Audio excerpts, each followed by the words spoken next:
Ladies and gentlemen, boys and girls, welcome back to the best Call of Duty mobile esports action you could possibly feast your eyes on today. Today is day 4 of our group stages, and I cannot wait for the games to kick off. Some games may blow your minds, and some of the others will steal your breath away. My name's AJ. I'm the Mustachio down here with the one and only Beef Mommy to bring you guys the action from the day. But I swear to God, the advertisement stuck in my head. Yeah. I was about to say that reference, but you beat me to it. I mean, there's only one thing that you could actually say with this whole competition. Everything's crazy, but most importantly, everything's I mean, thank you so much for gracing our ears for the past 15 minutes with that. I mean, the battle pass this season has been really good. I'm really liking the Chinese New Year theme, but we are down to week number 2, AJ. We're almost at that halfway point. I can't believe how fast things are going right now. I mean, with Call of Duty Mobile, that's always the case, right? You've got, tons of days in there, but you've also got tons of teams, and you want to go through this double round robin setup. You want to give each and every single one of those squads out there a fair and equal chance to prove their worth out there on the battlefield. Some teams have already done it through their first day of battle in itself. Some other teams are still struggling just a fair bit for themselves. I mean, we don't want to be saying names here. We're going to shh about exactly who's struggling out there on the battlefield. But maybe today is going to be a day that they can finally end with a smile. That's definitely right, because it's all about the battle of the rookies. Which one of these rookies can actually go and shine? We've seen some more than others, and definitely for our first matchup, we do have Rao versus Shush. You already know it from the last weekend that Shush kind of had a bit of a hard time with having 2 losses already. Rao, on the other hand, surprised everyone and brought a really good show in day number 1, beating down, I think it was 4 S-Kings. And so, I mean, it's about that time for Shush to step it up, because you don't want to be that team to kind of be a little bit late and getting those wins at the very end of the week, because that's just too close for comfort. It's way too close for comfort. But the Malaysians, they've always been, I guess, not the best region within the 3 that have always been fighting it off within the MSP, and Shush has been having its own fair share of difficult times out there on the battlefield. But you got to take some L's first before you start becoming victors. You got to learn things the hard way. I guess them making it to this stage in itself is something to really shout about, but they really have to step things up, right? I mean, FRANIC went up against 4 S-Kings. They beat them down 2-1, and this was the exact same thing that Shush managed to steal away that Hardpoint from, but then later on went on to lose the series. That in itself could be a premonition for what is about to happen today. So Shush pretty much has got everything stacked up against them, and they need to win through all of that, which I don't know if it's the easiest thing to do, Beef. Well, it's all down to the gunfights, right? And also the timing when it comes to your score streaks. Because for me, I feel like for Rao, they did it so well when it comes to those hardpoint games, trying to score it right. Because we've seen teams like ALMGHTY actually struggle up to, up against rookie teams. And obviously, in ALMGHTY fashion, they did win those. But it's just such close of a margin that you can see that, perfect glass can actually break. And so you should get that opportunity to actually grab that. Yeah, let's see exactly how they go ahead to grab that. We do have the tournament format as a refresher for each and every single one of you, ladies and gentlemen, boys and girls. Once again, a double round robin setup. That's exactly what the teams have to go through in the group stages in itself. And the top 2 of each and every single group will be moving on to the playoffs. That's the 8 teams. They'll be fighting it out to be the grandest of grandest champion for Garena Masters Season 4. And we're talking about those 2 teams that we're having for the first matches. We have Rao versus Shush. And you already know that the qualifiers was definitely very gruesome. There have been so many teams, but only definitely 16 teams will be qualifying to the playoffs. And I just want to make a point that whoever you're going up against in your particular bracket and the qualifiers can actually dictate what you're how you're going to be running here in our playoffs and also here in our group stages. Because for me, Rao had DIVINUS in their bracket. And obviously, these ladies are no joke. They definitely gave Kazoku a run for their money into the last particular round. And for Shush, they did have the Huntsmen, which again is so talented right now. They're really showing up. But again, so many things happening here in our tournament today. Yeah, and of course, things that do go ahead to happen in the tournament will pretty much determine exactly who ends up in the playoffs. No questions whatsoever about it. But how do they end up in the playoffs? And the teams that do not make it there, how much of a statement do they get to make before they do move on? For Group A, we've got SKADI, we've got EZR Esports, BONDEE Boys Club, which has been changed to Broke Boys Club, if I'm not mistaken, as well as RND. These 4 make up Group A. And I wouldn't say this is a group of death in any way whatsoever, but it surely has the potential to surprise by the end of it all.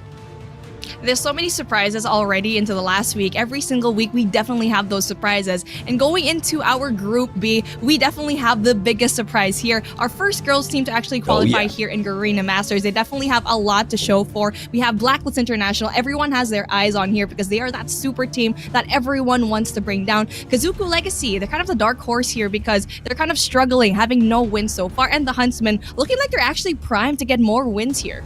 Yeah, you gotta love the full name of DIVINUS, right? DIVINUS, best girls team in the universe. I mean, confidence is key, and they surely have it. In terms of performance out there on the battlefield, we still have a little bit more that we are wanting from them. And here comes the group of death, Group C.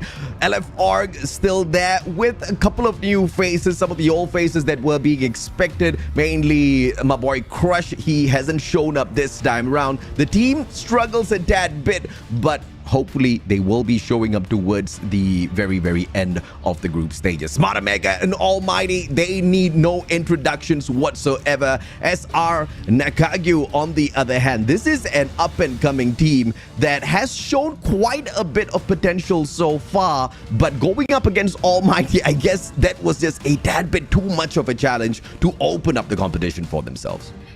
I mean, they did give ALMGHTY a little bit of a hard time in that Hardpoint. That's why it gives me so much excitement to see all these newcomers really just face it off. But here we go. To wrap things up for our groups, we have Group D. We have 4 Suit Kings, FRANIC, SHUSH, and WPM Lowkings. And like what we mentioned a while ago, we are going to be starting off our day with Group D. FRANIC versus SHUSH is definitely going to be a bit of a banger when it comes to it because SHUSH definitely doesn't want to be at the bottom of the pack. Yeah, once again, FRANIC has already had that one win against 4S Kings. It was a 2-1 victory. The only one where they did falter was in that search and destroy at firing range, but they did fairly well even there. Chari scoring those 12 kills in the most phenomenal of fashions did show that FRANIC could just take this all the way. And against Shush of all teams today, seems like they might just have quite an easy day to pick up. But of course, the SHUSHHHs themselves, they have I guess gotten sick and tired of being eaten. Today, they want to do a little bit of eating for themselves. So let's see how that works out for them, though.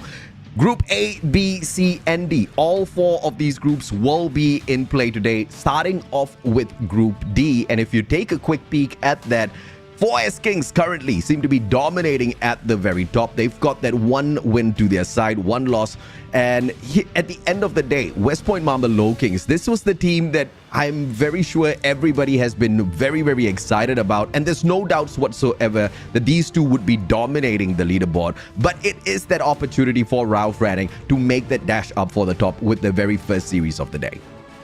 It just feels so doable for FRANIC to actually overcome 4S Kings because they did beat them 1. And yes, 4S Kings actually was able to beat Shush, but it's a really good question if both of these teams can really just show up against the Lowkings because they are deemed the stronger team to beat here in Group D. Yeah. And in every single groups that we actually have here, we definitely have that one team, probably in the exception of Group A. I feel like that's definitely a little bit more of a balanced group. But Group C, man, taking a look at that, ALMGHTY and SMARTMEGA, if you're going to be SR NACAGUE and also LF you gotta be shaking just a tiny bit. But I hope that doesn't really discourage these teams to try and just prove that they're a little bit better than what people expect them to be. Yeah, Group C is a group of death mainly because you're going up against ALMGHTY and SMARTMEGA, who are going to pretty much have that qualify into the playoffs already. So if you are SR NACAGUE, if you are LF, I totally understand exactly where you're coming from, Beef. But you know, even underdogs have their days sometimes. You never know exactly what sort of a twist might be waiting for us around the corner.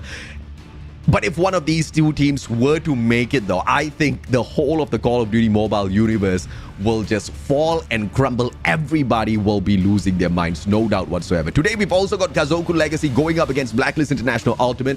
This is going to be a hot cracker, especially for Blacklist, because Kazoku Legacy has not looked like the strongest team out there so far.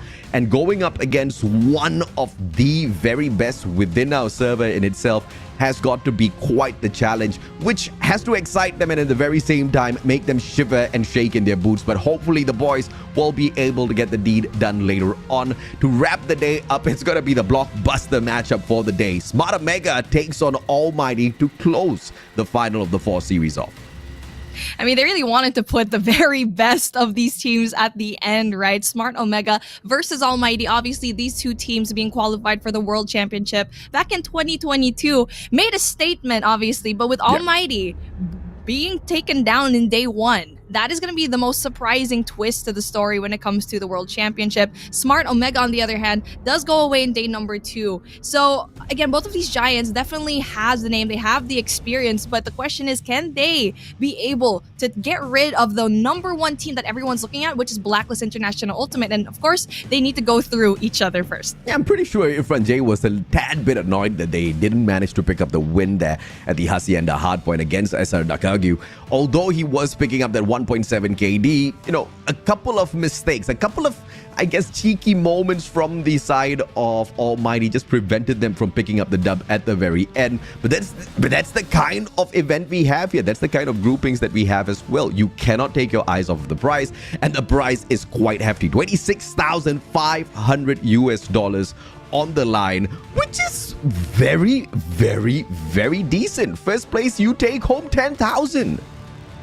I know. I mean, it's just insane how much money is actually on the line here. Obviously, the total prize pool is 26,000, but if you're going to be splitting it down, it's still pretty good money. And even if you're going to be in 4th place, you're still not going to be going home empty-handed. And every time I see a prize pool, right? Okay, it goes down every single time, but even if you're not going to be in that 4th place spot, it's still very important to learn how your team actually plays up against all of these pros, because this is the best breeding ground to actually perform and have that best experience. Because we've seen teams like WPM Lowkings just emerge out of nowhere and be one of the top 4 teams here in the whole region. Yeah, let's see if or not, of course, some of the other teams can step it up this time round. I mean, at the end of the day, I'm a little sick and tired of seeing the same old continuously represent. We've seen exactly what they can do. It's time for some fresh new faces, but of course, they have to prove that they've got exactly what it takes. To introduce to everyone the lineup of Rao, FRANIC, Oro, Paul, Chase, Asta, Nasty, as well as Tristan. Now, whenever you look at Rao, FRANIC, you would think that you would see that one MVP, but it's not just going to be that one guy shining through all the time. Coco, he steps up for those hardpoint matches. For Search and Destroy, you know you can depend on Chari. And of course, Chase always steps it up for those control matches, right? At the end of the day, though, it is a team that always steps in. They don't depend on just that one MVP to continuously pick up those wins for them. That's exactly what I love about this squad. Yeah, and definitely a very talented squad. But let's see how Shush can actually deal with the firepower that Rao, FRANIC can ensue. As we do have Edic, Serox, Devaush, Frashash, Maush, and Mikey. Wow, there's a lot of Shush here. I mean, I'm not going to be surprised if I'm going to be tongue-twisted later, but Frashash, I mean, you know what? I'm digging these names already. I'm excited to cast them. It is my first time casting this team. I'm excited to see what they can actually go and offer into the table. And you know what? I'm ready for these guys because they definitely want to have at least one win today.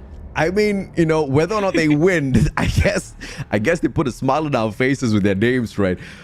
Hopefully, the only thing that's not complicated here is, you know, a little bit beyond their names, also their gameplay, which hopefully will confuse the heck out of their opponents. Rao, FRANIC, they don't look like an easy team to take on, though.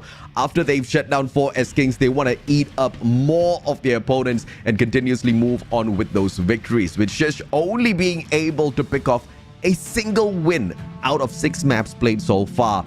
It doesn't seem like the competition is looking very bright for them. But in this double round robin setup for the group stages, you can falter once. Hopefully that is the best opportunity to set yourself up for the second round in that double round robin. And here we go, taking a look at what we have for our head-to-head. The best that both of these teams have to offer. We do have Tristan, definitely one guy that you can definitely rely on when it comes to those snipes and SND. And Mouse is going to be on the other hand. And you can see the disparity when it comes to their average kills. And Tristan having a little bit more of an advantage with 24 and 15 to Mouse. But the KD ratio, just a little bit, I think it's going to be balanced. I mean, just a tiny bit, 0.1 when it comes to Mouse. So even when it comes to the average deaths, you can see that Mouse definitely is a little bit more, you know, I want to give so many more points to this guy, but the numbers just do not lie in favor of Tristan. Well, let's see if or not some of these numbers will be translated out there, because Mouse has pretty much been a heavy carry in both hardpoint as well as control. Respawns are his gameplay. He's super dangerous. He's super confident whenever he goes out there. The extra bit of life, you know, This guy has got the moves, but can he hold his own against FRANIC? That's, of course, the biggest question in the house today. And at the end of the day, the biggest question, right? Yeah, it's going to be down to the map picks here, with the one and only FRANIC picking up the coin toss victory here. Summit and Raid, these are the two maps that will be chosen, Hardpoint as well as Control. And Shush, they respond back with a pick of a Search and Destroy at firing range. Well, it's going to be interesting how we see the maps being played, because obviously FRANIC will be winning that coin toss, I think. Or maybe I feel like it's going to be switched, because FRANIC is choosing the special forces side. But hey, Shush needs everything that they need in their arsenal to win this game. And with Summit being the name of the game, I feel like they might have a harder time, because FRANIC can actually be really aggressive, especially with Paul in their side. And that actually was kind of a detriment into that S&D game, because Paul, yes, he can slay, but he was definitely a little bit more aggressive, too aggressive in that firing range search and destroy that they've had in day number 1. And so maybe that's where Shush can go and shine and just stay back a little bit and let FRANIC get into their zone. In terms of getting into the zone, it's all going to be dependent on this first matchup here, Beef. You know exactly how one-sided the Summit Hardpoint is. You lose your momentum, the probability of picking it right back up isn't going to be all that too strong, especially when you cannot get a good control on your gunfights. This is going to be the biggest challenge for Shush. They have to start controlling the matchup from the very start of the game. With the Purifier and Sparrow out of the equation, they have to make good use of the Gravity Vortex gun, which will most definitely come in super handy on Summit. You definitely would love the Gravity Vortex here in this particular map, because it's just so tiny that it's definitely going to be blocking those entrances. Yeah. It's something that, you know, all of these teams, if they use it right, if they use it in the right timing, they can definitely block it off and get as much points as possible. But like what you said, this Summit, I mean, it's going to be hard, because you roll on that momentum, and once you lose that, it's just going to be so hard to have that comeback. For me, it's definitely going to be that P3 control. That rotation from P2 to P3 is going to be the most key. Well, let's see as match number 1 goes ahead to kick off shortly. Exactly which one of these two teams will rise up to the top. FRANIC looking for yet another victory. Shush looking for their very first series win of the day. Will they do it over FRANIC and ruin some of their statistics in the competition? We will have to wait and see. Nasty with the CBR4 as usual. Swings around, finds nobody. Open hardpoint for Team Blue. For Team Blue, no contest whatsoever, and just as I said that, there were actually a lot of kills already being performed by Nasty, one to his name. Everyone else needs to go win their individual gunfights to secure those power positions. That's going to be 2F, and they definitely go and win that. Player number 2 from Rao, though, he's definitely going to be getting a lot of kills. That's going to be Aro, and that's going to be really good information for his team to position themselves well enough to get a lot of these engagements right. Yep, Zero managing to finally hop on into the hard point. Now, as he waits on for the backup, 20 more seconds to go, and Paul shows up from absolutely nowhere, annihilating him, helping the team of FRANIC take that hard point right back into their hands. And this is an all-out, just bashing their heads against each other for both the teams in here. The strategy is simple. Get on in there, win your gunfight, take the hard point away. FRANIC just doing a tad bit better of a job, not just in terms of controlling hard point number 1, but also sneaking away the spawn for P2 as well. That's really smart. Setting up at Green Raider Station with player number 4, the one and only Tristan. They have got the advantage of spawn, and they've got the hard point as well.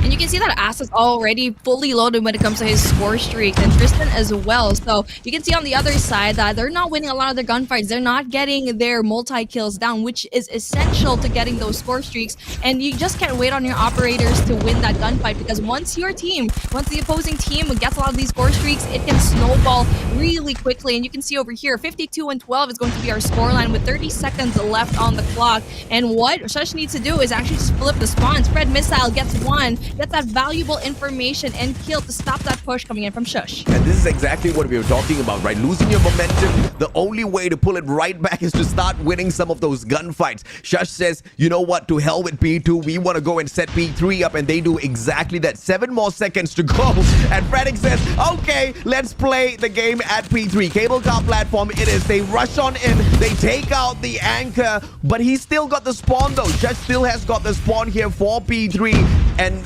FRANIC just doesn't care. They're all inside of the hard point already. Finally, Tristan himself gets the job done as the anchor of FRANIC. I mean, they're doing so many things all at the same time, all because Shush is just not winning those important gunfights. You're absolutely right. They're losing those one-on-one gunfights, and they had such good positioning already to take over this P3 side. And unfortunately for them, they're spawning off all the way back into control room, which is something that you don't want, because right now, Shush is actually playing Ralph FRANIC's game, and you need to dictate your own pace. And so far, contest finally coming on. But then you can see Paul on a rampage, getting a lot of these kills down with the KRM, getting one more, getting that triple. Enough for them to secure a little bit more time and just delaying more points coming in from Shush. Yeah, finally, Shush manages to pull this hard point right back in here. And they also take Oro out of the equation, forcing the team to spawn on the opposite side of the map. So this is going to be a no-go for FRANIC to hop on right back in there to go in for the challenge of P3, but P4's all fully set up. Now this is going to be the biggest test to see if or not Shush is ready for this level of competition. How do they go in here and break the spawn? The gods of RNG give them the spawn, literally. I have no idea how that just happened. Nasty wasn't holding on to it, and Shush, they've got the hard point. Talk a little bit about some divine intervention.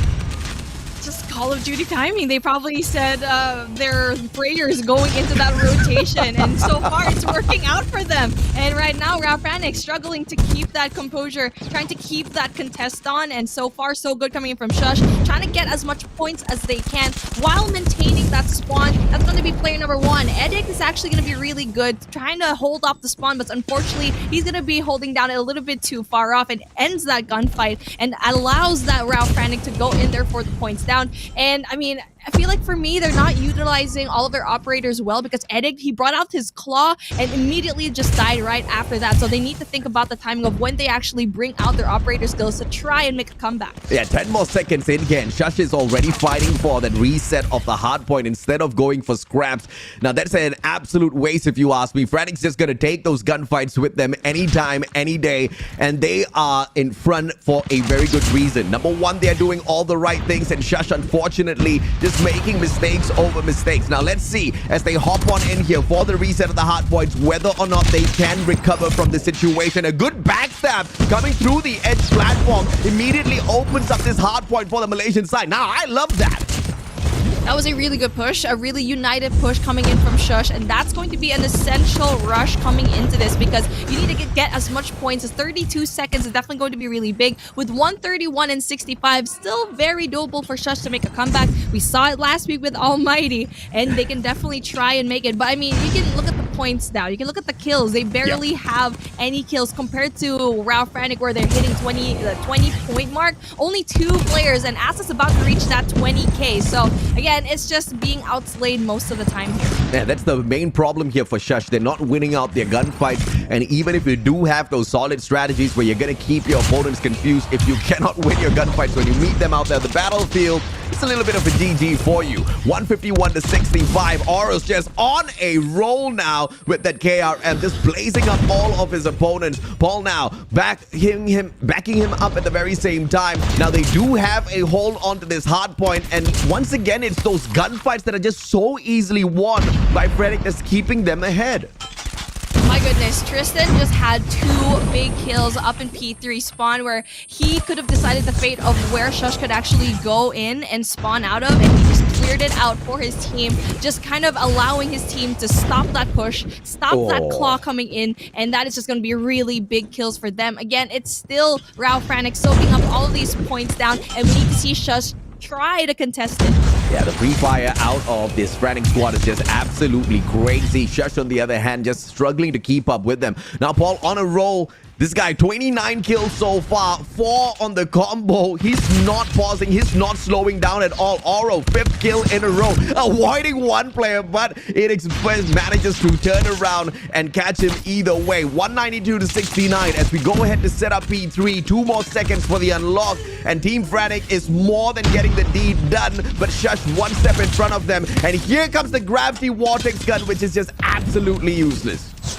Oh man, FRANIC Dash tried to stop 2 players, but then he was just overwhelmed by the amount of players from FRANIC funneling in through that spawn point. And so right now for Shush, they need to find a way to actually control that spawn, because so far their rotations have been good.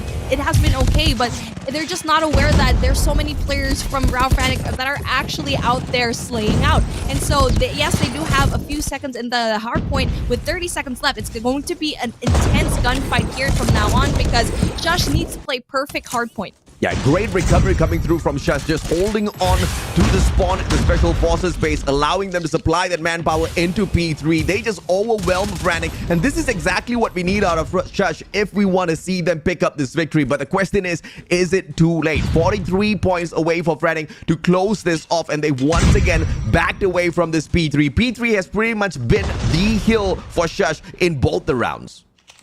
And right now for P4, that's when we saw Shush kind of shine a little bit, when they actually spawned right behind it. And unfortunately for them, the gods of RNG not on their favor. As we know that FRANIC, they're going to be very careful into allowing Shush spawning all the way behind them, giving them that backstab. That's going to be player number 2, Oro, getting into that 40 kill mark. That is just absolutely insane numbers. Tristan with 3 more left, make that 38. With Annihilator, it's going to be easy for him to definitely get that 40k. Yeah, this guy hit with the Annihilator alone, and combined with Shush not being able to shut down the opponents, he's just running free a little bit too much. 240 to 101. This is the ending moments already. Jirosh, on the other hand, though, he brings in the Gravity Vortex gun. Is that going to be enough to hold them back? Answers, unfortunately, no. With 15 seconds to go, this game is all over. Oro goes in for that final pop. 250 to 113, I believe. FRANIC, they had not broken a single sweat all throughout that hardpoint matchup. They had control in this hardpoint matchup every single time, every single rotation that they went through. And yes, even though that we saw Shush go in for early rotations, they just lose their gunfights predominantly. And the fact that 2 players from RAW actually reached that 40 kill mark just goes to show how well they can do with their individual engagement. So, yeah. I mean, it's just like a matter of if you're going to be good enough, because if you're not getting your kills, you're not going to be getting your score streaks. You're not going to be getting your operators as fast as well. So taking a look at the points right now, it's just so sad to see that just 7 seconds inside the hardpoint egg with just 12 kills is definitely going to be hard on them. Yeah, I mean, that's a little bit unfortunate if you're going to be struggling in that manner. Like you said, 7 seconds on the hardpoint, but what's worse than that, only 12 kills and you fall 32 times. It is having a terrible day. In comparison to Oro, though, hitting the 2.05 KD, the guy is on a blast. 1 minute, 3 seconds on the hardpoint on top of everything else. A very well-deserved MVP picked up for himself, but he was not the only one. He was not the main one who was in charge of holding down these hard points. Now you look at Nasty down at the bottom there, although he's just got that 1.0 KD to his side, 2 minutes 10 seconds. Now that's exactly how you play objective, and Nasty was real nasty with those plays. And not just that, they were very wary of where everyone should be, like trying to position themselves. The only thing that I actually saw that they kind of had falters with was in P4 when they actually let Shush all the way at the back of their spawn, and that allowed Shush to go in, right? Yeah. But I mean, after that, after the second reset, I mean, that was like they took down a lot of the players that were coming in. Paul was stationed there right behind enemy lines and was controlling that spawn, being that anchor for his team. So really impressive things that we've seen here so far, like we see over here, like what you mentioned earlier. Summit, it snowballs very fast, and we definitely saw it here as a prime example of how it's just a really bad situation to be in. But luckily for them, Firing Range Search and Destroy is going to be up next, and FRANIC lost this one up against 4S Kings. And so with that in mind, you have enough homework when it comes to watching that day number 1 to see where the cracks lie with this team. I hope you are correct. I hope this is something that Shush is going to be able to exploit, because if you look at the statistics on the other side,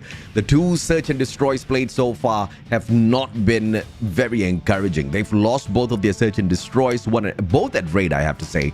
1 to 7 and then 3 to 7. They could barely scratch the surface there. But heading into Firing Range, a more basic map that everybody is in love with. Everybody has known it from day number 1. Hopefully they feel a little bit more at home home and will be able to put on a good show. But I mean, if Shush feels at home, I'm pretty sure FRANIC will feel at home as well. But you brought up a great point. Firing range is where they've gone down before 2-4 as Kings. So maybe this is that one weak point that we need to perhaps pay a little bit attention to in terms of FRANIC. And with the map that we just saw a while ago in Hardpoint Summit, you already know that FRANIC can definitely be really aggressive. In fact, in their Search and Destroy game, they were too aggressive at some points. They actually could have won some particular games if they hadn't pushed out so far, being on the attacker's side. And so with Shush, they can definitely make that into their advantage. Stay put, just get for play for picks, and don't be too aggressive when you are on the defensive side, and take advantage of the fact that FRANIC is keeping it on 100 in a map like this. And so when you're playing out firing players, because you already know you're really nasty when it comes to that sniper. Yeah, Shush is mainly going to be depending on their best player when it comes to Search and Destroy. It's going to be Devour. And hopefully what Devour will be able to do is live up to his name and devour the players of FRANIC. Like you said, they have to play it slow. They cannot be rushing into the site. They most definitely cannot be rushing in blindly against their opponents, who have been very easily handling them with all of their gunfights, right? You know those CBR4s are still going to continue popping off for FRANIC. Shush just needs to find a way where he can turn things around. And now the surprising thing here is Devour's not even a sniper main. He usually annihilates with a CBR4, which is the point that worries me a tad bit, because he needs to rush into a crazy FRANIC that is waiting for him to do exactly that. Yeah, it's just really your gun compass that we've mentioned a lot when we casted the week number 1, right? What kind of weapon combinations can you get to get the best possible outcome for you and your team? Because if you're running 4-man, 5-man CBR, you're definitely gonna have a very hard time. You need to have an equal amount of like snipers, ARs, and CBRs as well in this particular app. Yeah, and if you're Zero, you cannot be missing out easy shots like that. Zero finally manages to nail one, and that was his wait, so that doesn't matter. So Edict, on the other hand, meets Paul, CBR4 as usual. This is just way too easy for this guy just to grind on kill after kill. He just needs to swing around this corner now and nail down yet another player. Paul, on the other hand, will have Tristan back him up, and through a wall bang, Devour himself.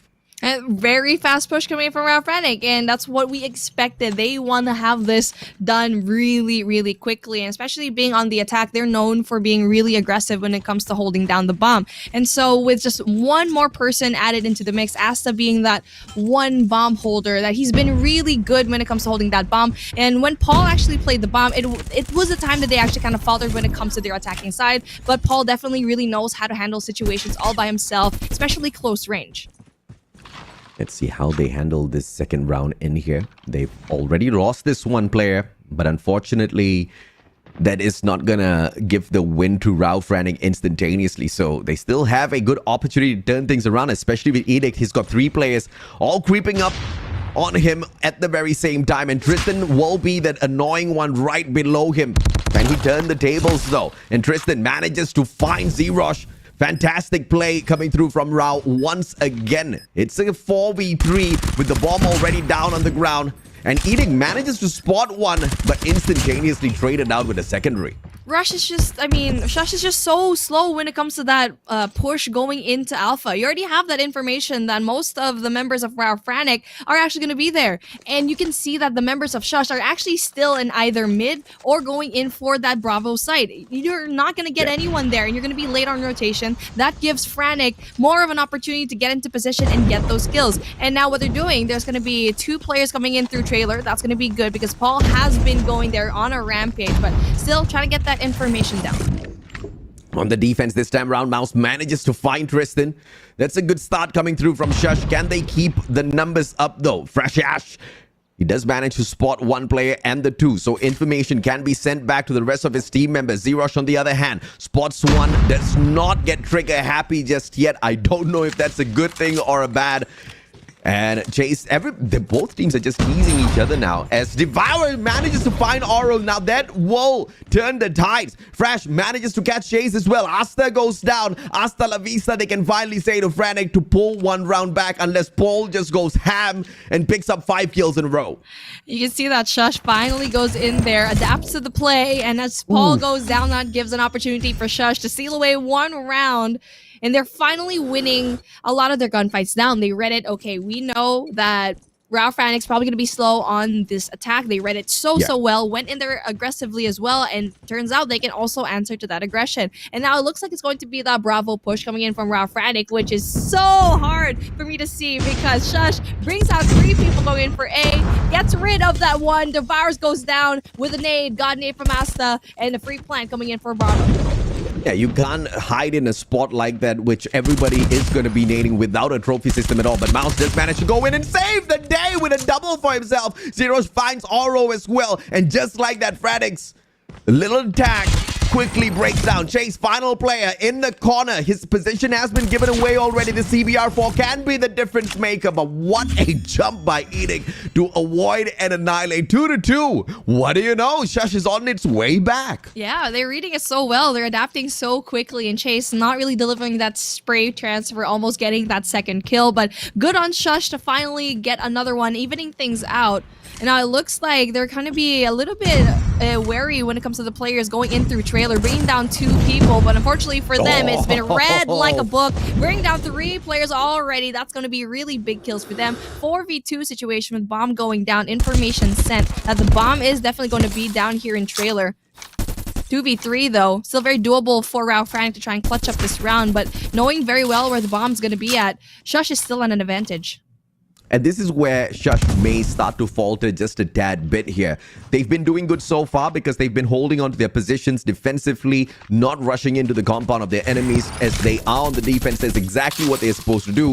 But once you start winning out a little bit of gunfights, you start getting a tad bit confident. That's not something that we want to see on the side of Shush. Now, it's all about this one angle that turns around for Girosh. He does manage to spot those players out, though, inside of the trailer. You do have one more on the backup, and Edict takes himself out. That was a tad bit unfortunate, don't you think, Beef? I mean, I was trying to see what was actually happening on the screen. Did he have like a frag with him on hand? Was he going to throw it away for that information? But I wasn't quite sure. I was looking at the perspective of Tristan, but there you go. It's just for that round, FRANIC did such an amazing job at trying to go in there for that backup kill, getting that one more to even things out. And now a slower push coming in from round FRANIC. They need to get that information down, especially with that one essential kill from Arrow.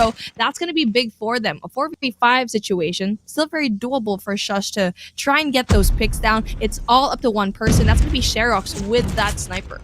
A very smart play by round FRANIC this time around, just slowing the attack down, making sure they find that one frag first. But Edict will be able to help out Zerosh secure that one kill. Zerosh, on the other hand, timing is just a tad bit off. The unscopes just as he was about to get that kill. Paul, on the other hand, gets a double for himself, just ruining the chances of Shush, leaving it all in the hands of Fresh. Can he get these knocks? Can he get those kills? DLQ in hand. He just needs to swing it around a couple of times against 4 players. I'm just being a tad bit hopeful here that he will be able to pull this off. 42 seconds with a bomb down on the ground. This is not going to be an easy take for this guy. Crash going in for the long wraparound, meets Tristan, but then unfortunately for him, Tristan just a little bit too fast with the Craig 6 and will be winning 90% of the time unless you're a really cracked sniper when it comes to those tight corners and quick scope. And now we get to see this is the momentum that Rao is definitely going to take advantage of. And now for Shush, we're finally turning things around just a tiny bit. Attacking side is going to be on them, but with Chase seeing that really long sideline and Oro as well, information given. Serox though gets that kill, evening things out. They need to go and reposition. Oh, God nade out of Mouse that just puts the momentum right back to the side of Shush. It's a 4v3. They've got the numbers and they do have the bomb, so they dictate the pace. And the pace that they're dictating at the moment is just to slow things down as much as possible so that they can catch the FRANIC players a little bit off guard. Oro still will be a threat with his DLQ, holding on to just the back of this white warehouse. He will make sure the players cannot cross over easily into that A bomb site. They could rotate around towards that B bomb site, but look at this, an over pushing Oro already tagged up. But no finisher coming through. It leaves him alive and kicking just to take this kill. That was just a little unfortunate. And Fresh goes down, Mouse as well. Things just turned for the worse for Shush.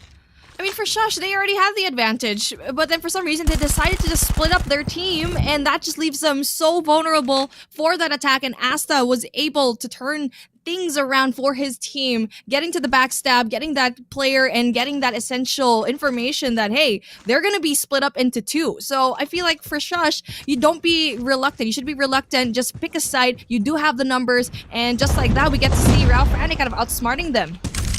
Ooh. This is there you go. If there's a round you want to open up, you want to open it up like that. Unfortunate that we didn't get to see the trajectory of that nade as well as it eating up two players at the same time. But that's exactly what Shush needs to stay alive in this game that FRANIC's just running away with. With Asta and Tristan down already, they still managed to run around towards the B bomb side and get this plant. Shush now in the driver's seat with a very slow round FRANIC chase. What a sticky onto Enix. But Zero's just a little too slow with that DLQ. Now, I don't know if or not he's going to hit one, but there you go. As Devour catches Oro as well, leaving Paul all alone. This seems to be a round for the Malaysian side. Paul, though, he's going to be a little bit of a pickle as three players come at him. Doesn't quite get it. I mean, you already saw that.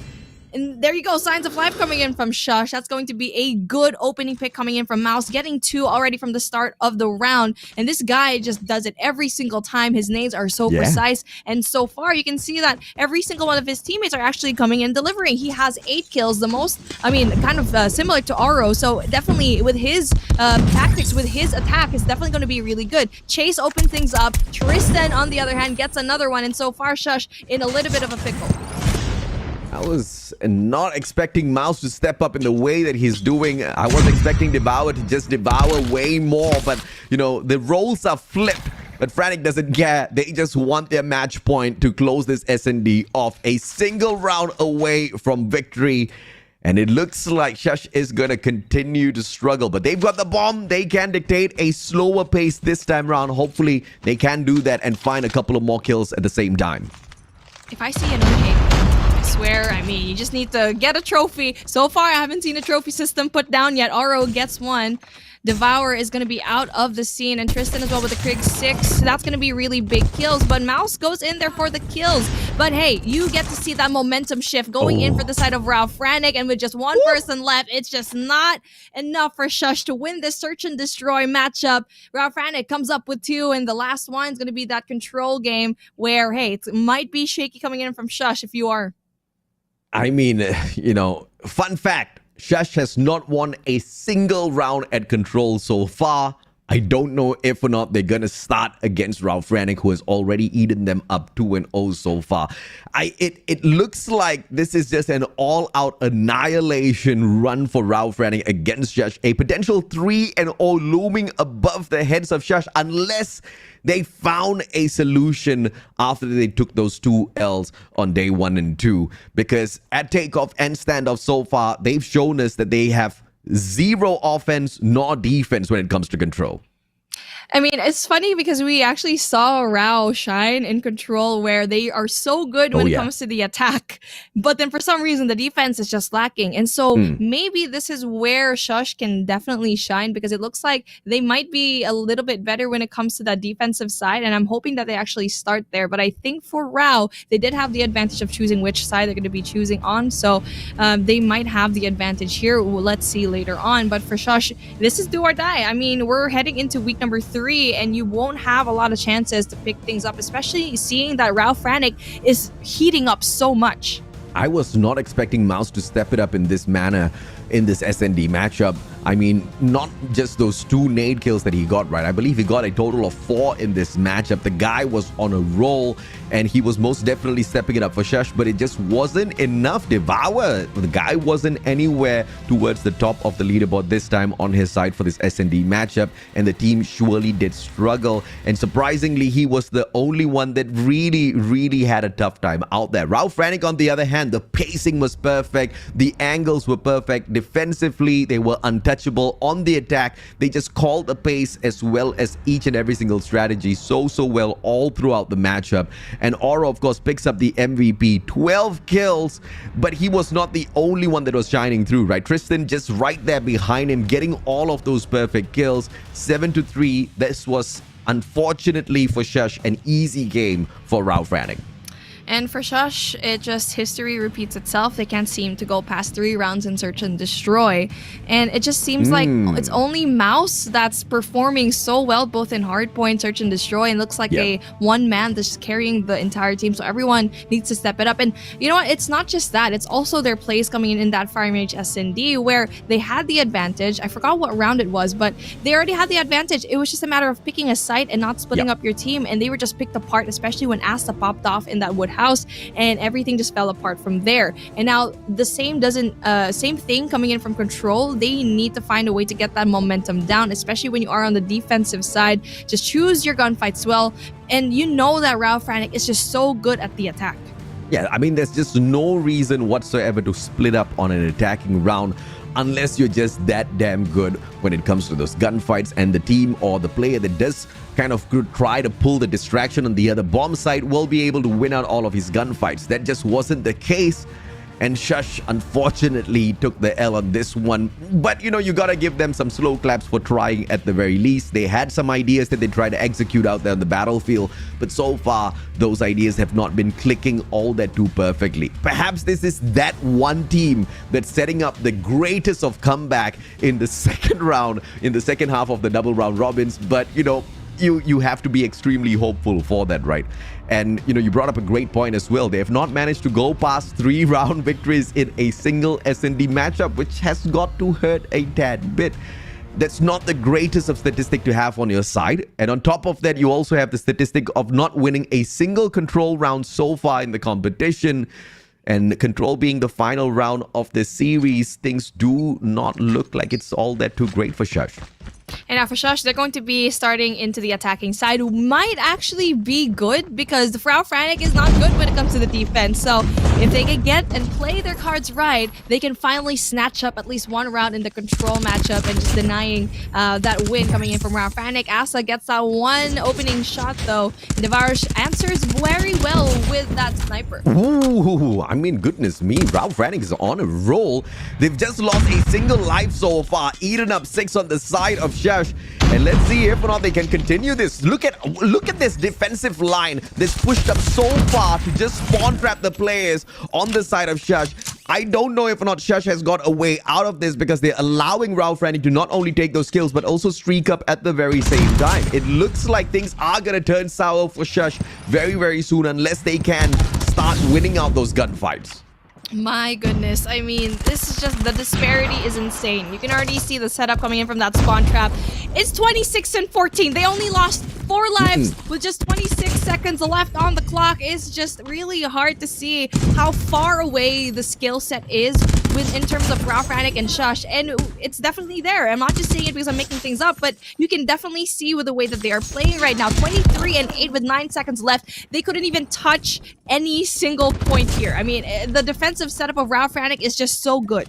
So which is it, the timer or the lives? It's gonna be the timer that brings it to the end. And FRANIC, what a round. I mean, that was such an aggressive defensive round that we've seen from a team for so long now. And you can basically attribute all of this aggressiveness thanks to that Hardpoint matchup, where they really found out exactly who's better on the gunfights, and also that S&D matchup earlier on. That gave them unlimited amount of confidence for this Control matchup, and they're literally just rushing into the side of Shush. Ooh, spray transfer coming in from Asta. Gets his 3rd. Possibility to get a 4th is definitely up in the horizon. Checks his corner, gets 1 more. That's 4 straight, but then does get denied really quickly.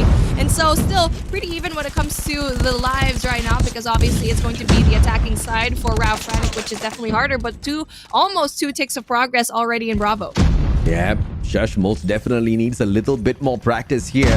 But I feel like strategy-wise, they are all right when it comes to the gunfights. That's exactly where they need to go in and sharpen their skills. They need hours and hours and hours more of practice before they can stand a good fight up against FRANIC. First control point B captured already, adding on a minute more to the clock, and FRANIC has got all the time in the world to get the deed done. And they've got such a great surplus of lives that they don't even need to worry about Shush as they rush on into that A control point. With B getting captured already. A minute and 56 left to play with 19, no 17. Still very doable for Shush to actually go and make a comeback if they play their cards right. But they do need to control a certain point, which is going to be kitchen, and they need to fight for it because that's going to be a really good sight line to try and defend for A. But unfortunately, DIVINUS actually goes and loses that gunfight, which gives a free point coming in for FRANIC. So far, Mouse is doing really good when it comes to defending the spot, especially with the Gravity Vortex on. And now with just 4 kills actually left remaining, it's still very doable for them to try and win this. I want to see if or not Oro can pick up a triple MVP for himself in the series in itself. I mean, the guy did absolutely well in Hardpoint, phenomenally well in Search and Destroy. All there is control now. He's already cooking up that nade. Is he going to go in and toss it at the right timing? Mouse holds on defensively to his A control point, only to just overexpose himself for Oro to eat him up. The perfect way to get to that MVP potentially, but he's got a lot of catching up to do for Chase as well as Asta. They have already reached that 15 and 12, doing a lot for the team. 2 more lives left for Shush. And I don't think this is going to end well for the Malaysian side. Man, there's just no flank watch when it comes to Shush's side. I mean, that just allows Chase to have 2 free kills, which was so essential. It was so doable for Shush to get that defensive round, but that just allows FRANIC to get 1 more. And we are 1 away for the first donut of the day. And now it's going to be difficult because Shush is going to be on the attacking side. We already know how that went a while ago in our first round. Don't say donut. Not a donut. But you said donut. You just said it. There's no way Shush is going to be able to prevent this donut. Looking at the way FRANIC has just been running circles around them. Now, once again, a defensive spawn trap coming through, courtesy of FRANIC. I mean, they're not even waiting, right? They're rushing straight on into the spawn side of Shush and just annihilating them one after the other. But Shush managed to get to that B control point. Fresh brings out the Gravity Vortex gun only to take Oro out of his position, but then to go down instantaneously. A 2-life surplus now for Shush. Can they maintain this? They've actually been doing well in this one. Yeah, they're doing so well. It's because FRANIC is, I mean, I've seen this already before in an S&D matchup where they kind of let it go, kind of having a feeling of overconfidence, and now they were pushing very confidently, not knowing that Shush, that something has been awakened inside of them. And as they're trying to get that second tick of progress in Bravo, we can see that FRANIC, they're trying to go and get their bearings yet again, trying to go in for that spawn trap. Ooh, and it looks like it is a successful one on top of everything else. It's a pincer maneuver spawn trap coming through from the one and only FRANIC FRANIC, and 11 more lives left for Shush to kind of hang on with. They can't even get out of their spawn, let alone get to one of those control points. But player number 5, Devour, he is on a speed run, and he opens up the site even before waiting for one of his team members to catch up with him, which is a little bit unfortunate. He should have waited a couple of more seconds first. And there goes their chances with 6 more lives. Make that 4. Shush doesn't look like it can hang on anymore. 2 lives, 16 seconds, only 2 ticks of progress. There's just no way with just 1 more player. Xerox, what can you do? You only have 1 shot with 8 seconds left. The most you can do is just not to get punched, and there you go. That just saves your confidence right there. And we end things with a 3-0 for Control and a 3-0 for the entire series, where we saw FRANIC absolutely dominate in all 3 game modes. And look at that cute little pupper. Hello there. Way too cute. Way too cute, right? You know that's the ultimate flex when you bring your dog out. When you bring your dog out onto your camp. Yeah, absolutely, man. But you know, jokes aside, FRANIC, they did phenomenally well. And you know, the job was just a little bit more easier for them to execute because of how soft the team of Shush was in all of those engagements. It was shown within the Hardpoint matchup in itself. What's the gunfight quality going to be out of the Malaysian side? And that just gave this team from the Philippines all the confidence they needed to rush in at them for this Control matchup. Asta picks up the MVP this time round with the 20 slays overall. Beautiful positive KD for him, but not just him. Every single player on the side of FRANIC on a positive KD. Wish I could say the same for the side of Shush, where only 1 player manages to pick up the positive for himself. But, you know, there's nothing to shout about, especially as they got taken down 3-0. Yeah, beef. It's just Mouse every single time for his team, and this guy is just so good, and unfortunately for them, they're not able to utilize that as a team and play around him, because yes, he's dealing those engagements, but everyone else needs to step it up, because you can see how far the points are going to be on the left side. 23 for Chase, 15 for Aro. Everyone, like what you said, is going to be in the positive, and they definitely have that confidence to do so. And even though they kind of slacked off in that last round, it's because they can. It's because they know that they can go and recover, and that is a great showing of like confidence in that team. But for me, there's still some bright spots in this control matchup with Mouse Xerox. They definitely had really good moments into their defensive side. They brought things down pretty evenly, but it's just Rao was just a little bit too good. And I feel like for Mouse, he actually brought out his Gravity Vortex into that poolside defense, but he was not able to use it very well. He was kind of being slow when it comes to the movement, and that just allowed Rao to get into the side and just get those kills. Yeah, I mean, the operator's gonna help you, I guess, pick up a couple of kills, but it wasn't anywhere close enough for him to kind of turn the tides of battle in any way whatsoever, right? Because in order to do that, he needed proper backup from the rest of his team members, which unfortunately just wasn't there. Mouse was having a phenomenal day for himself today. I cannot say the same for the rest of his team members. This was just a flat-out 3-0 that was already promised by Rao FRANIC from that hardpoint matchup in itself, and not strategy-wise, because strategy-wise, I think, you know, Shush had a few questions, but unfortunately they just could not hang with Rao FRANIC when it came to all of those gunfights, which obviously is going to be deciding each and every single one of these matchups. We saw a little bit of a downside to Shush strategic-wise when it comes to the firing range SND matchup, where you pointed out that round as well, where they were in control, they had the numbers, and then they had to split up on the attack for no reason whatsoever, and they lost that round as well. We did see some signs of life, though, in that SND, which I guess can give us a little bit of hope for Shush in the second half of the double round robin. Well, they do have 1 week to try and make the biggest difference when it comes to their plays, and everyone to try and step it up a notch, because it's going to be a little bit too late if you still don't get wins into that second half. But like what we're saying, let's take a look at the highlights, because we've been talking and talking about it, but it's time for us to actually go and show it. Starting off with our Hardpoint Summit, where we just saw absolute decimation coming in from Rao FRANIC. It's just they are on a league of their own, and even though Shush went in there for early rotations, we saw like the point, we saw the play, but not able to go and utilize those individual gunfights and turn them into score streaks, which they barely had. I'm actually questioning if I saw any kind of score streak coming in from Shush. Yeah, I mean, they don't rub salt into their wounds, all right? Score streaks can be picked up when you're picking up kills. So unfortunately, they weren't picking up many of those kills. But a good spawn out of the gods of RNG, especially in the P4, should have allowed them to, at the very least, turn the tides. But it went back to the exact same storyline of not being able to win out those gunfights to save their lives. So that was unfortunate. But as we headed on into SND, we did see a potential for Shush to pick up the victory, but that got followed up with a couple of mistakes, especially on the rotations, which were uncalled for at all, and Shush got punished for that. Yeah, it's just like a matter of knowing what side of the lane of the map that you want to see, because we saw so many. I know we're seeing control right now, but that SND game was just so interesting because Shush had upper hands in the a lot of the time, and with control, it's just I mean, it's just the Rao FRANIC game all over again. It's the Rao show. But yeah, going back into that SND game, because I just want to show how Shush can actually go and utilize all of their talent. They're just so talented as a whole team, and so for them, they can definitely go and win it. And as I can see from whatever SND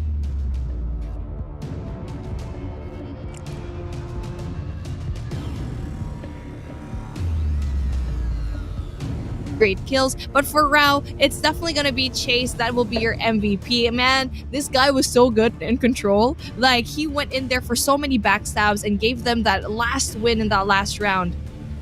And this is exactly what Chase is very well known for, right? Taking the angle which you will not expect a player to, pop out from at all. And that gives him that element of surprise, gives him the perfect opportunity to pick up slay after slay. And if this is happening at control, you know you're at the losing end already, because that's exactly what control's all about. You got to control the number of lives you expand out there on the battlefield as you go to sort your objective out.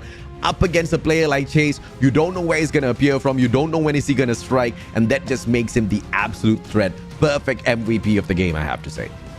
Well, that's a lot of things to be learned in this particular game, and I love dissecting every single thing that we get to see because this is also the growth for a lot of the players from Shush because I feel like they just need that one coach to tell them what kind of play to do. I'm not quite sure if they actually have one, but if they do, it's just we see the idea, we see a lot of these things going down, but it's just up to you performing that in real time. But hey, we're talking about a lot of these statistics. Have you done your homework, AJ? Have you done your homework, chat? Because it's time for our pop quiz. Amen. Amen. Let's see exactly what is the very first question that we've got. Which team in Group D is from Malaysia? Come on, this one's way too easy. I know, right? Come on, let's make it. Obviously, it's going to be WPM Lowkings. We didn't say it at all whilst casting. Not at all. They were not mentioned. No. In fact, everyone here, this is a trick question. Everyone here is from Malaysia. You're welcome. Well, all you need to do is just answer with your player ID as well as the pop quiz hashtag to stand a chance to win some awesome goodies for yourself. What do we have today, Beef? Oh, I wish I knew what we actually had today, but I bet it's going to be really awesome because there's going to be a lot of treats. As you can see, pop quiz number 1. There's going to be another one at the very end of game number 3. I'm excited to see what kind of goodies that all of you guys at home will actually go and play. Unfortunately, I can't really do that right now. I'm casting. And so I wish I knew what was going to be in my prize pool, but hey, I'm good enough casting with you, AJ. Junk Punk Crate. That's exactly what you guys can win. So make sure you throw your answers into the comment section. Now, we do have an interview session as well. I wonder exactly who we're going to be able to get. Is it going to be Oro, our double MVP? It's Paul. Paul, how are you, buddy? Doggy! Can you hear him, Beef? I can't hear the guy. Oh. Hello, Can't seem AJ. to hear Paul right now. Oh, there you go. There you Perfect, go. perfect. There you go. Lucky Charm. That's so cute. What's your dog's name, first of all, Paul? Her name is Summer. Summer. Oh my goodness, Hi. she's so freaking cute. Paul, I want to know, man, what sort of homework did you guys do before you went up against Shush? How did you guys prep for this game to allow yourselves to pick up such an easy 3-0? We learned from our past game versus Forest Kings that we should be more passive on gameplay. Then we learned that we should calm, always be calm in the game, and yeah, that's pretty much it. Yeah, Fair that enough. makes Good sense. ways. Makes sense because like if you are in the middle of it, the thick of the game, it's just so hard to be calm under that pressure. But I think you did so phenomenal when it comes to this game up against Shush. But another question that I wanted to ask was, what is your strength as a team in this particular match compared to what you had in Forest Kings? Now is our strength is communication. That's the first, because in our past game we were so pressured because of the close game. So we talk, all of us, we talk that we should communicate more and less pressure. Yeah. Fantastic. And clearly it seems to be working. The communication seems to be connecting, especially in that S&D matchup. Yeah. Everybody was playing their part. You guys were outslaying everybody else. And speaking of outslaying everybody else, you guys have won 2 series so far. One versus 4S Kings and now against Shush as well, 3-0. Do you have any words of encouragement to the opponents that you've beaten so far within your group? They all of them are so good.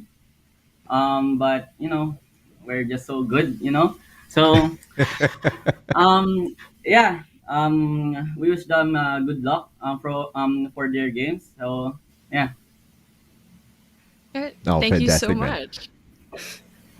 That was amazing. I mean, thank you so much for your words of encouragement. I feel like that's also kind of like a double-edged sword. Like, congratulations, but also do better next time. But yeah, thank you so much, Paul, for being here. We definitely appreciate you. And in regards to your little pupper, I wish I can pet him or her later on when we do meet in person, hopefully in a LAN event. But yeah, thank you so much for that. I had an amazing time. Every time I actually go into the interviews, it's just so great to hear every single one of your perspectives. Thank you very much, Paul. Now, you know, at the end of the day, if you've got a lucky charm named Summer, there's no way you're going to be losing any of those matches out there, right? So I guess the moral of the story is everybody needs a dog. Get a dog. Dog. Yeah, dog. I mean, you just like get them. I wish my dog was here, but honestly today it's just really hot. It's very, very hot recently, and no wonder why he named his dog Summer, because Summer's hopping in, and obviously what we saw a while ago was some really, really hot gameplay, and just like that, we're going in for our game number 2, AJ. Absolutely. We're going to take a quick short break. When we come back, it's series number 2 of the day. We'll see you in a bit.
And welcome back to Garena Masters 4, where we got the best action here in week number 2. We opened things up in a very crazy way. The first donut of the day. It's your girl Beef Mommy, and here with me, the Mustachio, AJ, bringing on the fire on the mic. My dude, that was an intense matchup, but here for our second matchup, we have R&D and EZR.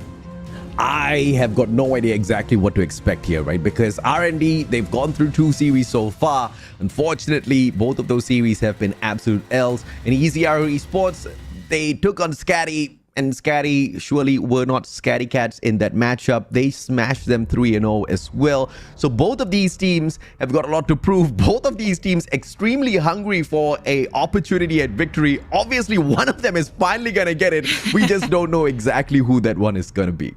And also the question is, how many wins are you going to get? Is it going to be even in terms of those wins and losses? Is it going to be a 2-1 or is it going to be a 3-0? Well, I feel like these two teams are equally matched because in the way that they lost up against their opponents, right?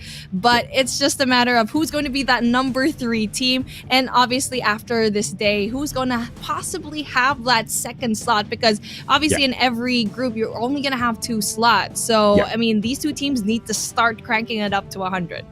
I think I can answer that first question already as to who's going to be able to pick up the victory, especially when you look at this first round in Hardpoint in itself, because RND, they did take on SKADI as well, and that was a much more convincing matchup where they went the distance, right? 211 to 250 at standoff. Yes, they still took the L, but it was a good performance. On the other hand, EZR Esports met the exact same team. They got thumped on 115 to 250 was the loss. So if you look at a comparison in terms of a stat like that, you surely see a better side of R&D in that Hardpoint matchup, which could perhaps make the whole winning series lean their way a tad bit. But looking at our schedule, ladies and gentlemen, boys and girls, that's exactly what you can expect right after this. R&D taking on EZR Esports. Series number 3 is going to be Kazoku Legacy taking on Blacklist International Ultimate. And of course, to wrap the day up later on, we've got Smart Mega going up against ALMGHTY. Yeah, I mean, I feel like that's a battle that a lot of people really want to see. But for me, the biggest question mark is going to be these two teams because like what you mentioned already earlier is R&D might have just a bit of an advantage, especially in that Hardpoint matchup. But again, it's still a question mark because EZR Esports, we might see something different when it comes to these two underdog teams. But again, they're both rookies in this particular group. And so I'm interested to see how they can actually show up and finally get to see a team that matches each other's strengths and skills here, because I feel like whatever team that they go up against first, it was SKADI, it was BBC, so it's just really hard because those teams are already really good to begin with. Yeah, the Broke Boys Club managed to go really hard against R&D, but that was the one and only matchup that we saw R&D take a win at, right? And Tokyo picked up the MVP title in that matchup. In fact, he actually picked up the MVP title in both the Hardpoint matchup against Broke Boys Club as well as SKADI. So good on him. We know we can watch out for this guy in this upcoming matchup. Odets, Martin J, Ezreal, Malek, as well as Jay, they make up the lineup of R&D. It's an absolute exciting thing to see these boys out there on the battlefield because win or lose, you know they have a lot of fun. And that's what's most important here is you actually enjoy what you're doing. And it really is a task when you're going to be playing scrims all the time. It ends up being not fun for a lot of players. And that's what makes them go and drop off and not play the game anymore. So I'm just really happy that a lot of the players here actually enjoy it. And not just that, you have incentives of possibly winning some prize pool later on into the stage. So, I mean, for me, I keep saying that the prize pool is important. But for me, the experience that you have here in this tournament is definitely going to be more important. I mean, the most important thing for me is for Ezreal to get a light for his webcam so that we can see him a little bit more. But, jokes aside, we've also got EZR Esports, Strux, Moi, Joke, Ashuri, Jai, as well as Judah stepping up to the plate. No victory so far as SKADI was the one team that they had to take on to open up their journey here at Garena Masters Season 4. But from here on in, hopefully the journey gets a little bit more smoother. We've seen EZR before. We know that these are the rising superstars of the future. And I'm quite curious as to how they're going to handle R&D out there here today. If they can open things up with a victory on Hardpoint, my confidence in the team is just going to zoom right up to a 3-0 victory on the side of EZR. But if they cannot pull off a victory at Hardpoint, I'm going to have some questions. It's going to be really hard to answer that because maybe Hardpoint answer because I think for R&D they do have a little bit more of an advantage when it comes to that game mode. It's gonna be up to that destroy. We need to see Joke absolutely pop off when it comes to that sniper because he's been really good. We've seen him do so many first opening picks for his team, and it's time to do the same thing into this matchup because like what we said already, what we mentioned was these two teams a little bit more even when it comes to the playing field, when it comes to those skills, but it's just really a matter of who will have that upper hand and definitely gonna be performing. Well, let's take a look at some of this head-to-head here. On the average kills, you're seeing a 23.33 go up against a 19.67 on the side of EZR Joke. So statistics-wise, you are going to see R&D kind of have a little bit of an edge over the EZR players. But that's purely based on these two players being taken up head-to-head, right? But on the average stats, you can see Ezreal's not sustaining his life on the battlefield as much as EZR Joke. 24 to 21. This is a win by Joke. So I guess we are a little 50-50 on the kills as well as deaths at the top. Yeah, this is definitely closer than what we expected, but which is really good for EZR as a whole. And like what we saw while that first game, it was all just one person that tried to make the biggest difference for Shush. But in the same time here for EZR, I don't think that's going to be the case here. Joke's good, yes, but I think everyone in his team can actually go and perform watching them play up against SKADI. But I think they need to push it out here because for R&D, you already know that they're so good, especially into those respawn games, that they need to really step it up. And it's all up to that map and modes that I feel like whoever wins that coin toss will definitely win this particular matchup. And speaking of, we have one of the hardest maps to start it off for our Hardpoint matchup. That's going to be Takeoff. And for a second game, it's going to be Raid and ending things off Control. I absolutely love this pick coming through from R&D. R&D wins the coin toss first of all, so they get 2 out of 3 picks here.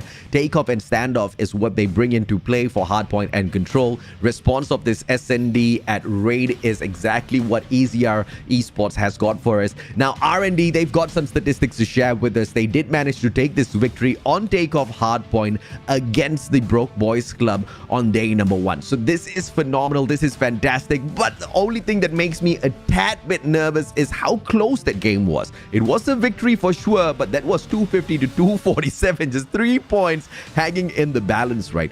But we know that R&D are the favorites to win this Hardpoint matchup. Hence why I said if EZR actually manages to trump them on this Hardpoint matchup, then we've got a real good matchup on our hands.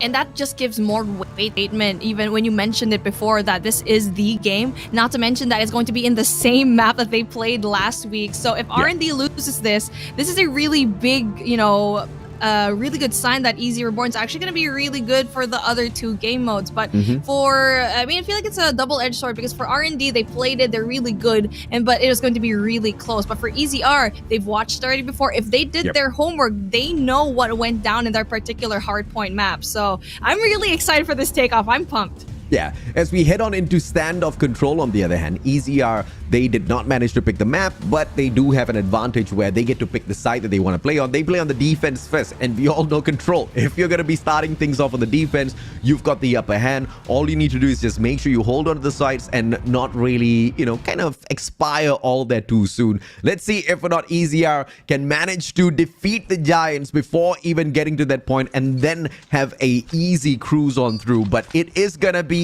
at Takeoff. Not the easiest of maps to master, but once you learn exactly how to manage those spawns, this map just becomes a million times easier. Definitely, and it's a map that you can definitely make a huge comeback from. If you're down a lot of points, you can go in for a comeback really quickly. And just as quickly as that, we get to see EZR taking points really early on into this matchup. They're taking their gunfights really well, but one person is going to be going down. Moy trying to hold down the fort, but unfortunately couldn't do it for so long. But good thing for him, backup is going to be right there. So far, this is going to be a back and forth that we like to see. And what do we expect in a Hardpoint like this, which is so open? Yeah, back and forth. EZR, they've done a good job so far, but now all you can see them do is just stick to the perimeter of this Hardpoint, just holding on to those power positions. And, you know, here's the weird thing. R&D just does not go in to aggressively play for that Hardpoint in itself. They just wait for those final few seconds where they know EZR is going to be focusing on taking the spawns away for P2 at the same time before they make a play for this P1, which I think is just pure genius. You lose less lives in that way. You don't allow your opponents to streak up all that too much. So it's just an all in all a better played round at that first Hardpoint for R&D. EZR, they didn't get the better of them. Yeah, I mean, Spawn, not just that. Spawn's going to be on the favor of R&D, though. But just as I said that, really big kills coming up from player number 5 from EZR. That's going to be a Shuri. That's going to be a surefire win to try and get those spawns back. And even though, yes, they lose that hard point, they win when it comes to those spawns. Joke gets that beautiful double kill, just annihilates everyone in the hard point. And this is a really good start coming in from EZR. Yeah, Easy Reborn showing us a little bit of exactly what they're capable of out there on the battlefield. Back and forth though, we still swing around on this hardpoint matchup with EZR sneaking away the hardpoint just for a mere few seconds. You can see the battalion already on the way up from the cranes, from the visitor center. Special forces base is their spawn, and they've got the advantage to pick up this hardpoint. Now with that manpower that they do go ahead to supply, easy reborn. They are not going in for that aggressive push at all. And once again, you gotta respect this from both sides. They're not allowing their opponents to streak up. They're only going in for those pushes when it's for sure a victory for them. Joke takes a double with the Preddy, and that's exactly how you use that score streak. Double Predator missile just clears up all of the space coming in from EZR, but then I'm not quite sure if that is going to be really helpful for them, because that allowed EZR, allowed R&D to spawn much closer into generator side, allowing them to go in there for the pinch. And so with that being said though, still winning a lot of these gunfights. That's going to be a Shuri and Moy going in 2 apiece for their name. That's going to be really big kills for them, but so far who's going to be in the hill? That's going to be R&D. Now, you gotta love this, right? But now what EZR needs to do is go in and take that generator spawns, but they don't even need to force it. Gods of RNG, they give it away to the boys in blue. RND, on the other hand, they will just need to sustain all of those gunfights inside of the hill, but they don't even do that. Easy reborn, doing 2 things at the very same time, holding onto the hard point and taking away those spawns as well. Now you can see the anchor Ashuri already moving on into the control room. That's gonna be your next hard point, but it is RND still holding on to the DS Scraps at the very same time as well. 63 to 54. Who would have expected such a close-up matchup? And once again, if Easy Reborn does manage to pull this victory away, you can probably foresee a 3-0 coming out of this team. Ooh, really close call when it comes to all of these kills. Still yellow when it comes to that hill. Again, Ashuri is just so good when it comes to holding things down on his own. Already at a crazy streak right now with 5 kills to his name. Gonna be able to get another one off the smoke, possibly. And now not just that, he's gonna get a lot of score streaks already lined up for his name. And now as the pinch finally comes through, where we'll be spawning off is going to be into that launch center base. R&D goes in there for a really big push. And there you go. There's no control whatsoever from both of these teams when it comes to where they're actually spawning off to. Oh, this is too good. Easy Reborn just holding on to the generator. This is the more comfortable spawn that they want to hold on to. So good on them. But it's not really a win the spawn, win the hard point sort of a position here at this P4. All because the spawns out of cranes that are coming through for R&D are just as close as generators. But a split spawn coming through now for R&D. This is going to be an opportunity for them to just rotate around and set up P1. But hell knows this Easy Reborn. And they snuff them out as they try to step onto the hill. It is just EZR all the way through. What a team. What a freaking play. That was a really good group effort, and they were able to hold down so much points already in this P1, which is supposed to be a really good and contested hill. And so far, this is the push that we need to see coming in from R&D. And yes, it's not going to be that far off when it comes to the points. Still very doable for R&D to gather them all, especially if they do the rotation into P2, right? 30 seconds left on the clock, and so far, EZR does have the upper hand of the points. And not just that, the score streaks and operator skills, they do have more of an advantage here when it comes to defending, probably into that next side. That's going to be P2. Well, R&D rue the day that they go in and pick this up. They thought that they would have an easy win over the players of EZR just because they had already taken the victory over the Broke Boys Club as well. But this seems to be a much tougher team to take out of the equation when it comes to takeoff. 109 to 91. This is scarily similar, scarily close to the game that they had against the Broke Boys Club as well. But we did see R&D pull through then. They might just pull through now as well. A 10-point lead in Hardpoint means absolutely nothing, but EZR knows that, and they want to make more of it. Joke with a double on the Annihilator, and the guy is on a continuous roll, but he doesn't even need to do anything. Look at Strokes roll. And this is what we expected. They were going to bring out the big guns when it comes to that P2 rotation. Not just that, they're getting so much kills to the fact that they're also gaining the momentum when it comes to those score streaks and refreshing those operator skills going into P4 and P3. Contest is going to happen though for R&D. That's going to be really good contest points right there. Not allowing EZR to even get a lot more points. And that just shows fighting spirit that we really like to see. But unfortunately, Moy and Joke are just so good when it comes to having that really great defense. And so they give away the scrap points going to R&D and going to position for that P3. Yes, Slight Challenge Masterclass right there as he just undoes the angle on the pre-aim already held on by R&D. EZR just on a roll now. They've done so well at P2, and now for the P3 setup, even without the generator spawn, they're going to be able to secure this. Just one player now trying to take that backstab. Player number 4, Jai, he steps on in as the anchor to hold on to the generator spawn for the rest of the team members, and EZR, the rest of them who are holding on to the point, they get the deed done. Slaying player after player, holding on to their point out of this hard point. 155 to 101. Now that's a way to run away with the match.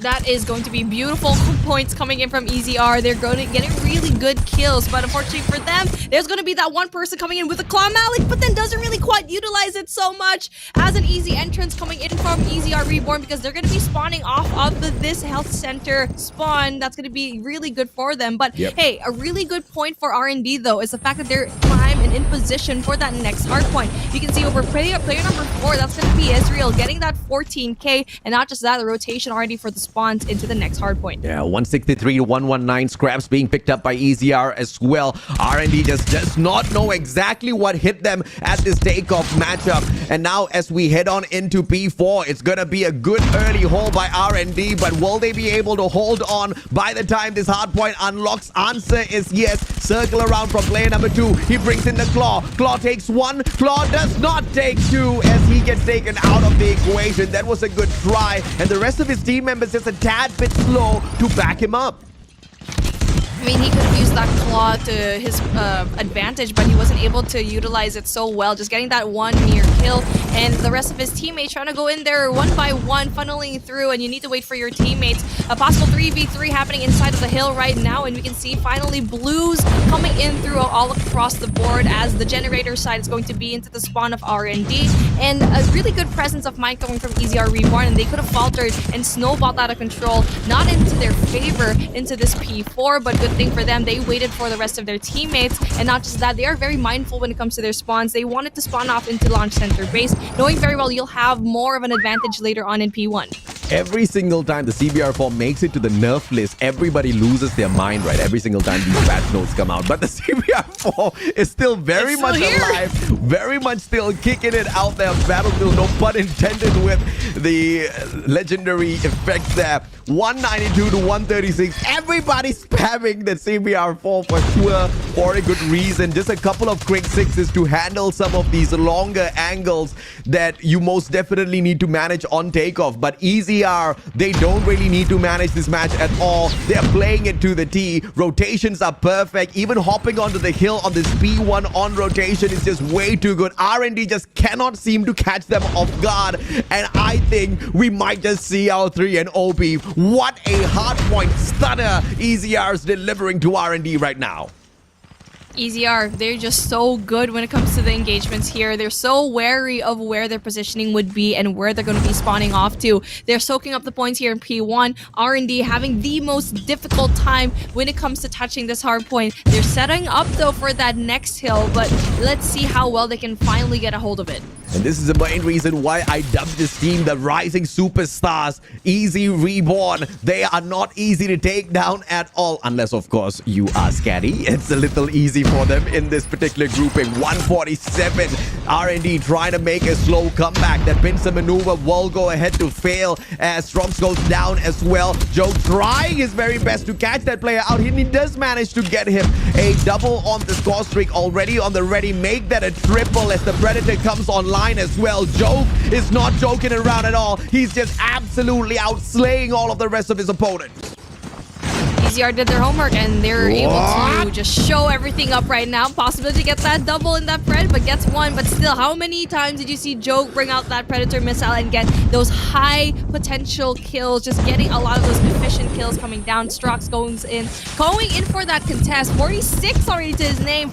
Just 3 more till he reached the 50-point mark. And not just that, he has a Claw to play with. And speaking of, he brings it out. Is met with a stun, but doesn't really quite get a lot of these shots. He gets taken down. down, 2 away. But then, hey, Joke, it doesn't really matter. He has 60 almost to his name. Just 1 more kill. And this is the most we've seen a player actually slay out in this competition so far. This is just way too good of a game, man. 240 to 169. And I believe this is all over. Final attempt coming through for R&D just to pause the clock. They managed to get that done. But Joke steps on in with his Annihilator. Come on, Moi, you cannot do that. And Tokyo taken out of the equation as well. The game is all over. Easy win for Easy Reborn Esports. Joke had 64 kills. I'm not surprised because every time I look at the kill feed, it's just Joke all over again. Oh, yeah. It's so crazy how he's so efficient when his skills, and also the fact that he's mindful of where he's at. The only falter that I saw was that Predator missile, that double kill that made everyone else from R&D spawn closer to the point. But hey, that doesn't matter. If you win it with such a wide margin and getting that 64, almost getting 70 kills is absolutely mind me pardon about this, is absolutely no joke. Oh yeah, absolutely no joke. The only joke was bringing the shield turret into the game. I don't know if he had not redone some of his loadouts, but clearly he brought it in, refused to use it no matter how long it stayed activated. But it would have been a true dishonor to his opponents if he had whipped that out and started winning the matchup as well, right? But I tell you, this game was just so exciting to watch from start to end. R&D went in for the comfort pick at takeoff Hardpoint, thinking they could get yet another win over a team, but they just got absolutely thrashed. 250 to 170. Tokyo did a phenomenal job out there, but the rest of his team members just were not staying alive long enough. And Joke, this guy, come on, a 2.0 KD with 64 kills. I mean, he was on fire. And speaking of another player on fire, Moy getting the 2 minutes for his team, the OBJ God. He's just doing a lot of work inside that hardware, getting multi-kills after multi-kills, just doing such solid defense there, all on his own at times. But hey, looking at the other side though, it's still a pretty valiant effort. Tokyo getting that 47. But I mean, Ezreal with the mere 2 seconds is going to hurt them quite a bit because you need to step it up. Because at first it was kind of close, but at the very end, it's just like easy R, especially with Joke having that 64k. And the reason why he actually has that turret is he's never going to use that. He actually has that so everything else refreshes faster. So that's why he has so many Predator missiles, so many Hunter killers, is because you lose that slot of having a 3rd score streak, but you do have an easier time refreshing all of those score streaks. So you see a lot of these players actually do the same strategy as well. You know, at the end of the day, if you're not going to be picking up those solid kills, you better be clocking in your time at the hard point. Ezreal just unfortunately could not find the opportunity to do so. Every time he showed up, he just kept coming across Joke as well as Ashuri. I mean, Strokes was doing phenomenally well as well in terms of all of those slays out there on the battlefield. But 64 kills on a hardpoint matchup at this level is no joke. And Easy Reborn Esports, this is the main reason why I have had my eyes on them for a while, right? They've got so much of potential, and I feel like they will be able to achieve their true potential by the end of the group stages in itself. They just have to put their heads in it, and clearly they've done exactly that, which has led to this victory. Now, the theory was, if Easy Reborn can actually pick up this win at Hardpoint, we might just see a 3-0 in their favor. So it's up to R&D to prevent that in this SND matchup that's coming up at Raid. Oh, I'm so excited for this. That was probably a really exciting takeoff matchup. It snowballed at the second half when we definitely see that EZR had such a solid hold in P1, which is rare to see because P1 is usually where both of these teams have a hard time getting so much of points. But it just shows that a beast is slowly waking up in the form of EZR, and we love to see it. You mentioned it in the start of the broadcast, and this is the moment, this is a time where we need to see new faces shine. And EZR is slowly being that face that everyone needs to go and look at. And EZR might just end up being the second face that makes it through from this group. I mean, everybody knows that SKADI's gonna have a pretty easy route towards the playoffs from this group in itself. They've already proven themselves against 2 teams so far. Both the teams seem to be fighting against each other right here, right now. It was a flat-out 3-0 victories on both of them. So that's easy points in the back. But Easy Reborn, they obviously had a tough time against SKADI, right? They could have had a better start if they had a different opponent on the board, but it just wasn't the case. It's just not how things are set up. But against R&D, they're really starting to show their fangs. But in this raid matchup though, if R&D can strike back, if R&D can expose a little bit of the weakness out of this team, then maybe we can still ask some questions. But I think EZR is hot. I think they have already wound up in this hardpoint matchup, and they're not going to drop the ball so easily. I mean, if it was a game mode that can stop momentum, that will be S&D. That's the reason why it is in between both of these respawn games. So if you are going to be R&D, this is where you show up. And if you learn from the past game, we saw it a while ago, that's Rao versus Shush. You need to know your place when it comes to the map, because once you look away and be distracted, that is when you actually get, you know, COD timing, and you just suddenly you're out of the game. So you need to focus up on where you're looking at. Be patient when it comes to those shots, and don't look around too much, because sometimes if you look away, that's the moment that you get struck. Let's see how the setup is. Ooh, SRDED finds more out in the open with its CBR4. And the bomb now on the ground. It is a opportunity for them to turn things around, but someone needs to access that central garden and close down all of those potential rotations that are going to come forth. And R&D's not rotating just yet. You got to respect that.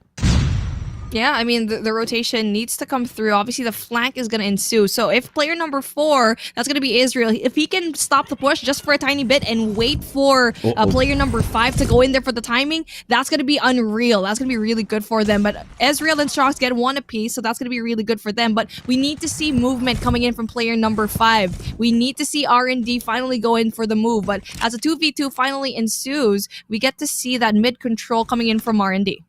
And this was the hold up on the rotation earlier on, but Joke makes a quick work out of Uni. Malik, final player left standing in this equation. 1v2, what can he do? Grenade in hand. He's going to try to snipe out these two boys. Might want to pick up a different weapon, but can play those long angles as well for himself. The bomb, on the other hand, heading straight on in towards that basketball court. They're going to meet each other halfway, but Malik's just taking way too much of time at laundry. And you don't want to engage up against Joke in a 1v1 because he's just so good when it comes to the snipes. We've seen already, especially in those quick scopes. And as the bomb is going to be planted, Malik needs to find a way to wrap around and pick up another gun, because so far he has a sniper, which is good. And he also has a nade to play with. So that's going to be really good information once he gets a hit marker, if he does get that. But knowing very well that if it's going to be an 8 plant, it's probably going to be planted for poolside, and knowing that someone's going to be there at Tiki. So that presence of mind is definitely going to be really important for him. Spots 1, doesn't really quite get the shots down, but the information coming in from EZR Reborn is definitely going to be there. Oh, good positioning, but Malik just overwhelmed by the two players. 1v2 never going to be easy unless you're a super shot, and every single quick scope that you take is going to be ending up with a kill on your side. Easy Reborn with an easy point and an easy win to their side at the opening of this S&D matchup. R&D, this is where that pressures really starts to pile up for themselves. Now, as the defending side, they have done well in this first round, if you ask me, and that pays off in the second one. Uni and Malik will be able to find one each for themselves. Jai trades Uni out, but the damage has already been done. This bomb is stuck out there in that swimming pool. And I feel like they don't have a smoke to play with to try and retrieve that bomb. But as they actually try to go in there for the rotation, the bomb's going to be opened up and they're going to be evening things out. So I feel like it was such a big mistake to try and rotate a little bit above staircase in that alpha flag. So, I mean, Tokyo should have had that sideline, but then he went away. And this is what we were talking about in the start of this matchup is you don't take your side away. Your job is to go in and defend that pool side, and you don't have that sideline that allows easy access going into A. Whew. And just when you thought that R&D opens things up well, Easy Reborn, they show that they can close it just as well, if not even better. 2-0 so far. It looks like the 3-0 prediction is just beyond the horizon. R&D needs to wake up. They need to wake up right here, right now. Defending side, once again, it's going to be a 3-2 push, but it's an aggressive one. All that fine strokes and quickly traded out by Jay and his Krig 6. And it will be yet another one for Jay as well as Ezreal goes down. Good smoke out. but he's not going to be able to find anyone with that frag just yet. Gets flashed instead, and that slows Jay down, but he does not get the kill. Uni trades him out with a good wall bang. That was a good rotation coming in from the two players that came in from Alpha. That's going to be player 5 and 3. Uni and Malik, really good decision to rotate really fast. That really lightning quick communication really pays off. And as the bomb is going to be going down, Joke will have a very hard time picking off these 3 players. And even though he does get one, his biggest opponent's going to be player number 3 up into that jungle side top laundry area. And so I feel like he's probably going to try and get that one first. He will try to spot one in through mid, but it looks like a long wraparound because he does have enough time. But they are very aware, R&D's aware that the bomb is going to go down. Just needs to make the right calls here, Joke. Good angle, turns around at the right time, spots the shoulder, punishes Malik. Spots yet another one, and Joke with a double. Can he get the triple? 40 seconds to go. The guy can slow his pace right down. It's going to be a 1v1. Joke versus Uni. Uni with the Oni. Let's see if or not he can secure this for the team, because R&D did really well. If they fail this, though, it will be quite the punisher, but the Krieg 6 does not disappoint. R&D pulls that one round back. Joke was just a little bit too open. I mean, if you are going to be going up against a Krieg 6, you need to find your way into cover, because if you snipe and if you miss, you'll have a very hard time looking for cover. But I saw the valiant effort from Joke, because his biggest opponent was definitely going to be Malik. He got rid of him, got one more, but unfortunately for him, went a little bit too open. But here you go. Really big gunfights ensuing here in mid. And good thing for Tokyo, he goes away with his life. An alpha push coming through. Gets 2. Uni gets 2 big kills. Tags one more. Gets that 3rd. That's going to be really big when it comes to the whole Group 6. You can spam that thing out of control. Oh my lord. Uni just on fire right now as R&D. Uni fights the 4th one. Give the guy the ace. Uni continues to go in for the spray, but Ezreal sneaks away the final kill. 2-2. R&D is not done just yet. R&D, really great push in this S&D round. We're down to round number 5, and we thought that EZR Reborn had what it took, had what it took rather into that first 2 rounds. R&D definitely is really capable of doing something else. So Joke gets that first opening pick, gets rid of Oni, an essential player, but Ezreal gets a nade kill. That's going to be really big information. And so far, it's mid that they're trying to go for that mid push. And so far, Joke doesn't have any kind of information, and people from R&D is actually spread out pretty good here. 1-for-1 trade. Nobody's going to complain about that. It was a good trade right back. That was an unexpected grenade. Joke, on the other hand, still alive and kicking. The threat on the side of Easy Reborn Esports. But it will not be the same for Tokyo as Joke makes quick work of him, and Strokes finds Audets as well. Easy Reborn this time. They're kind of ramping themselves up a little slowly here, but surely. Ezreal with the Krieg 6 can still turn things around. Krieg 6 in hand.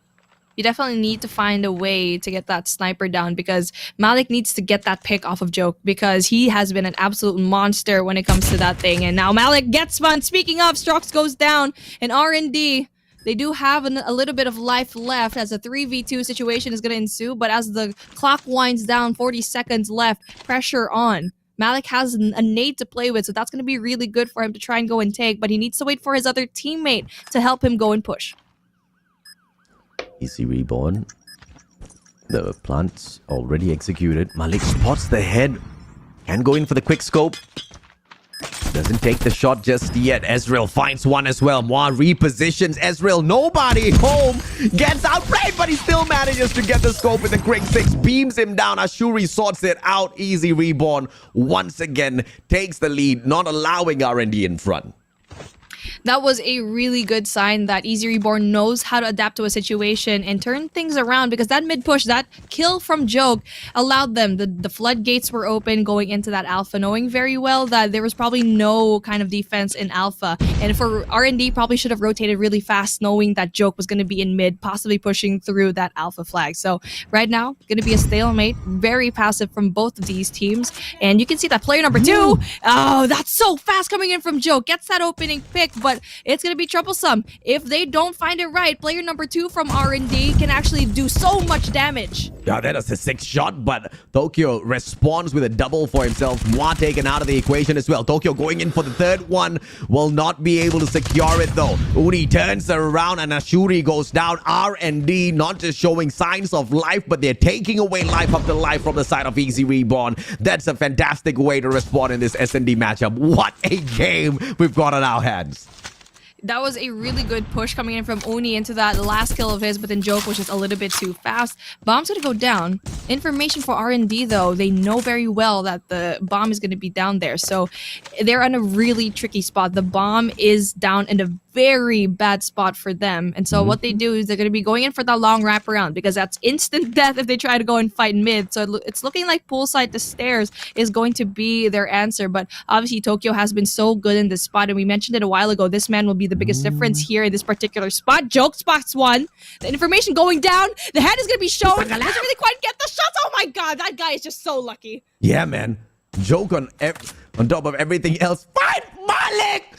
What a joke! The guy gets taken down by a headshot after seeing his opponent pop up and down multiple times. But it doesn't matter. Jai's still alive and kicking with the Quick 6. Takes one for himself. It's 2 more that he has to take on. Bomb in hand already. So that's a good start. Odets manages to spot him, but Jai spots him right back, taking a couple of shots at him. Is he going to go in? No. There is just absolutely no time to play with. And R&D pulls one right back as well. That's all on Joke. That is all on Joke. I mean, he got greedy. He tried to go in for the same shots over and over. He just stood there. He was just like he was a duck. He was a sitting duck in the middle of the water, and R&D just absolutely utilized. Speaking of Malik himself, big kills, really big, high impact kills coming in from this man. And even though Joke has more kills than him, he has been turning it up when it comes to those essential kills. And right now, 3v4 situation, still at the favor of Easy R though. Looks like they're getting angry, but Tokyo yet again fires it up. Knows very well that there's going to be players coming in from that pinch.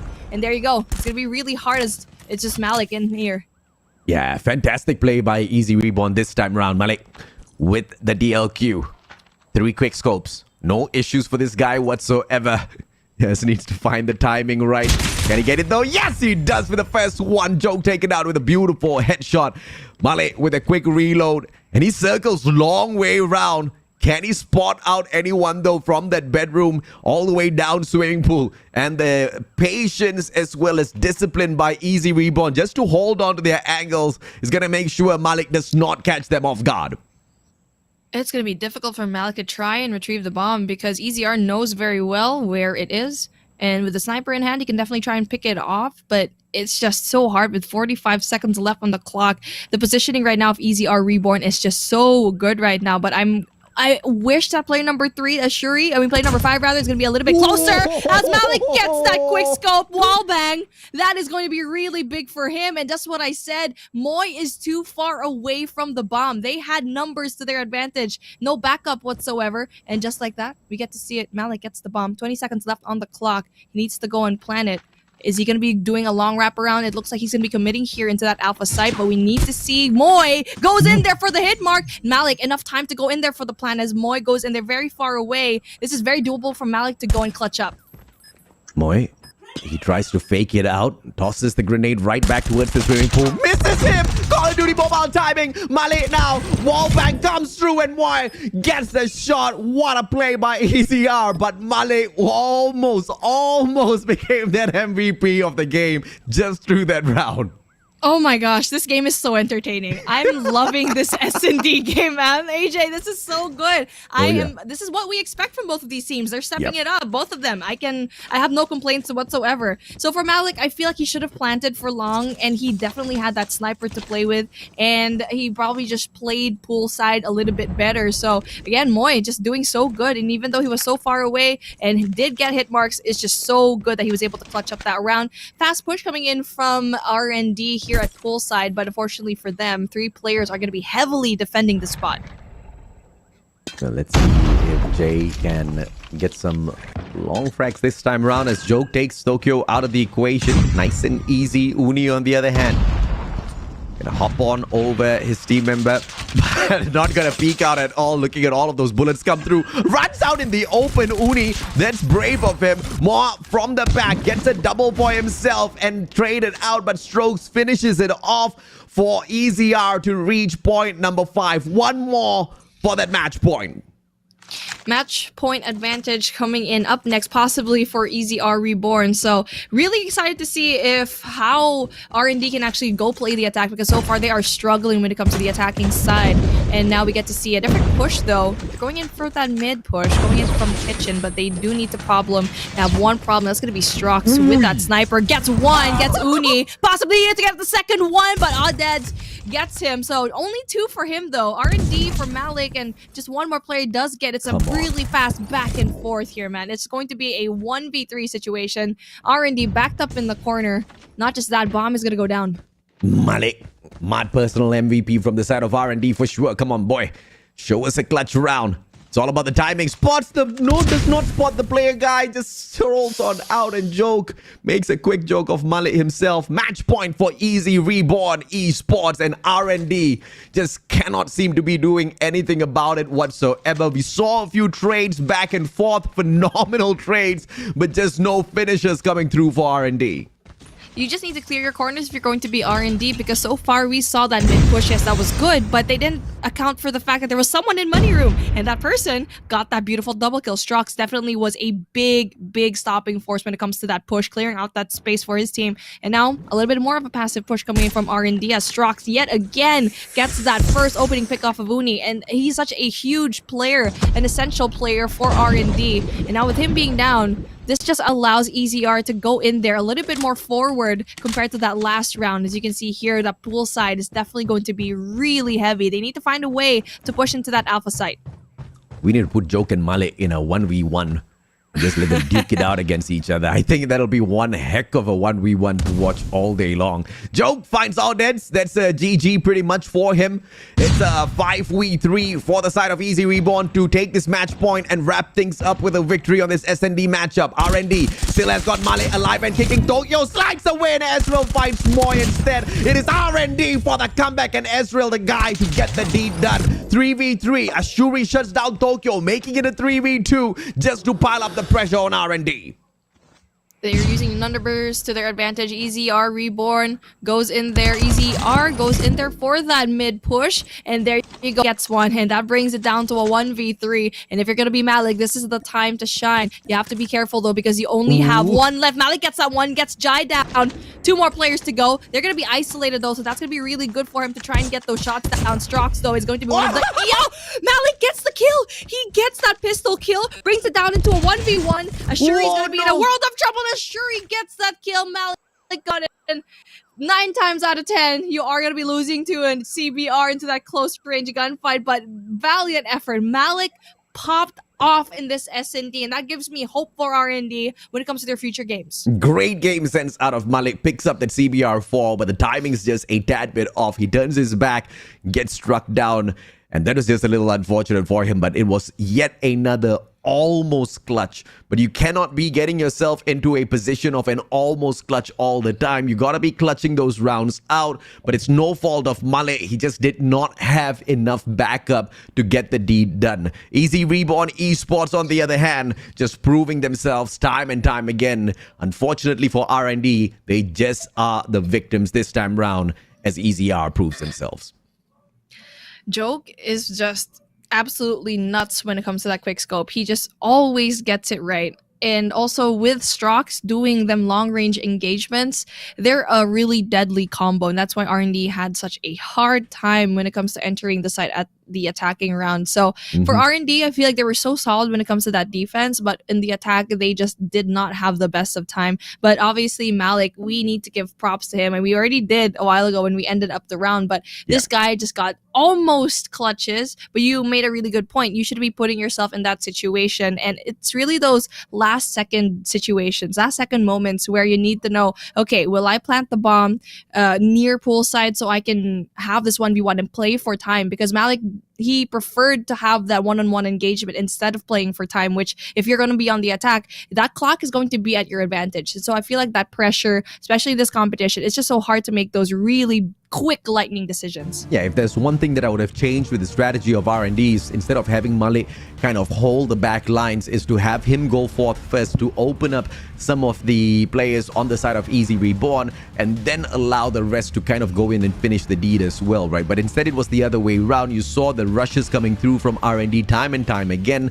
A couple of times it worked out. Most of the time it was just falling flat on its face, and most of the time that was happening because of this guy named Joke. Yes, he botched up one of those shots, which was just absolutely hilarious, but apart from that, Joke was just outstanding all throughout this matchup. I absolutely love it, and this is why, if you are a betting guy, you want to bet on Easy Reborn Esports. But as we head on into standoff, Special Forces base is picked by Easy Reborn, which means automatic advantage to them. Remember the prediction? The prediction is if Hardpoint's picked up by EZR, it's going to be a 3-0, and on top of everything else, if they've already got the first 2 games, starting control off on the defense just puts the freaking eggs, every single egg, into their basket. There's no way they drop this unless R&D just goes ape on them right now. You're right, and it's all up to Malik to try and do that. I'm really curious if he's gonna bring out the SKS, because that's gonna be a really good gun for this map. And knowing how good he is when it comes to those long-range engagements, he can actually go in the 1v1 with Joke. I want to see it. I definitely want to see it. And so for you made a really good point. Once they did a really good hardpoint matchup, it's just every single time they win that S&D, it just goes up. The percentage of them getting that 3-0 just goes up so much, and that confidence definitely needs for EZR. They already have it. For R&D though, they still need to get that. But one thing that I love about R&D is just, you know, that they're just not giving up. They're so persistent when it comes to those plays. It just needs to play it right. It's just really those small decisions that they need to polish up. Yeah, I mean, by far, obviously, this has been the better series in comparison to the first one that we watched. It has just been so exciting to cast this one, as well as tune into all of the battles. And by no chance whatsoever was R&D a walkover team, especially in that S&D matchup. Like you said, there were multiple comebacks that they were trying to set up. It's just that it was just strategically a little too soft, and they just kept allowing Malik to be the final guy surviving. And, you know, clutches just aren't, you know, Malik's thing, right? He can shine, he can really pop off, but he just wasn't able to finish off those rounds. Hopefully, it is a little bit different this time around in this control matchup. We want to see R&D start things off with a victory, just to keep things a little bit more equal here. And you can see here, possible early spawn control from Strox. He tried to go in for the spawn control, but did not really win those shots. And now it's all R&D when it comes to that map. But you have 1 tick of progress going in from Alpha and winning a lot of these gunfights down. They do have that second tick just up in the horizon. Moy doesn't really win that gunfight though. That's a really essential gunfight that he probably could have won when it comes to those engagements. But hey, he's still able to get that kill, so that's still 1 off of EZR Reborn. There's still an advantage when it comes to those lives, but with second tick of progress down here in Alpha, you can see R&D is definitely going in for a different approach. They're going for that Alpha control, but what they need to do is that they need to go for Bravo just a little bit, because we've seen it time and time again where they actually do a split push. But as you can see, the defense of EZR Reborn, Easy Reborn rather, is going to be really good because of how much they're actually pushing R&D back to their spawn. I love what Malik did out there. Just quickly circles around mid-square, takes that backstab, and heads on into that A control point, and single-handedly makes it possible to take the control point away. And unfortunate for him, he gets struck right down instantaneously, and Tokyo just wasn't there on time to back him up. And that A control point gets cleared off, and R&D will need to reset this. They need to start all over again to pull that A control point away. But with 27 more seconds and a single life left, Easy Reborn has gotten the deed done. R&D needs to find a way next up into their next attacking round to actually go through gas station and go in for that backstab, because so far it's been a 2-dimensional play into that first round, and that gave an easy shot coming in from EZR. But yes, they did have that one good play, that one good player that to try to get that third tick of progress down on EZR Reborn's side, but it didn't really work out for him because everyone else in his team is actually so far away. On the defense this time around for R&D, they start things off hot and they get the first blood. Fantastic. And they string that up with 2 more kills as well. R&D's off to a phenomenal start, but they're playing this way too passively. Everybody's just backing away. And look at EZR. They're walking straight on in, and they just want to get those annihilations. They're holding a good back line, and cheeky little R&D players trying to get the spawn trap on them. That's just not going to work. Not against Easy Reborn. As Easy Reborn now ventures out to attack both control points at the same time. Talk about throwing a curveball. And yeah, that's what we were talking about a while ago. You need to have that presence into that backstab, into that flank, and that's player number 2. Strox will have so many kills already at this point, almost at that third, but did enough damage to try and slow down the push of R&D. And just like that, 2 points already being captured. Bravo, second tick of progress. And that's supposedly the harder hardpoint to actually go and consume. And right now, it's going to be really difficult for R&D to try and stop that push. And so far, the defense is a little bit scattered for R&D. Yeah, Malik is doing a great job though at that B control point. Now he single-handedly held it down already. The rest of his team members can back away and protect that A control point, but they're not doing that at all. They're just hanging back in the Guerrilla Avenue. Finally, player number 1, Odets, he takes the initiative to step on up, gets the solid kill for himself, but the damage has already been done and it's continuously being dished out by Easy Reborn. Second quadrant on that A control point taken away as well with 4 more lives left for R&D. Easy Reborn makes this game look so freaking easy to pick up a victory on. Oh my goodness, and it's just so hard to go in for that attack, and yet they have already 2 ticks of progress down. That split push definitely worked out. We talked about it before this round started, and it looks like they're just so good when it comes to it. The pinch is definitely going to be happening right now, going in for that Bravo side. Only 1 player, that's Odeds with just 11, no 12 to his name, but then with just 9 up against 9 lives, that's going to be difficult for him to go and contest. Unfortunate for him, it was a great final play by Odets, but it's just all out one-sided. Easy Reborn. They started off with an advantage on the defense. They did a phenomenal job at the defense in that first round, and they've just been stringing it along. Attack has been perfect as well. Yet another defensive round for EZR to close this off, unless R&D just has something special for us. Ashuri whips out the gravity vortex gun, does not accidentally step on into it. Would have been hilarious if that happened, but it is a good play at the end of the day. 29-26. R&D just cannot seem to cut a break here.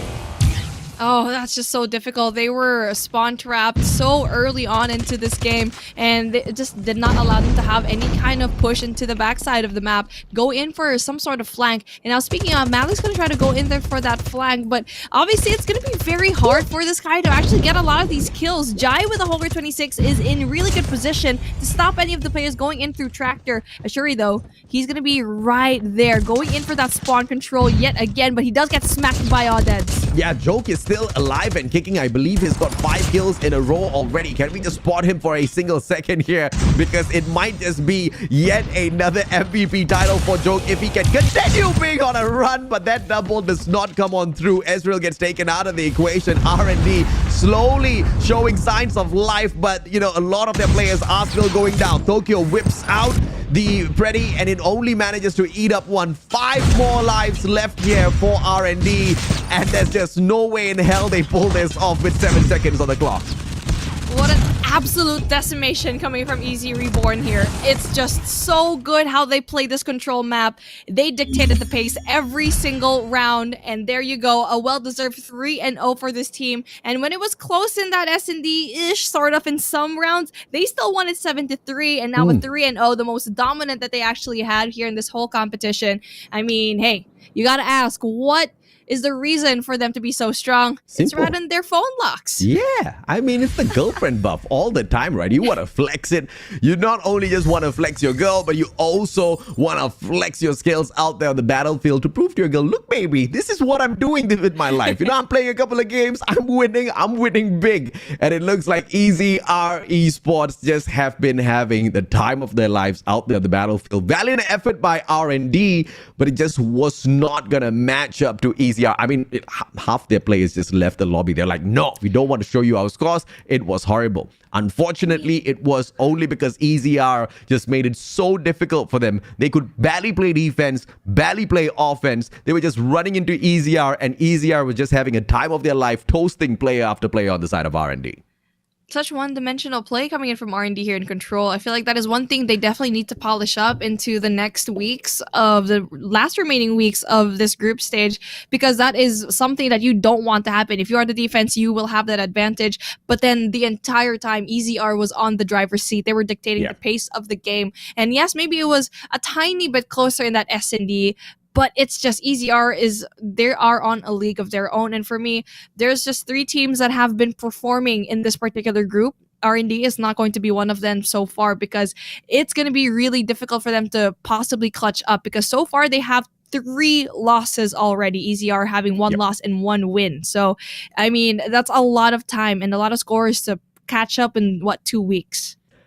EZR looks like they might just be the second team to makes it on through based on the current statistics that we've managed to pick off of all of their matches. Obviously, SKADI's going to be just moving on scot-free into the playoffs. It looks like this particular grouping is a tad bit too easy for them. If EZR made R&D look easy, SKADI, they made EZR look easy. So you know exactly how the power ranking works within this group. But a 3-0 was what was predicted, and a 3-0 is delivered by Easy Reborn Esports. 250 to 170 on that takeoff. Hardpoint. Raid SND was flat out 7-3, although R&D showed multiple signs of life, with Malik being that promising player that could have carried the team if only he had a slightly more solid backup. And Standoff Control was just a flat out EZR game with a 3-0 victory for themselves. What a series we just had on our hands. Yeah, I mean, that was just an easy game for EZR. Really showed up. They're a different team compared to the last time I casted them. I mean, obviously SKADI's going to be a different beast, but it looks like they have been reborn quite literally in this game, because I saw some reluctance in this team in that day number 1. Maybe it's because it's at day 1, game 1 jitters, but for this team, there was nothing but confidence, that calm, cool, collected manner that the fact that they let takeoff just absolutely falter them, because R&D, we had that. They were supposed to have that in the bag because they won it. They won it once, but it looks like EZR made that homework. They did that homework, and when it came to Control, it was just a completely different story. But here we take a look at where history is actually made, when Joke made an absolute banger, 4 kills. And I wanted to count, you know what, I'm going to rewatch this broadcast and see how many times he brought up that Predator missile. Yeah, I mean, the guy was just on a roll, most definitely. Every single shot was hitting, but it was mainly what was working for him was the positioning, right? And every single time he needed to shine, the team members were already there anchoring the spots, making sure the right spawns were available for the team, putting him in the best possible position to continuously pick up the victories for his team members with all of those gunfights. It was a phenomenal teamwork at the end of the day for Easy Reborn. And in this S&D matchup, I have to say it was a standard display of aggression from EZR, but R&D, they responded so well. It's just that if only Malik just had a clone of himself in the team, things could have been slightly better. Yes, the other team members were doing a little bit as well, but towards the end of those rounds, Malik really needed some heavy-handed assistance. Yeah, I mean, he needed assistance from his team, and unfortunately in that S&D, he didn't really have it. And also, you get to see it here. R&D just had such a difficult time. As you can see that one player really struggled, that's Ezreal. And he's been struggling in every single game mode that they actually played in. Just 2 into the second round, into the third round, that's just simply unacceptable. But hey, this man needs no introduction. This guy's no joke. 31 average kills. Average stats of 16. KD ratio of 2.32. And almost 4,000 in the average score. This guy is just absolutely crazy. And one of the reasons why EZR is just so good at what they do. And it looks like a different beast is waking up in this competition. And AJ, this is why I love Garena Masters, is because it cultivates monsters. It cultivates really good talent at the very end of it. I have to agree, and it also helps them give a great platform to show off all of the cultivated skill, right? EZR joke, no joke at all in terms of his gameplay, and he was phenomenal out there in every single matchup. Even Control, Moa did take that MVP title away from him, but he was a little slow to ramp up. In that Hardpoint and S&D matchup, on the other hand, this guy was just absolutely on fire. And if it wasn't for Male, he would have been even more convincing in those matchups, right? Male really gave him a run for his money. Joke slowed down the pace in a couple of those moments, but even after slowing down the pace, he still picks up the MVP title. I mean, that in itself has to say a lot for him. Yeah, and really talented guy, and he was the only one that could actually stop Joke in his tracks. And another player that I actually kind of want to commend is going to be Tokyo. He is, I feel like he has really good presence of mind for R&D. Yeah. He had really good positioning, and he won a lot of the plays when it comes to those wins in S&D. So again, there's so many bright spots for this team. It's just they need smooth out the edges. There's just so many moments where they could have won it, but at a situation like this, you see a team absolutely exploding and creating monsters of a team. That's going to be difficult to go and pursue.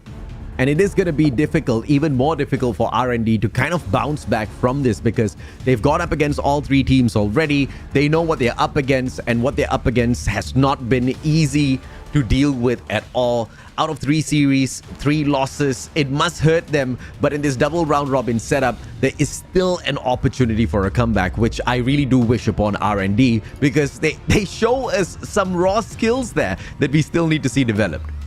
Yeah, I mean, the skills that definitely need to be edged out just a tiny bit. But hey, let's take a look at what we're going to have, because obviously every time we have a game, end the game, what I look forward to the most is actually interviewing one of the players that are going to shine into all of these games. I am crossing my fingers that's going to be Joke. I just really want to ask how it feels like to have the most kills here in GM4 so far. He had 64, Irfan J had 52, Clay had 51. So for a rookie team, for a rookie guy to actually come up here and give you those points, I'd be scared if I saw those. I most definitely would be scared as well. I cannot wait to see exactly what EZR can do against some of the other teams in the other groups, right? Yes, they've already showed off against a couple of them within this group in itself, but it's still not enough. I mean, they've only technically dominated R&D. They haven't really shown us exactly what sort of response they've got against SKADI, which is something that I'm most definitely looking forward to in the double round robin setup. But we still do need to see exactly who we're going to be interviewing over from the side of EZR. Hopefully, it's the one and only Joke, but even if it's not, I'll be more than happy to speak to any one of them.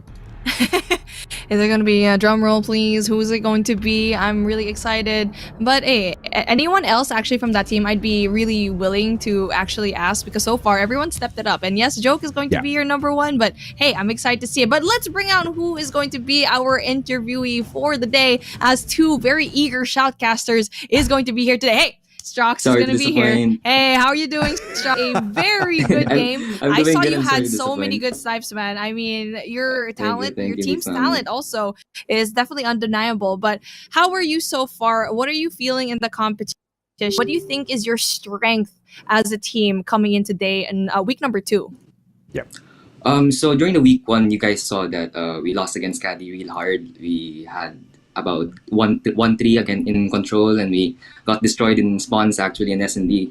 I believe that it's just since we're still rookies, we have new experiences. That's why even me, it's my first time being in a major competition. I believe that right now we can, as for me and for my team, I believe that we can go further on with our skills right now, as long as we still continue our practices, such as doing scrims daily, RG, and building up the team composition and the team chemistry. Because actually this team has only been built for about a month, so our chemistry is not like those pro players out there that has like 2 years of experience. Those are like a year of experience. That's why I believe that as we build this chemistry as a team, we can go further on in this competition. I mean, no doubt, man. For a team that has only been set up for a single month, you guys are surely whooping butt out there. What sort of homework did your team do after getting taken down by SKADI? Are you guys well prepped to face them again? Well, I must admit that SKADI is one of the hardest teams that we faced out there in the competition or in the league right now. But as we're preparing for SKADI, we against international enemies, and about, let's say, 9 p.m. and it's a 4-4-4 scrim. we're grinding nonstop until we actually. Our goal is to beat SKADI and to go to the playoffs.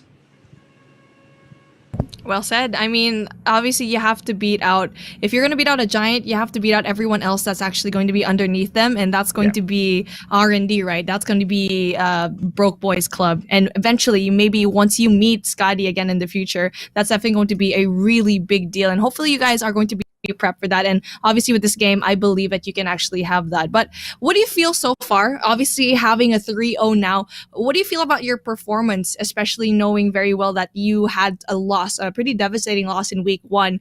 How does it doing when it comes to your confidence as a team?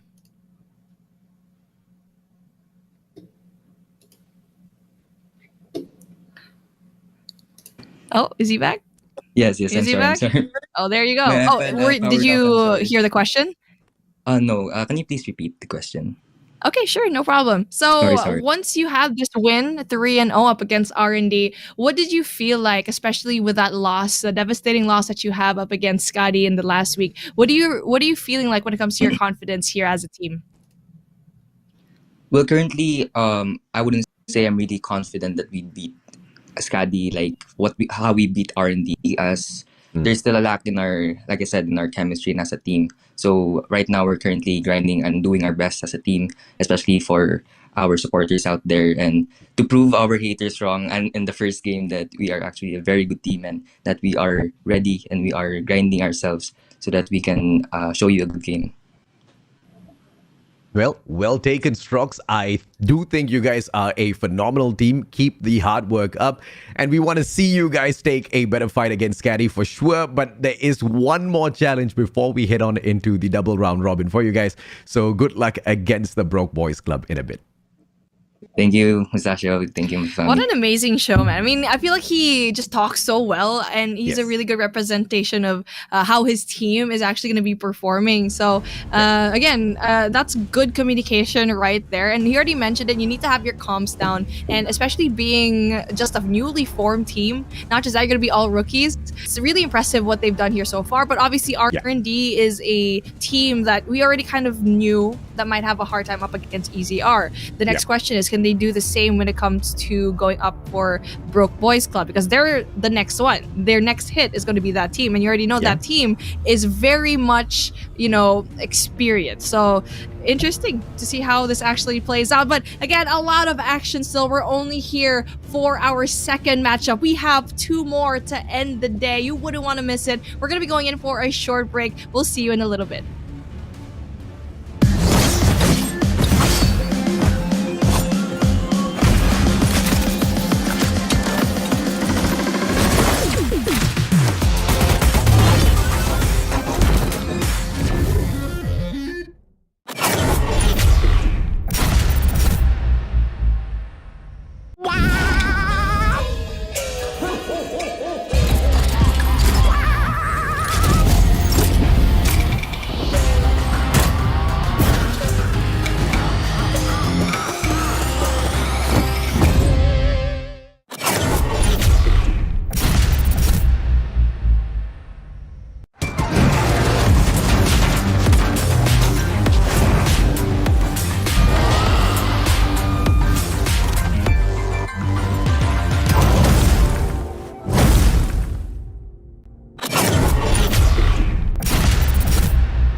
We promised you great action, and the teams most definitely are delivering out there on our word. My name's AJ. I'm the Mustachio down here with the one and only Beef Mommy, and this is the Garena Masters Season 4 Group Stages, day number 4. And this next matchup is most definitely going to be a mini blockbuster before we end the day on a super high note when ALMGHTY takes on Smarter Mega. For now, it's going to be Kazoku Legacy going up against Blacklist International Ultimate. Now, I don't know who you are, where you come from, Kazoku, but Blacklist is gonna be a challenge, no doubt whatsoever. I mean, you already set it up really right. It's just Blacklist International is just such a monster. All eyeballs are on them, especially when they revealed their new roster. Rage definitely going to be best pickups for their team. Yato and Yobabs, they're just so crazy as a duo. And with all that mixed together with the guidance of Jabin, AG, it's just so amazing. And let's see if the rookies can definitely go and perform, because Kazoku Legacy, they've been having not such a great time in this competition because they did have 2 losses already, and one against DIVINUS and one against the Huntsmen. So that's going to be interesting, because Kazoku Legacy, if you had those losses up against these 2 teams, Blacklist International is going to be no joke, because they are people are pegging to be possibly the #1 team right now in Garena. Yeah, I mean, Blacklist Ultimate, they destroyed DIVINUS in that Hardpoint matchup. No mercy whatsoever, welcoming them to the 50-point club for sure. DIVINUS only managed to reach 32 in that great Hardpoint matchup. And DIVINUS themselves managed to actually take away a Hardpoint game from Kazoku Legacy. So that in itself should kind of show us exactly where we are going to be in this particular series. But do we even need to take that statistic up? It is Blacklist International Ultimate with the strongest roster they've ever had. And I'm just going to have a lot of fun on this matchup. My boys Yato and Yobabs are back. And on top of that, Rage on the lineup as well. You said it, Beef Mommy. It is going to be an absolute cracker. And I don't know. I don't want to make any stupid wagers, but I think this is going to be yet another 3-0 of the day.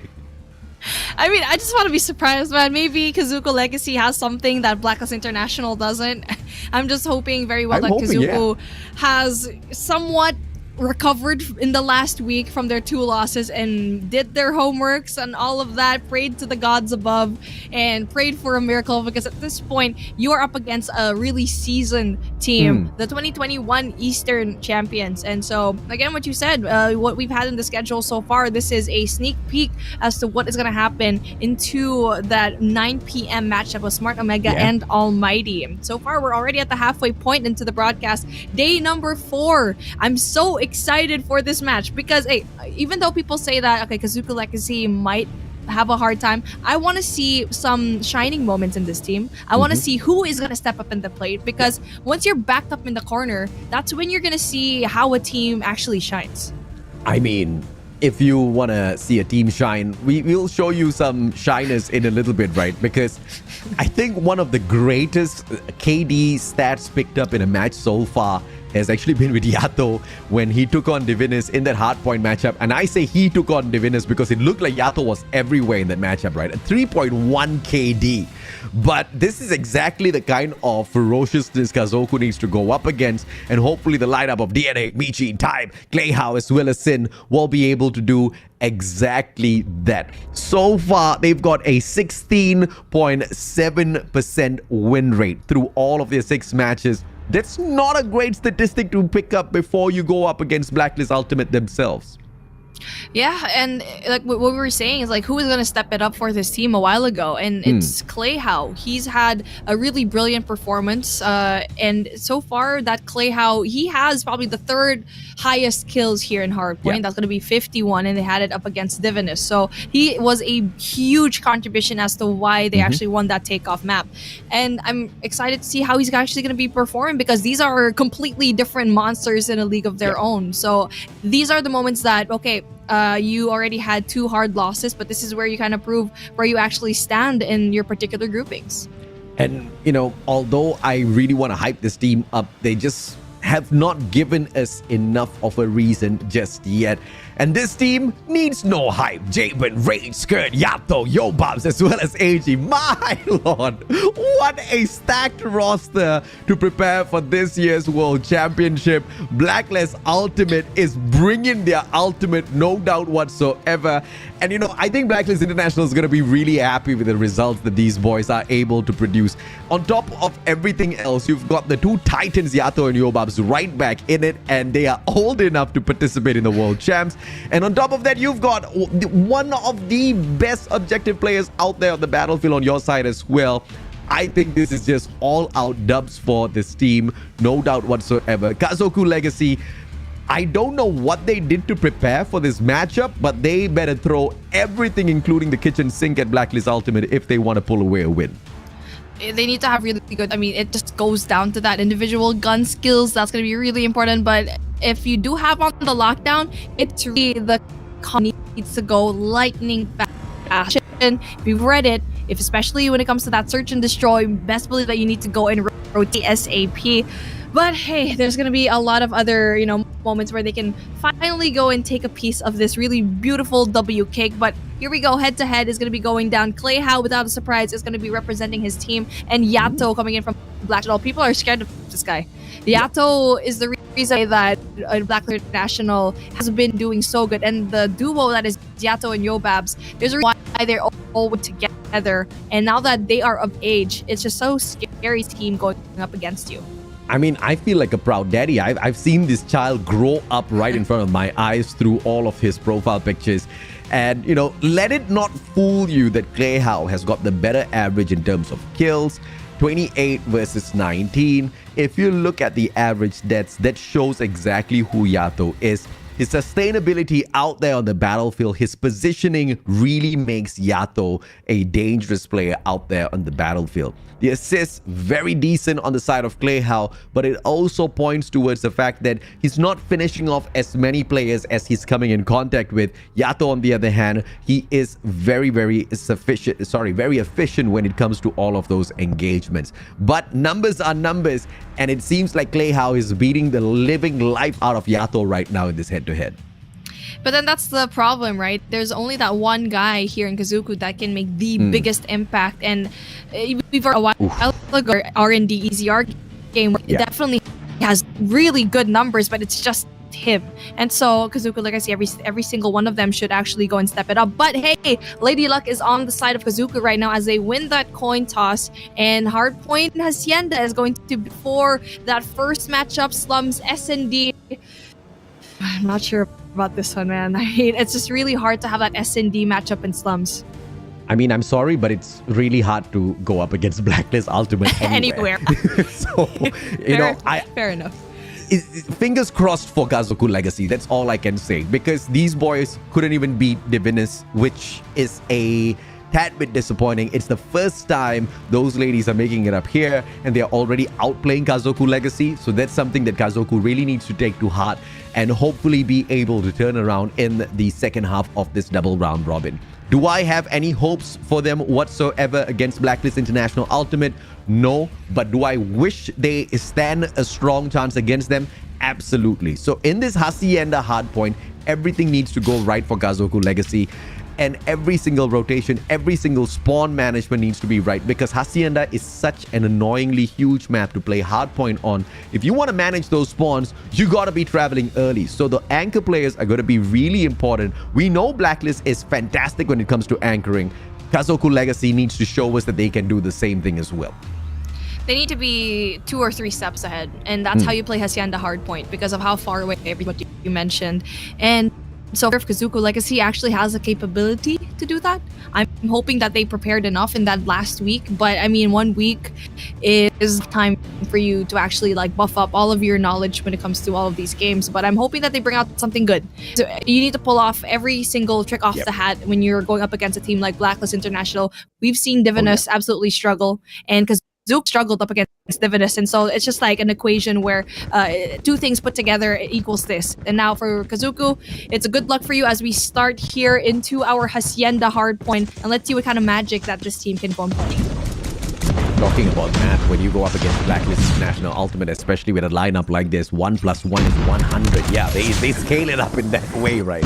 So you're gonna have to do every single thing in your power to get as much as possible out of this matchup. And look at the discipline coming through from Blacklist, not hopping onto that hard point straight up, but just clearing off the second floor of Manifest before trying to play the objective for themselves, just to secure, just to guarantee those points. Now, Kazoku Legacy is not jumping into this head first as well. They are trying to clean off that second floor, trying to engage from the top, but everything seems to be going south for them, and Blacklist just continues picking up more points. Yeah, a lot of points being picked up already by Blacklist, but you see Kazoku Legacy actually trying to flush out every single one of the players from that top floor in 2F, so that's going to be really interesting, those scrap points down. But as I said, that raid just goes on a ramp, gets him, she goes down, and the rotation going into that next hardpoint is definitely going to be key, as Kazoku Legacy only one already there, but he does go down. It's just the firepower of Blacklist, so you get already early on in this game.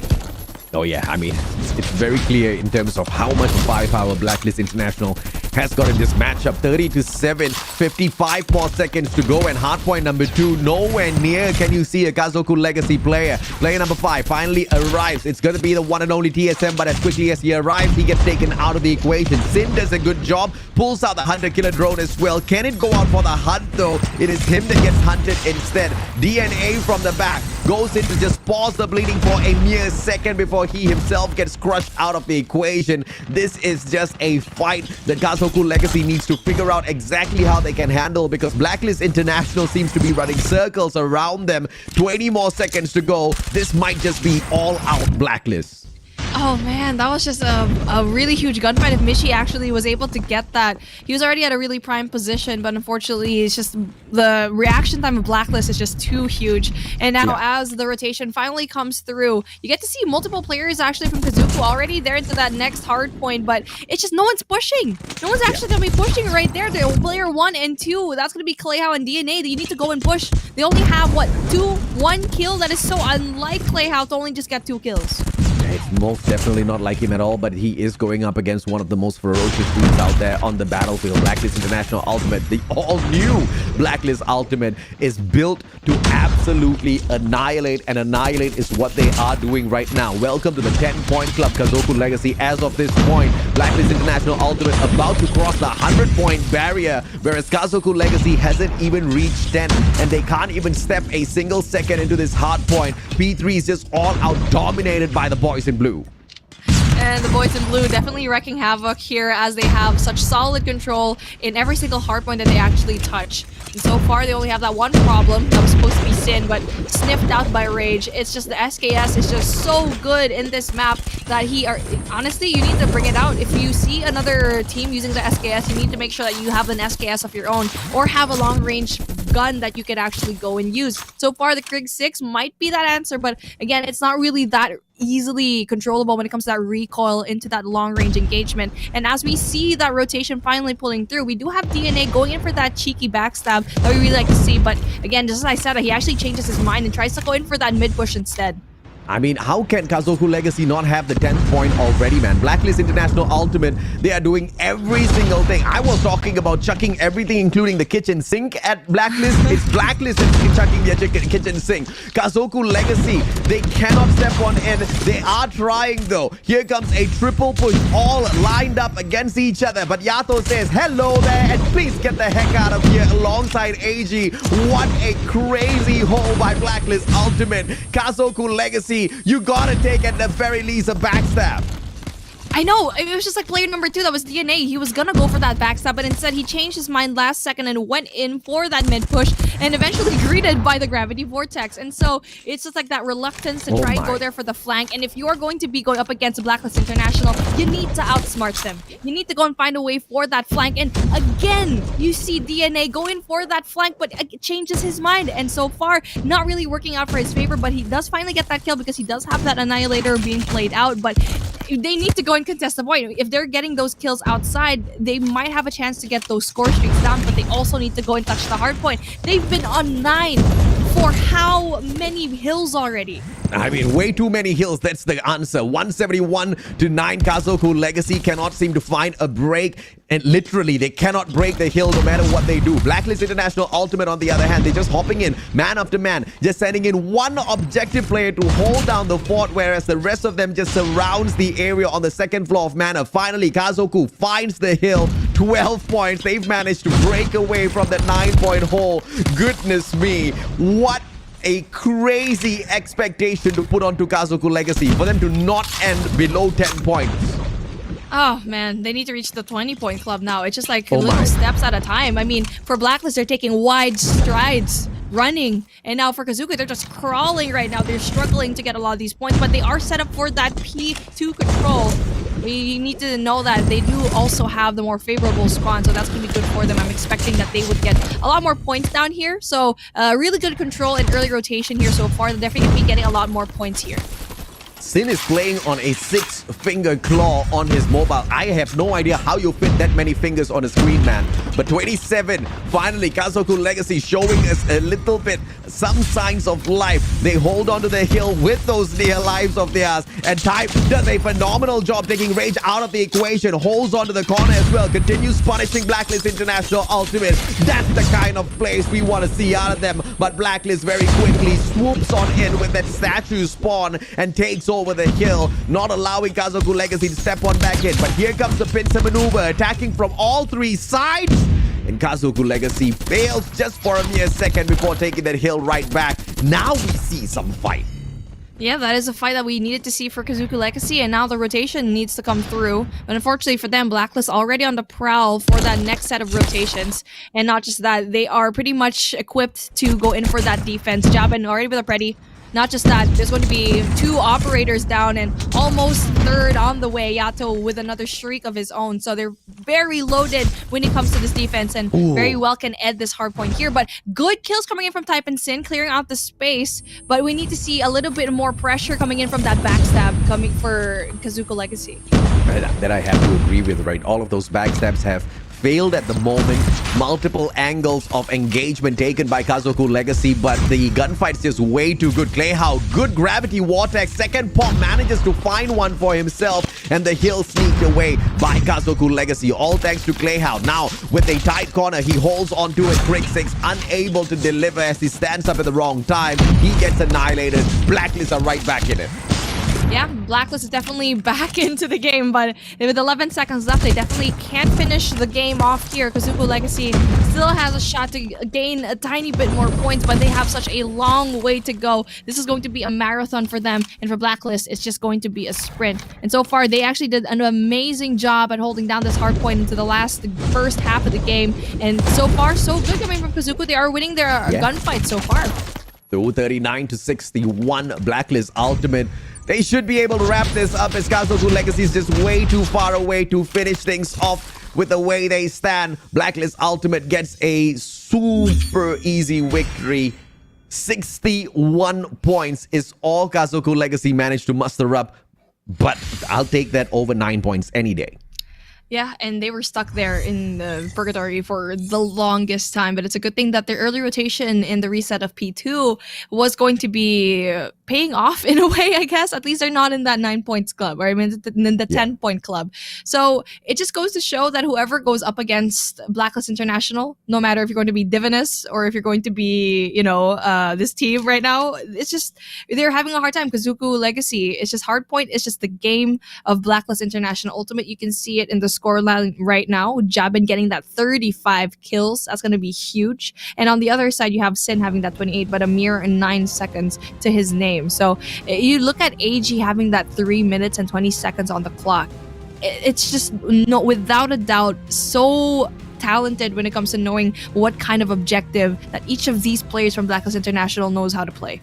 Yeah, every single player on the side of Blacklist Ultimate on a positive KD. 2 players on the side of Kazoku Legacy on a double negative. Now, that's something you most definitely cannot afford for yourself. And if this is going to be the way for the Hardpoint matchup, then it clearly paints a very, very clear picture as to how Control is going to end up later on. But not SND though. We can maybe still see a surprise play by Kazoku Legacy in that SND matchup. Fingers crossed that is the case, because I know Blacklist International Ultimate is not going to be taking their foot off the gas pedal anytime soon. In fact, they're going to be flooring it all the way through. It looks like today I'm going to be putting on some extra pounds with all of these donuts.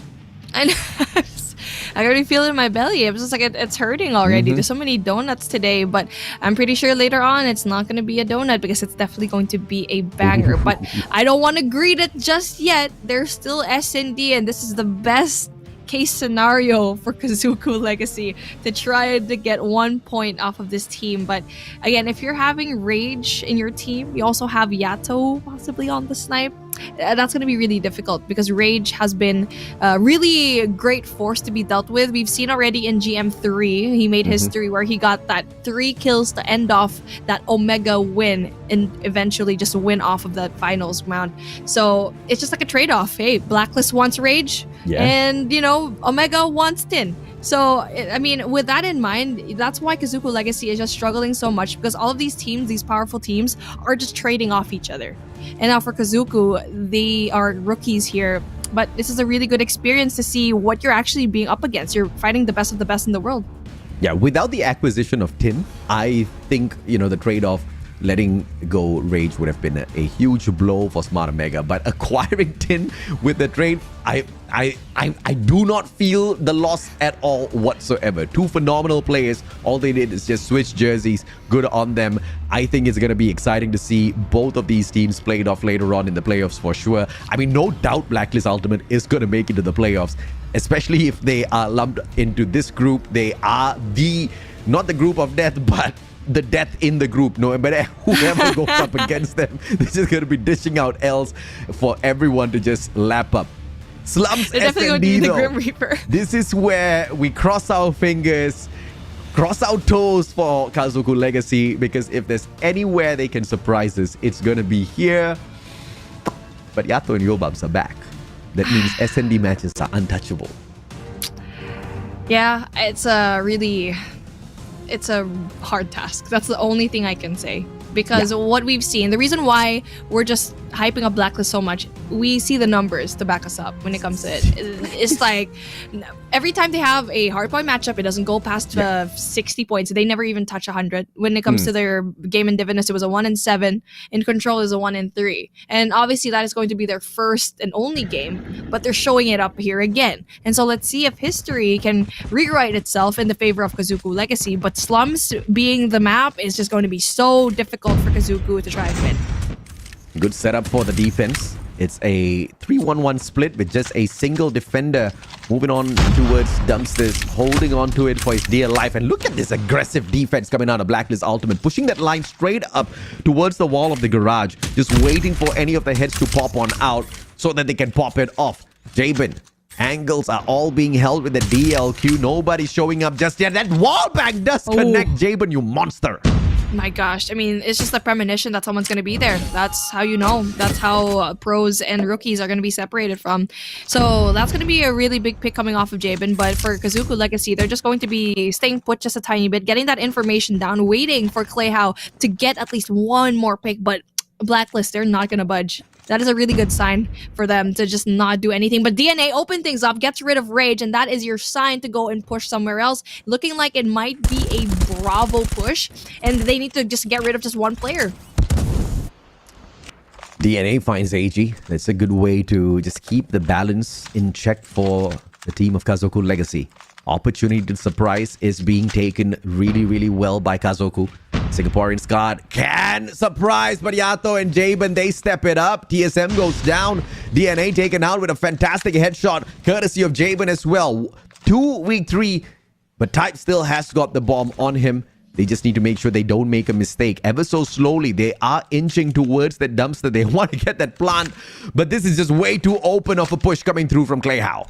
Yeah, very open push, and let's see how well he can do. But obviously, Yato with the CBR is going to be difficult. Yobabs finishes the job, and that is going to be an easy cleanup coming in from Blacklist. And Kazoku, that's actually going to be good. 2 big opening picks for DNA, and for a little bit of time, they did have the advantage, but they felt stuck. And it's so hard to be on the attacking side here in Slums. It's so difficult. So what they need to do is probably, hey, get the bomb, guys. Get the bomb, please. You forgot to pick up the bomb. You can't make mistakes like that in this level of competition. Never mind. Kazoku Legacy. They picked up the bomb. So that's one thing done right for sure. As they circle around, I mean, as it is, the defenders are going to be the first ones to those defensive sites. You just wasted much more time, but hopefully they make good use of that time wasted. Now at least they kept Blacklist Ultimate guessing for 2 extra seconds as to where they're going to be popping out from. Ever so slowly moving towards dumpsters once again. And it is going to be Type that pushes on fourth with the sniper. Can he get a strike? We will have to wait and see. Yobabs waiting ever so patiently so that he can respond right at Broken. The setup in terms of defense is perfect for Blacklist Ultimate. And Yato finds Clayhow, punishes him from across the field with that CBR. Clayhow just so aggressive when it comes to that sniper. Nothing's gonna happen there because you know that there's always someone going to be there by bricks. Type though goes in there for the exchange. Yobab does go down and that just leaves Alpha just wide open. They need to be fast because you already know the rotation is gonna be so quick in terms of maps like this. Yato gets a response and that's gonna be a 3v4 situation. But hey, Type and Sin actually get 2 apiece. That's gonna be really big for them. A 2v1 situation, but with Jaben just goes in there for the kill. Spots 1 and almost gets the kill, and there you go, Michi. That's going to be a really big win coming in from Kazoku, and that is definitely going to be a huge deal up against a team like Blacklist. Yeah, this is fantastic for Kazoku Legacy. The only opportunity to surprise will be at this S&D matchup, and they have to take every single opportunity. And more so when they are on the attack, because when they're on the defense, you never know exactly where Blacklist is going to pop up from. All you have to do is just hunker down on your defense and just watch all of your angles. And that's the tougher part when it comes to slumps. So Kazoku Legacy, they've only got a couple of more rounds that they can do this. More than a couple, but, you know, in terms of realistically speaking, they've got a couple of more opportunities to surprise. If they can do that, though, if they can pull it to their side, maybe we're going to see one hell of a fight here on this S&D matchup. Look at this setup coming in from Blacklist. They changed it up just a tiny bit, bringing 2 players going inside Broken. That's going to be really big if there was going to be a push coming in from Kazoku Legacy here in Alpha. That is a huge deal, and the defense is just so good coming in from Blacklist. They're just going to be staying put. And now for Kazoku, they need to get that pick off. They need to decide where they actually want to get in push. They need to find smokes, though. They need to find smokes and clear out, just cut out the sight lines coming in from Broken if they do want to go in for Bravo. It's a very slow one coming through from Kazoku. And you, of course, understand exactly why they are not going up against an easy team here.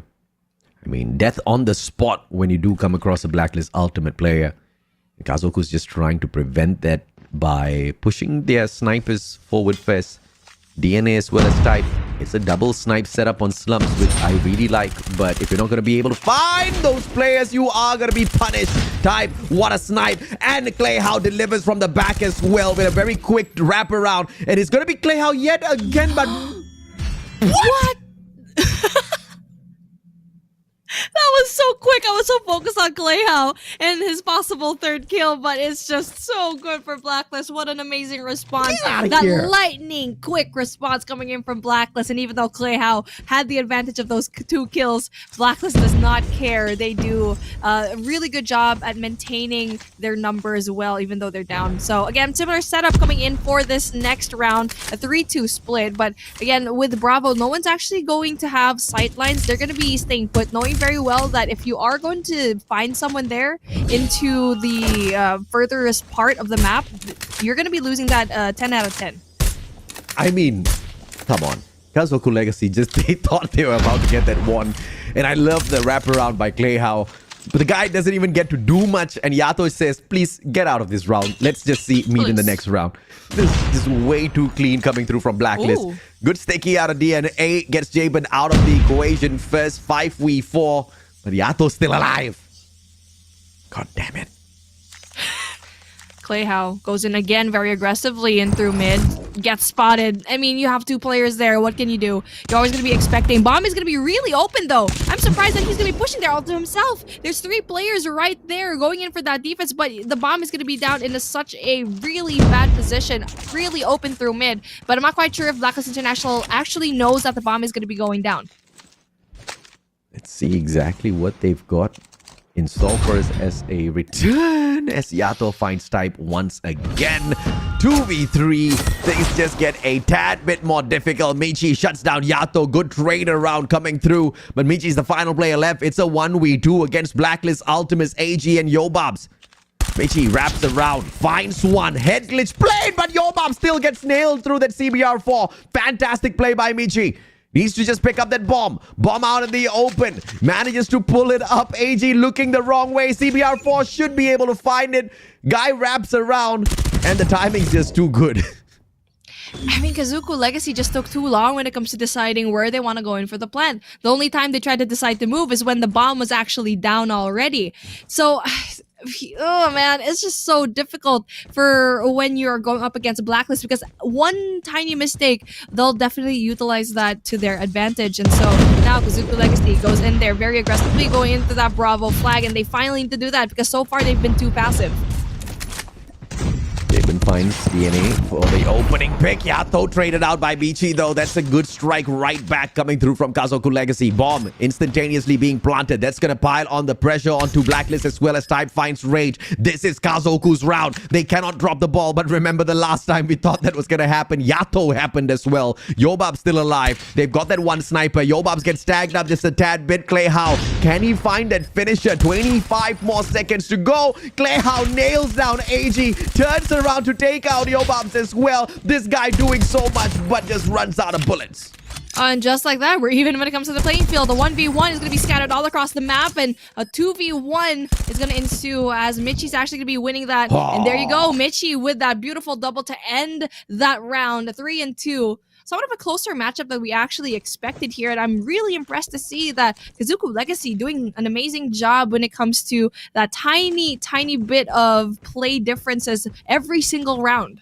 Yeah, this is exactly what I expected out of Kazoku Legacy, because I know I can't expect from them in control later on, looking at how Hardpoint went. Those engagements are going to be way too messy, way too quick, and Blacklist Ultimate has got the speed to keep up with them. So they have to just go all in on this SND matchup. They're doing exactly that. Really happy to see that out of the players of Kazoku. DNA trades out Jabin, and this is a 2-2. Rage takes it out of the equation, though. DNA and Michi still alive and kicking. The bomb is just going to be hanging back, and it's going to be all alone. Michi, he was able to clutch up that round the other time, but then obviously with 3 players going at you, you just have no shot at taking that W. And now we're switching sides where Kazoku is going to be on that defense. Might have an easier time compared to that attacking round, but hey, getting 2 rounds off of the attack is going to be really good for you. Just goes to show that this team actually knows what they're doing when it comes to that S&D. Right now, Kazoku Legacy is sitting on a 14.29% win rate versus a 100% win rate on the side of Blacklist International Ultimate. The numbers just don't look great. So Kazoku Legacy, every single round they win is a small little victory for me. Yobab's just hammering in those wall banks, hoping to hit something. Finds absolutely nothing on the other side of the wall, but he is getting close though. You see the difference of the defense right now of Kazoku and Blacklist just stormed in there, and that's what Kazoku should have done in the first place. Now Sin gets that exchange. Rage goes down. A 4v3 rather, but still into the favor right now of Blacklist International. Still very doable for both of these teams for Kazoku Legacy to get that. Speaking of, there you go. That's the trade-off that they needed. 2v2. That's going to be really big trades coming in from Type. And then 1v2 situation ensues. But with 11 seconds left on the clock, it's just so much impossible for him to try and clutch this up. Gets the first one. Can he get the second one as well? 4 more seconds to go. Not even enough time to get the defusal, even if he gets the kill. That was a 100% win for the side of Blacklist Ultimate. 5-2, a single point away from this match point, and it's sure as hell gonna be easy for Blacklist Ultimate to get there. Kazoku Legacy just needs to make it a tad bit harder. On the defense this time round as well, they have to really pack it up. Dumpsters, they only send 1 player in the name of Type to hold on to these grounds, and Blacklist Ultimate, they slow the pace down, so that's a good one for Kazoku Legacy. At the very least, they get them counting, but Yato trades out an over-aggressive Michi. There you go. That's going to be good for both of these teams here so far. Blacklist, yes, they do have the numbers advantage, but when it comes to the defense right now of Kazoku, they actually have it locked down. And they just need to be very careful because player number 4, that's going to be Sin, is in a very tight spot. If he can actually win this engagement up against Yato, that's going to be huge. Although he does need that backup from his teammate. That's going to be Clay Howe to try and make the biggest difference. But unfortunately, AG and Jabit are there for the backup. 5-2, Jabin. Bombs already going to get planted already. DNA spots the foot. Can he take the... No, just moves his crosshair away at the final second. Could have played a little bit more patience, gets the hit mark instead. Oh, this is just an unfortunate day for DNA. Match point for Blacklist Ultimate. Kazoku Legacy going to get left in the dust with the way they play right now. DNA had 2 hit marks in that particular round. That could have been a huge difference for his team. But it happens. Stuff happens here in Call of Duty Mobile. And now we get to see a more aggressive Kazoku Legacy going in for that Bravo push. But unfortunately for them, it's a full 4-man push going into Alpha. And as they try to split up the team, it's definitely going to be very difficult for them to try and make a lot more points. But I think it actually pays off. They quickly make that wraparound into that Bravo site. And now they're up 1 person.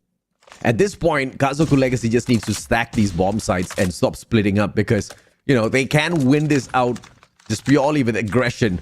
But it does work out for them in this round, though, leaving AG and Jabin all alone.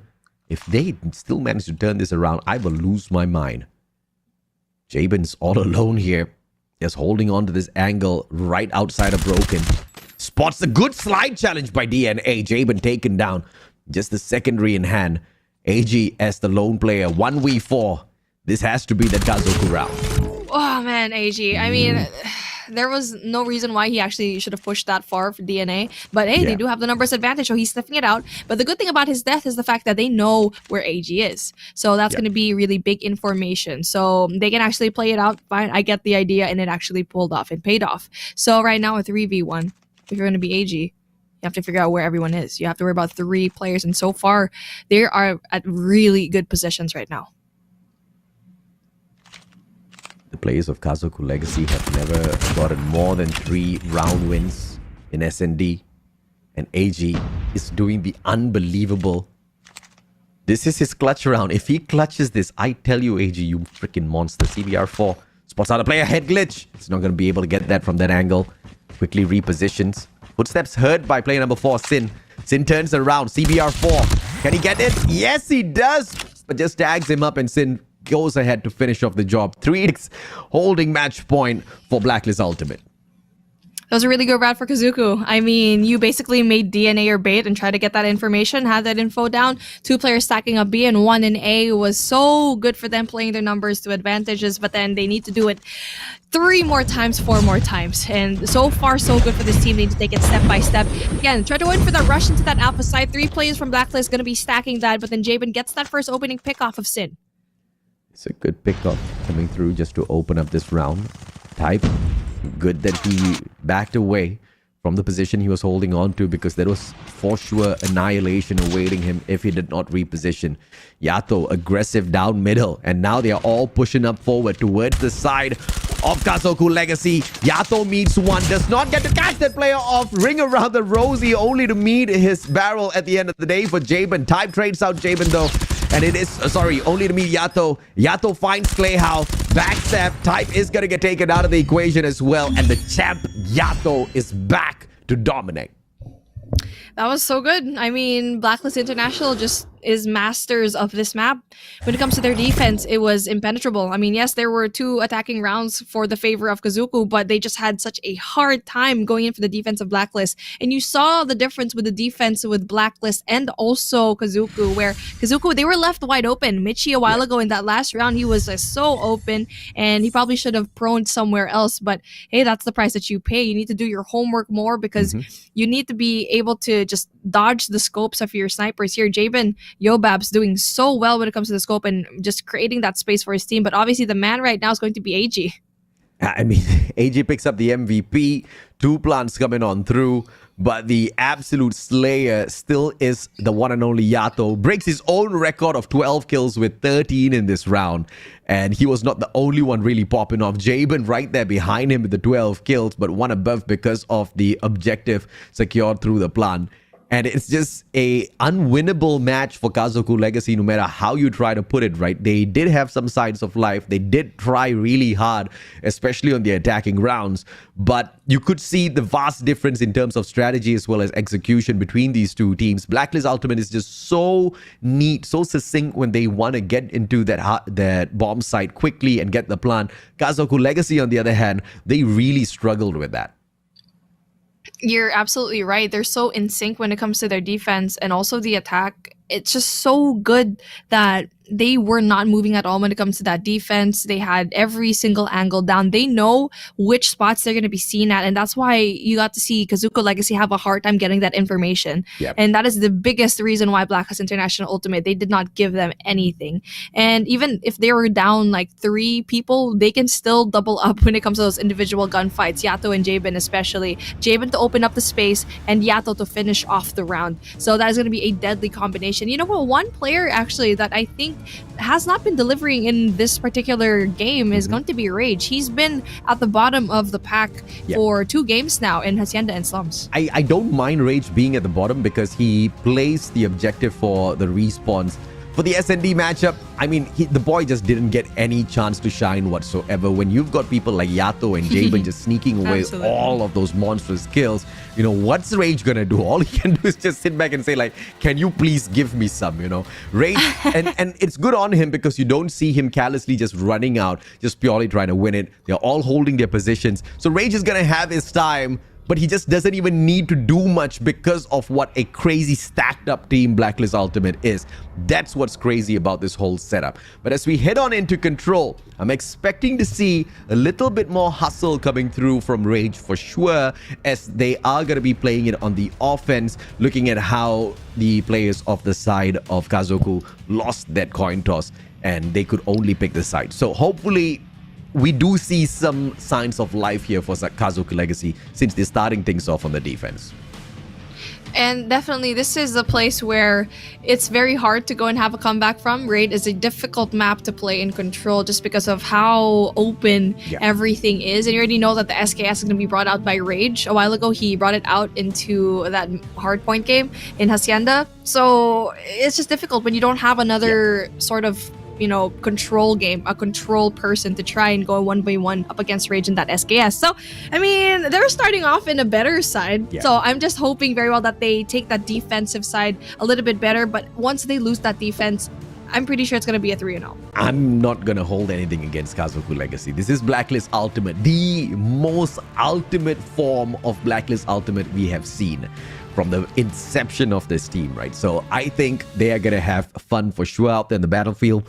Kazoku Legacy can try, but I have no idea what sort of strat you can use against this team of Blacklist Ultimate. They're for sure a playoff squad already. Kazoku Legacy just needs to make sure they don't give the players of Blacklist a chance to embarrass them.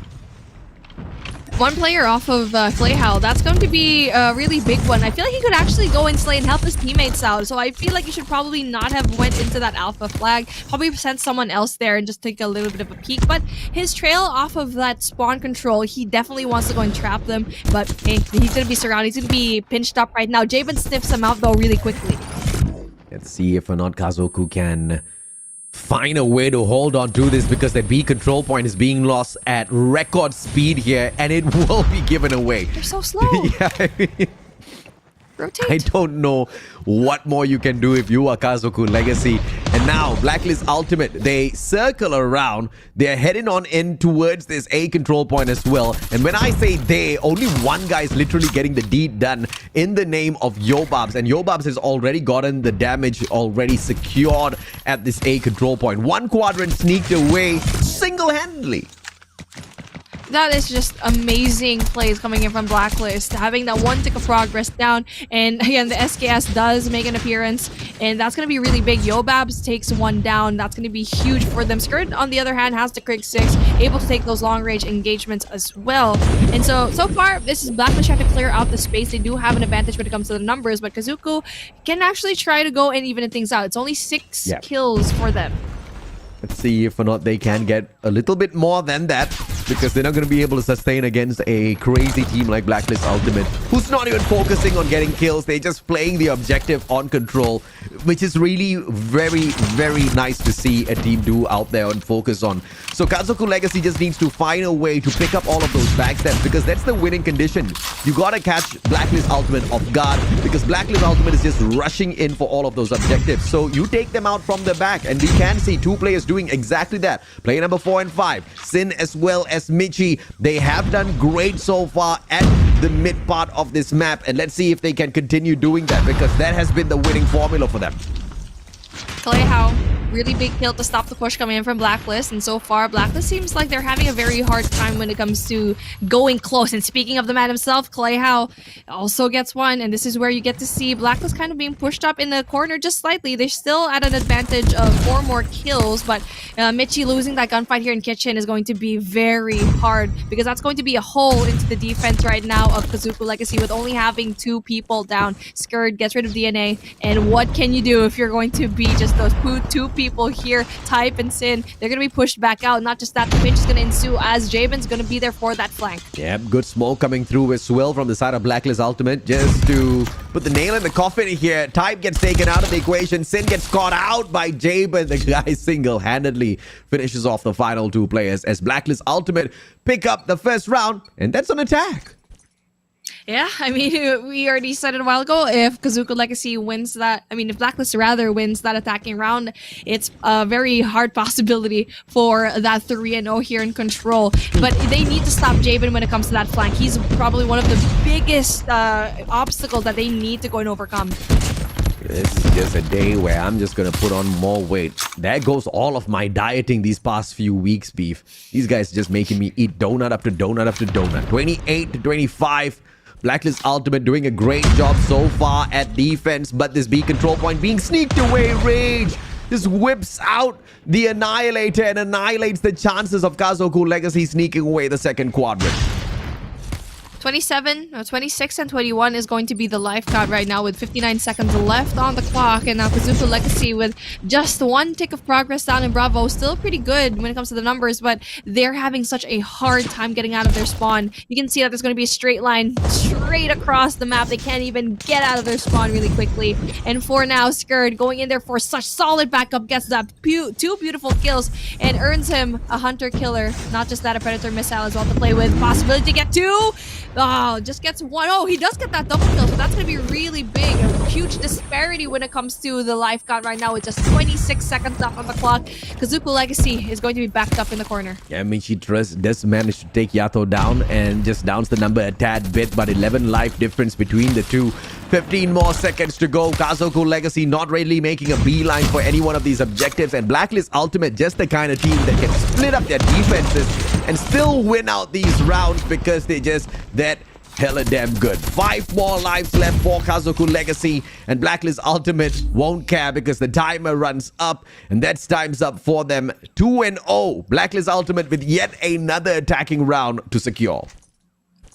Secured another round, and possibly to secure this defensive round on their end, because they are definitely at a bigger advantage for Kazoku if they're going to be winning this in this defense. But Blacklist, knowing very well that they're so good at the attack, is going to be so amazing for them. But looking at the kills that we have right now, everyone else is so good, almost double up on the numbers. Only Yobab's having that 8, so that's going to be huge. Jabin gets another one. Possibility to get that second off of Pillars, that's going to be huge for him. 16 to his name, a Hunter Killer drone to play with. Really close to having that Predator Missile as well. 26 to 27. Kazoku not doing too shabby this time round, but the attacking side of Blacklist Ultimate is getting the objective. That is the problem here. Sin gets a triple for himself. It's a good round for him. Can he keep this up though? Backstab by SKADI, sorts out DNA, and now they push on it together as a squad to pull away this locker, and it looks like they are going to be doing exactly that. A control point, everything's going to be smashed up, but all this is a recovery by Type. Can he survive though? Krieg6 plays the trophy first, but cannot spot out a single player. Everybody's hidden away, positioning supremacy out of Blacklist Ultimate. It's so good, their positioning. They have all of the entrances covered. They got all the lanes covered. You have like Rage going in for that top staircase. You had 2 other players going in from Kitchen. 1 here in staircase and through the spawn of Kazoku Legacy. That was so good. And after they're done with Alpha, they're almost done. Only 1 player goes and secures that. Next time they go for Bravo. That is just so good coming in from Blacklist International. Just having so much more IQ plays compared to Kazoku Legacy right now. 15 and 14 though. It's not going to be even with the playing field, but I mean, it was just a few seconds left to capture this Bravo point. There's just no way that Kazoku Legacy gets this defensive round. And Blacklist ends it with a 3-0. And yet again, for the 3rd time today, a 3-0 for this series. Donuts all around. But that's going to come to a stop, maybe, as we head on into series number 4. It's the blockbuster matchup everybody has been waiting for. But of course, before that, we gotta speak to one of these superstars first. Blacklist Ultimate with an easy win over Kazoku Legacy. I feel bad for Kazoku, but it's Blacklist Ultimate. Everybody should have seen that coming from a mile away. And unfortunately, it's just like too one-dimensional for Kazoku Legacy on every single level in every single game mode. They just need to step it up. They need to do something different because it's just so hard that you're going up against a Blacklist International Ultimate and you're trying to be the best team right now in Garena, and you probably just encountered one of the best here in the world. And so for Kazoku Legacy, in that particular game in Control, it's just one thing that we saw with Blacklist, their positioning is so good. They're so mindful. They did their homework. They know where the angles are going to be. And we saw that in round number 3 when they were actually at that A site where they covered every single lane. We actually mentioned that a while ago. And for Kazoku, they were being played the entire time. Yeah, unfortunately for Kazoku, they just could not find any sort of ingress towards their objectives when they were playing on the attack. On the defense, they just could not keep the annoying Blacklist Ultimate off of their objective. Blacklist walks in and Blacklist does what Blacklist wants to do. And every single time when they do execute these offensive strats, it's just so beautiful to watch. At one point, every single player, as they were trying to sneak away that A control point, was so well hidden that Kazoku Legacy, they obviously have to play it slow. They have to play tactically. They have to, check angle by angle. But that's all time being wasted. To go up against a team like Blacklist Ultimate, you just need to rush into them. And if you do that as Kazoku, you're just going to get annihilated. So in every single point, Blacklist Ultimate is just the winner, and if they take on a different team after this, a team that's going to be much more better suited to taking down a titan like Blacklist Ultimate, that's going to be one hell of a control match to watch because Blacklist Ultimate is ready.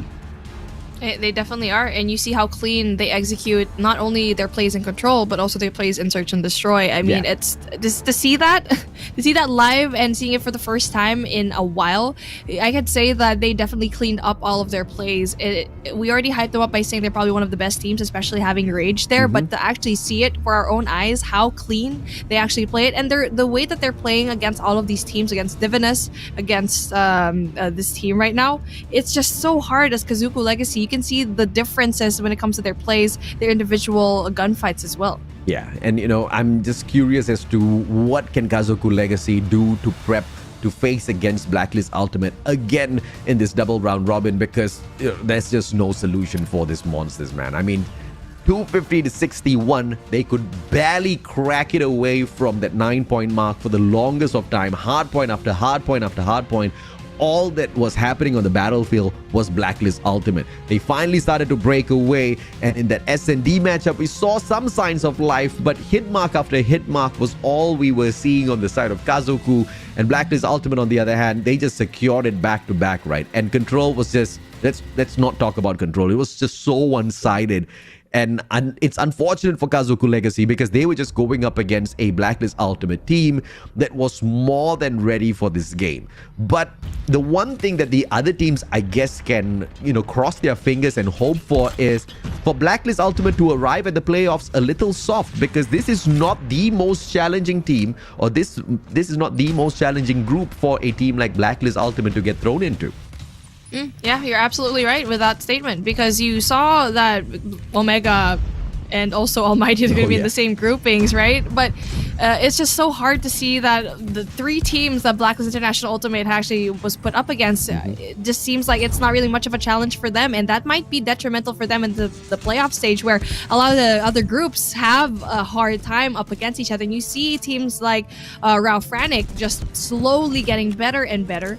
And for Blacklist, they're really good. But hopefully we get to see the play of ALMGHTY and Smart Omega later on to see what kind of level they're at. And hopefully we get to see Blacklist do the same when it comes to the playoff stage. So again, beautiful plays here coming in from Blacklist International, where their positioning is going to be key. Individual gunfight is going to be won so well. And not just that, it's also the flank of Jabin is just that nail in the coffin up against Kazoku Legacy here in that Control game. Everything that Blacklist Ultimate did in this Control match match was just so beautiful to watch.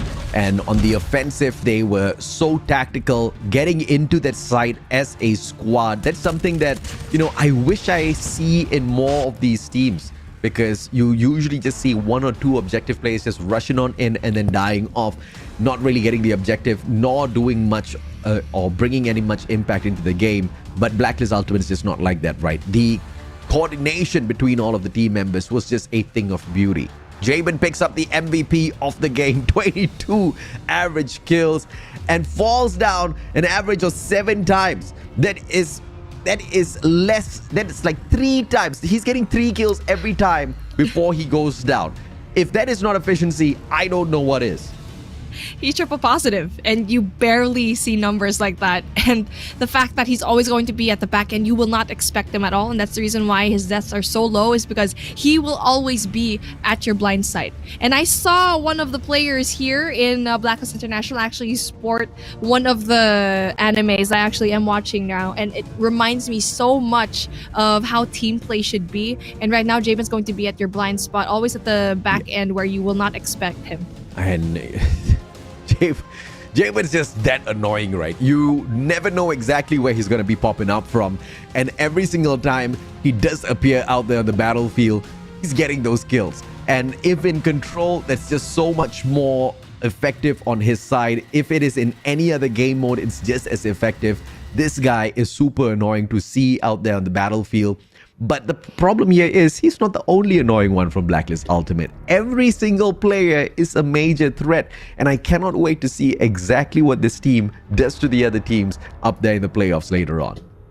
Yeah, I mean, it's just scary how they're actually going and performing, but there's so many things to be said about this team, and for Kazoku Legacy to go and improve on. But again, with a lot of things being said right now, if you guys were watching a while ago in game number 1, FRANIC versus Shush, after that game we actually had a pop quiz, and every single time we're going to be having 2 pop quizzes, and we are going to deliver again one right now. So get your pen, get your paper, and write it down, because this one might be actually harder compared to the past 3 that we actually had. So pop quiz number 2. Which of the following actions will not win a round of search and destroy when playing as the defenders? I mean, the way that this question is structured, AJ, you already know it's going to be quite the confusing one. A, defenders protecting the base from the opponent team. B, attackers plant the bomb and then the bomb detonates. C, defenders eliminate all attackers before the bomb is planted. D, defenders defuse the bomb. Gee whiz, I wonder which one it is. That's a lot of words. Those are a lot of words, guys. So it's a lot of words, but it's the easiest question that has been asked so far. It seems like it's a hard question, but if you just like take off 50% of the words there and look at the keywords, the answer is literally right there, man. And if you get it right, you get a junk punk crate. I mean, you guys are the biggest winners at the end of the day. I want to be a winner. I want to get that, but we're casting, so hopefully. Hey, Garena, can we also have that as well? I know the answer. I swear, I'll type it up. But there you go. You have that, and if you don't have it, please take a screenshot of it, because you definitely are gonna get that. Don't forget the answers and also the hashtag, so you can get all of the rewards at the very end of this. But another game is down, another donut in the horizon. But before we actually start off into another game, we definitely have a very big interview. But I'm interested to see who we're going to be asking questions to, because every single one of these players, they're so knowledgeable. We're going to get a lot of answers from any one of these teams. Absolutely. I don't care who I speak to from the side of Blacklist Ultimate. I'm just going to fanboy over any one of them, right? But at the end of the day, it's all about exactly what they have been doing to prep, not just for Garena Master Season 4, but also for the world stage, because that's just the kind of team Blacklist Ultimate is. They know they're going to smash it all the way through. They just want to be ready for the biggest day of their lives, where instead of just being the Eastern champs, they now want to be the world champs. So I'm just really curious as to how they're gearing up towards that beat. There's definitely a lot of adjustment to make, and you're not just looking at everyone here in Garena, but you're looking at all the teams as a whole. We did not expect South America to pop off so much, like LATAM, which is so good. SKADI is just Chef's Kiss Inco obviously changed the way the game was actually played. Everyone was sporting the SKS after they were watching the World Championship, and that kind of adjustment needs to be made. And for Blacklist International, they're looking at a macro sense. They're not looking at everyone else in a smaller, more intricate detail. They're looking at everything. How are we going to improve as a team by looking at everyone else? But again, there's so many questions to be asked, but let's bring out whoever we're going to be interviewing for today. Come on, drum roll. Let's bring him out right now. And it's going to be Jabin, our MVP of the day, AJ. Who else but Jabin? Jabin, my friend, welcome back. Very happy to see you. I've got the first question for you for the day. Tell me, how has the addition of Rage into the squad so far changed the dynamics of the team? Rage is a very smart player for me, and I think that his addition to our team is nice since the coordination and the chemistry just fits right. And it seems to be clicking out for you guys. It doesn't seem to be doing much just yet. Is there some sort of a plan for the guy? What? It's okay. It's okay. Beef Mommy, go ahead. I know. I feel like there's a lot of questions when it comes to new players being acquired, right? And especially as big of a player as Rage, because he was considered as the #1 player for Garena back in the World Championship. But one thing I want to ask you, Jabin, do you think that your team is championship ready? Even though you just formed like recently, do you think you are ready even with the first 2 games that you've played in Garena Masters for? As of now, I can't really tell since there's AMT and Omega in one of the top teams here in Garena, and I'm looking forward to whatever happens in the playoffs. As you guys always do. So one final question for you, Jabin. Which team are you looking forward to play the most in Garena Master Season 4? Omega and ALMGHTY, and as well as Lowkings. Fair enough. 3 Titans. I'm looking forward to those games as well. Thank you very much for your time, Jabin. Thank you. Straight to the point. I like it. I really like that straight to the point answers. Yeah. I mean, the guy knows what he wants. The guy's very much aware because he's been doing it for such a long time. I had the pleasure to actually hang out with this guy a few times already in the boot camp, and it's just no joke the kind of impact he has with every team that he actually goes to. He went to BBV, he went to PDR. You already know those are big names. And so going back into Blacklist International, you already know that this guy's guidance is definitely going to be good. But hey, like what AJ said, this is only a trailer for what is to come. Jabin mentioned 3 teams, and we're seeing 2 later on. Smart, Omega, and ALMGHTY up next. But for now, we're going to be taking a quick short break. We'll be back really quick.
3 matches down, 3 donuts served. This is what we get here in Garena Masters so far. It's been quite the trend, but this is going to be a different story as the two giants, Almighty and Smart Omega, battle it out for our last game of tonight. It's your girl, Beef Mommy, and with me today, producing some fuego on the mic, the Mustachio AJ.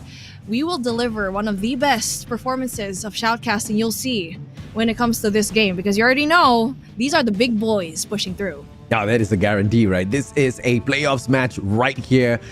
One of the longest standing rivalries that we have seen in MSP. Smart Omega takes on Almighty, and it's not just been a one-sided affair all this while, right? We've seen either side have its reign at the top. We've seen either side beat down the other. So it's not going to be a guaranteed one-sided match. So if I see a 3-0, I will lose my mind. I know. I will be very surprised if it's going to be a 3-0. But hey, like what you said, it's not a one-sided affair. This is a love story. A chaotic love story that we really love to see, because who's going to be the best? Yeah. It's a different story every single tournament. It's just like a back and forth with these two. And that's why we're so excited to see how they're actually going to play off, especially since they are into the same bracket, the same group. Yeah. So pretty excited how both of these teams will bring it down. And, you know, you're looking at the two-time Garena Masters champs in Smart Omega. And when you look at Almighty, it's not like they've not picked up their fair share of accolades, right? You're talking about the two-time Garena regional champs themselves. You know, they call the kings of Garenas for a reason, but Smart Omega, when it matters, they get the deed done. So as far as Garena Masters go, this is Smart Omega's hometown. So if Almighty actually beats them right here, right now, within the group stage in itself, that's going to be a huge statement, Beef. Definitely. It's going to be a huge red marker on a clean sheet of paper, because Almighty did not like how things went when it comes to the World Championship and is keeping the same roster as well. And again, it's going to be interesting because Smart Omega has a completely different roster now, having Tin, having Kevs back into the play. That's definitely going to be shaking things up when it comes to their team chemistry. For the better, we're still trying to make sure if that's going to be the case. Almighty, on the other hand, you already know they're solid, but the fact that they didn't make it through so long when it comes to that World Championship, I don't know if that's a problem, but questions will be answered when it comes to this last game that we have here. Yeah, the statistics-wise, it might just spell out that Almighty will be able to get the win.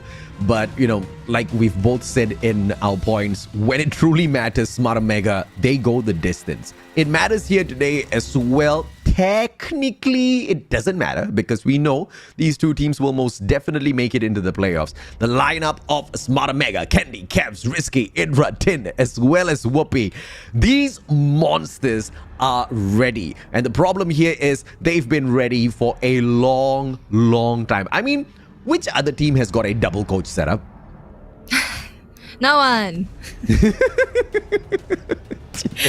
No one. I thought we were going to be chanting. Whoopi looks like an adult now. I mean, that's... Oh, man.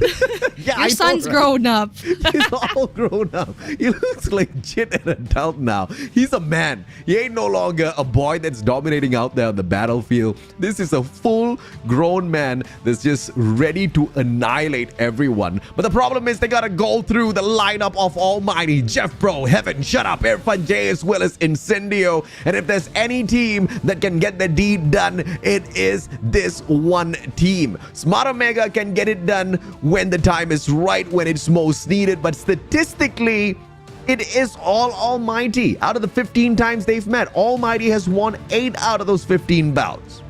Oh, this is so cute. Can I just say, I really love the voice of Almighty. You see Heaven wearing an Omega jersey. You see Irfan J wearing that Stamina jersey. Incendio and Shut Up wearing Q9. I mean, meeting these guys a while ago, back in December, they're so graceful even when it comes to defeat, and that is so rare to see when it comes to a team, and you just want to root for them every single time because the talent is there. It's just this time they need to crank it up to 100, because I feel like for this team it is do or die. They've been into the World Championships twice already, and that means a lot. It means this team is just so good when it comes to the engagements. It's just about closing it out. A lot of people say that ALMGHTY is a group stage team, meaning that they do so well when it comes to the group stages, but they just have a hard time finishing it off. And hopefully this year that changes. And clearly Jeff Pro's the only one getting a bonus this month because he's the only one in the ALMGHTY jersey. But jokes aside, 25 to 22.33 on the average kills. Idra takes the cake there. On the average deaths, Idra still wins that bout as well as he falls lesser than Irfan J, the one and only Clutch King out there on the battlefield. Average assists, yes, he doesn't finish off as many of those players, but with a higher number of kills and plus the higher number of assists, the one dealing the damage out there has to be Idra. He's winning out every single bout except for the average score, but who's going to cry over 1 point?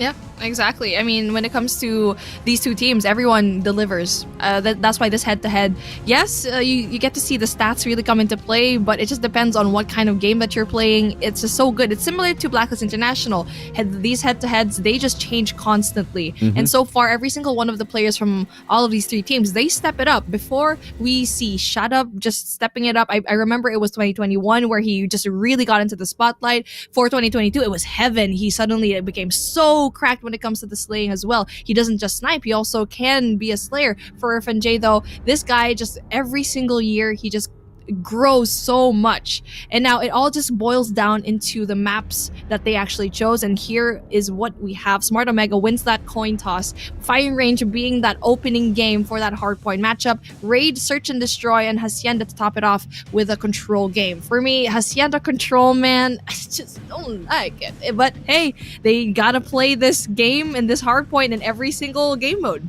I mean, you know, you got to throw every single curveball in your arsenal against one of your biggest rivals in the scene. With Smart Omega getting the coin toss victory, they're doing exactly that, right? This Hacienda curveball at control is perfect because they are going to make ALMGHTY work. And ALMGHTY says, no problem, because you guys are the ones going to be doing the running here, because ALMGHTY picks obviously the defensive side. If you don't get to pick the map, you sure as hell want to pick the defensive side for control. You've got the advantage, but will you be able to sustain out there on the battlefield on those two control points as Smart Omega comes rushing in straight up against you? This is one of the most aggressive teams that we know out there on the battlefield. But let's take a look at the operator skill bands here. Gravity Vortex Gun out by ALMGHTY and the Annihilator out by Smart Omega, which means we are going to see some purified souls out there in a bit. Yeah, we're going to be some purifying right now, but with the maps that we actually see, it won't be too much of an advantage because you're going to be you're going to be secluded into a corner because you can't take those long-range engagements. So really interesting picks when it comes to the bans. But one thing that is constant is Omega banning standoff. They do it time and time again, every single tournament, every single game. And you got to play it at some point because if you're going to be at that final spot, standoff will be played. And so I'm interested to see what kind of growth that they actually have in that map, but that's going to be for later on. I mean, it's Smart Omega. They will be able to play standoff when they are finally forced. But as far as they are concerned, if they can avoid it, they'll want to avoid it like the plague. So I'll take that. I'll accept that. Hardpoint firing range. This is where you are going to see some toasted bodies when those purifiers do come online. But before that, Idra shows up with the SKS, busting down one player first and straight on up towards the back of that white warehouse. Not really playing the objective. They're just clearing out house all around the map first. Ooh, Idra. Combo. It's going to be 3 with the SKS. Definitely going to be very possible. You need to find a way to get those power positions on, and unfortunately for him, gets distracted, tries to go in there for another sight line. And so far, 18 points already for ALMGHTY, and for Omega, they're just scrambling to get all those power positions down that ALMGHTY already has. And not just that, they're actually already primed and poised for that second hardpoint. You know, when you said that Irfan J has been growing non-stop, all I could think of is how much of facial hair the guy has been growing. Multiplied, multiple folds on his face. Soon he's going to be sporting a mustache that's even bigger and bushier than mine. I mean, I would love to see that. A full-grown mustache and also a beard setup. Hey, maybe that's just an indication of how cracked the guy is. It just gets longer and longer. But hey, going back into the game, we get to see finally Smart Omega trying to clear off all the spaces and not even touching the hard point yet. They're just waiting for every single one of their teammates to go in there for the point. But, man, that's going to be interesting because Smart Omega brought out the Predator mishap but did not get anyone. Whoopi, though, with a really big double kill when it comes to that grenade. Yep, Whoopi with the double on the sticky, and the rest of his team members are doing a phenomenal job. But the one greatest damage dealer is Idra, sitting down inside of this auto repair on that second floor with the SKS. He's just annihilating player after player, just clearing house outside, not allowing any one of the almighty players to step on up towards that hard point. 31-26, Smart Omega takes the lead, and almighty, although they were able to run the match pretty much in that first hard point, this second hard point has just been all out Smart Omega. Tin is just so good at obtaining the hard point all by himself, gathering a lot of points, and that just allows Smart Omega to go in there for that rotation into P3. And you can see that it's just going to be far, far away, and you're going to expect that he probably won't have a lot of points and seconds inside the hard point because he's going to be busy anchoring down the spot. But it's going to be tricky because his back is going to be turned. And speaking of, Heaven gets rid of Idra, and that's going to be really tricky for him. And as they go try to reposition, everyone else from his team though is really doing a really good job. So again, don't expect Idra to have a lot of hard points because he's just going to be anchoring down the spawns and just gaining a lot of the slays for his team. I like what Almighty did there, but I like what Smart Omega did a little bit better. Irfan J walks on in with the Purifier, and Almighty gets the break. I was just about to say that they let go of that P2 just to play this P3, and then Irfan J happened. Now, two players holding on to this hard point. Everybody else circling around from the side of Smart Omega, but all of the smokes is just going to keep the player hidden away. Risky's not going to be able to take the kill just yet. Incendio drops Whoopi, and now a two-player push coming on through, but Heaven says, get the heck out of here. Purifies their souls, takes them out of the equation, and Almighty in front, and they strong. Oh, Idra dictates where the spawns are going to be, and that's why he keeps staying in that bathroom spot near Woodhouse. It's because they want to spawn into that next hard point over here. And so he's doing an amazing job when it comes to dictating where Smart Omega is actually be spawning off. That is a really a fact that actually gets overlooked a lot. And now getting really big kills here. They're going to be obtaining that hard point. The Almighty still doing a really good job on holding on. And even though the points are going to be a little bit into the favor of Almighty, they're doing a great job just even though the rotation is going to be early for Smart Omega, Almighty always goes in there for the push. Yep, Almighty now, they have managed to turn things around just a tad bit, but it is Smart Omega still holding on with their dominance, mainly because of the investments coming through all of those operators. They did whip out the claw, they did pull out the Purifier as well, and I believe another player played their operator as well. Nothing much for them to worry about because Kevs and Risky still has got theirs on standby, so all of that investment does manage to win quite a bit of time for Smart Omega to catch up with Almighty, who was running away with this matchup. 13 seconds to go. It doesn't seem like Almighty is going to be able to make yet another play here, so they go ahead to set up P1 on the reset.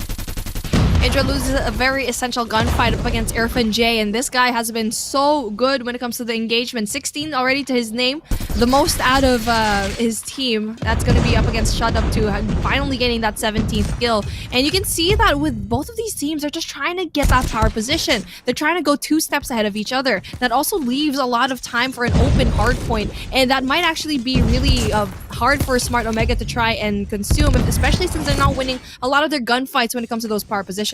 Yeah, earlier on it wasn't Smart Omega anywhere near that first hard point because all they wanted to do was just streak themselves up with those perimeter kills, but now they are playing it and they are playing it super aggressively. Heaven from up top will be able to take down a player who was trying to sneak away his scout tower, and from that high angle he's gonna just be able to streak himself up even further. 3 kills in hand already, stunned halfway through, should be able to find 1, and Tin does not see that coming. Heaven continues to slay 5 kills in a row. Is he gonna get yet another one though? Hunter Killer drone sent out. The players know exactly where to look, but Almighty just raking in the points. Racking in the points here in P1. They finally found their footing. And for Almighty, you get to see they always have that slow start, but then it's just so good when it comes to that late game. And now the readjustment kindly pushes through, coming in from Smart Omega, funneling 3 players into that hard point. But again, it's not going to be favorable when it comes to those spawns, because that one time that you actually spawn off a firing range, you need to flip the spawns, especially when you're going to be setting up for next. But so far, being handled really well, but with the claw down for Jeff Pro, it's going to be really difficult for him to try and go and conceive more points for his team. Hill break comes through though. Auto repair not secured by one of the players on the side of Almighty. Player number 5 hopping on up. Shut up. Does have the claw in hand. Irfan J on the other hand just purifying everybody on the way there. Goes in to hit yet another one. CBR4 in hand, fully streaked up. That care package is not going to be delivered anytime soon, but you know that Freddy is going to land when it truly matters. Almighty reaching that 150 point mark, and they will be able to do that as they secure the hill. Freddy goes out only to find one in the name of Risky, but the hill belongs to Smart Omega as Almighty lets go of it to play the White Warehouse. Scrap points for Smart Omega, and that was a really good way to end that hill. Early rotation coming in through trailer, and that's a really big miss coming in from Almighty, trying to get more information down and more kills down, but unfortunately the Predator missile doesn't really get anyone, and so far already going to be contested, but Heaven going to be a solid hold in defense. But with the pinch finally coming through, it's still Almighty in the hill, and even though Smart Omega tried to go in there for the contest, they tried to go in for the pinch, it just doesn't work out. Whoopi though with a really big double doesn't really quite get anyone, as Heaven is just so solid when it comes to defense here in this hill. I mean, all of the kills that do matter, they are going to the side of Almighty. Smart Omega, I mean, don't get me wrong, they are getting all of those kills out there in the battlefield, but it's not within the kill. It is not the slays that truly do matter. Almighty just playing those angles. Risky finally steps on and gets a big double for himself. Shut Up tries to win it back for the team, but unfortunately fails. Jeff Pro goes down as well. 13 seconds of recovery now for Smart Omega. Almighty cannot go in for the contest anymore. They have to focus on the spawns and shower room for the barracks hut, but they don't even bother doing that. They get the spawn out of passageway, and they'll be more than happy to hold on to that. And when it comes to the rotation, already Almighty went in there very early. 40 points in between them. Still very doable for Smart Omega to try and get a lot more points down. And with Tin going in for that wall bang, doesn't really quite goes for the finisher as Jeff Pro goes in there for the turnaround. But it's all blue right now with the kill feed. Still very doable for Smart Omega. But as you can see, Almighty doesn't have any kind of hold when it comes to the spawns right now. So that's going to be the biggest advantage of Smart Omega here in P4. Almighty is a point away from the 200 Kevs with a super shot towards Shut Up.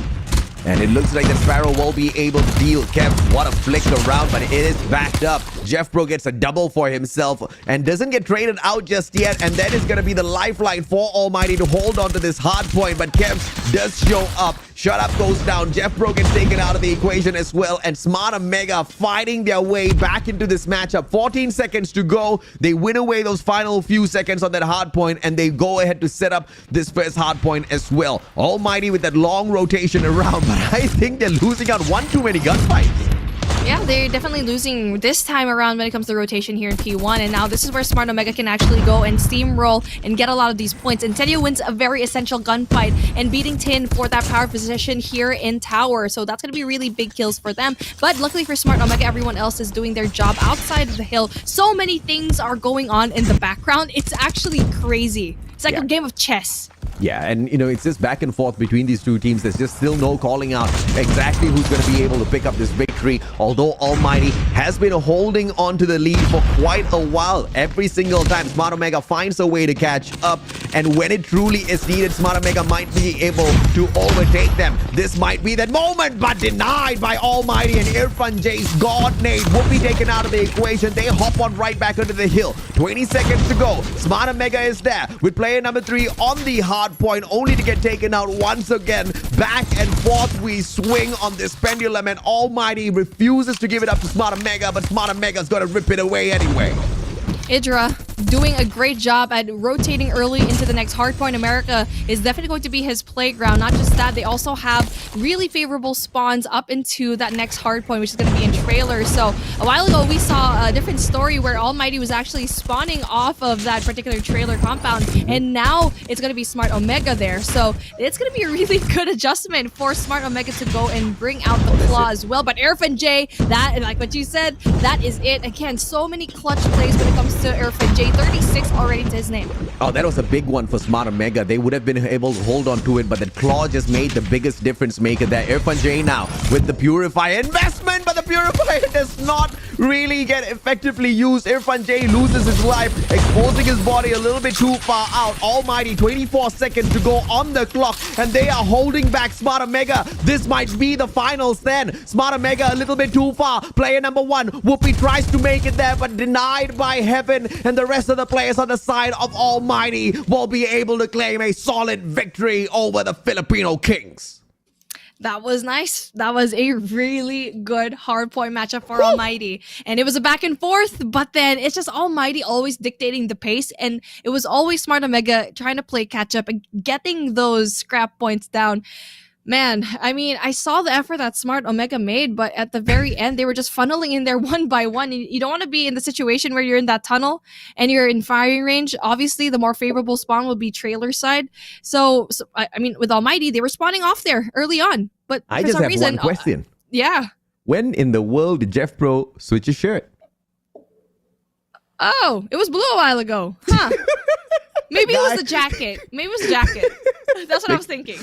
The guy had enough time to switch our shirts in the middle of a battle with Smart Omega. That's the confidence out of ALMGHTY, but Clutch King Irfan J, as usual, picks up the MVP, leaving everybody else on his team in the dust. Shut Up, surprisingly picking up a negative here alongside Jeff Pro and Incendio.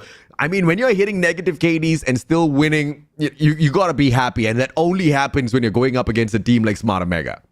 Definitely. I mean, everyone else is Smart Omega as well is going to be in the negative. But now it's going to be a surprising thing with Idra. He only has 18 kills in 26 seconds. I already expected he wouldn't have as much time in the hill, but I didn't expect that his kills would be so low. Yes, he was having high impact situations where he was dictating the pace of the team. I mean, the spawns rather, but you also need to win your gunfights as well. And with the SKS in a map like this especially is going to be very hard. So I'm not quite sure if pulling out the SKS here in firing range was the best decision. If it was a bigger map, possible. But again, maybe that's the reason why they kind of lost it out.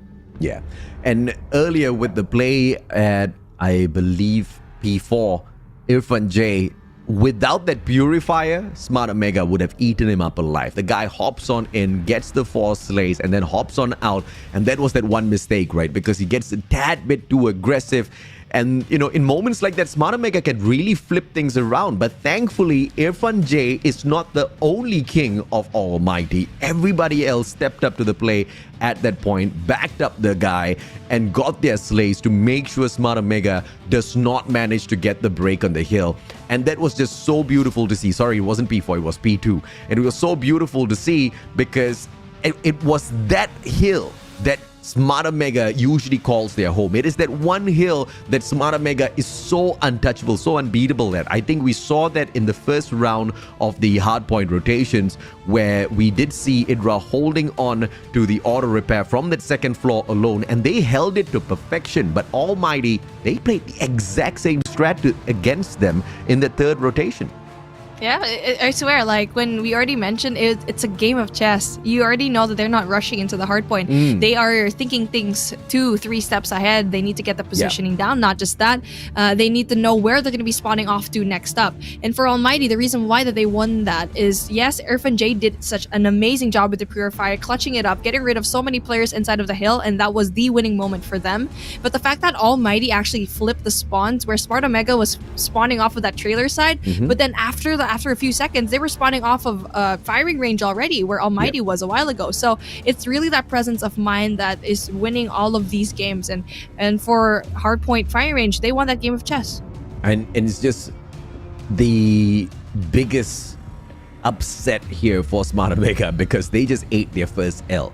They just got their perfect streak ruined by Almighty. And I think that's just going to wake up the monster in Smarter Mega.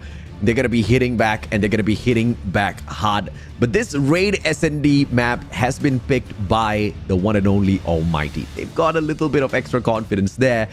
But Smarter Mega, they are no strangers when it comes to Raid SND. So I think that's going to be quite a cracker of a matchup that we are going to witness in a bit. I'm hoping for an overtime.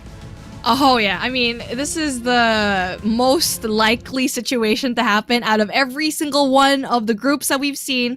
These two teams will definitely bring it into overtime. And so with the Raid being said, this is a classic map. Both of these teams know it to the back of their heads. They can play this with blindfolds. But let's see how different they can actually go and play it. Interesting. Seeing one player off of Bravo, 2 players off of mid, and 2 players off of an A. Whoopi gets that essential kill. Needs to back off because he's only alone here. The rotation needs to be coming for Smarter Mega, but then Whoopi gets another one.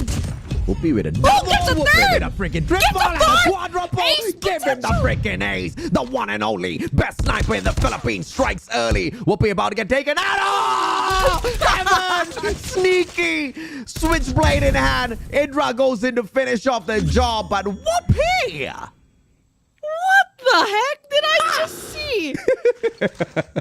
Son all grown up. It looks like he found his confidence back. I mean, my goodness, this guy just gets better and better. You just no doubt about it. And now taking a look at what just happened, Almighty is going to slow things down. And that's good because you do not want to happen that again.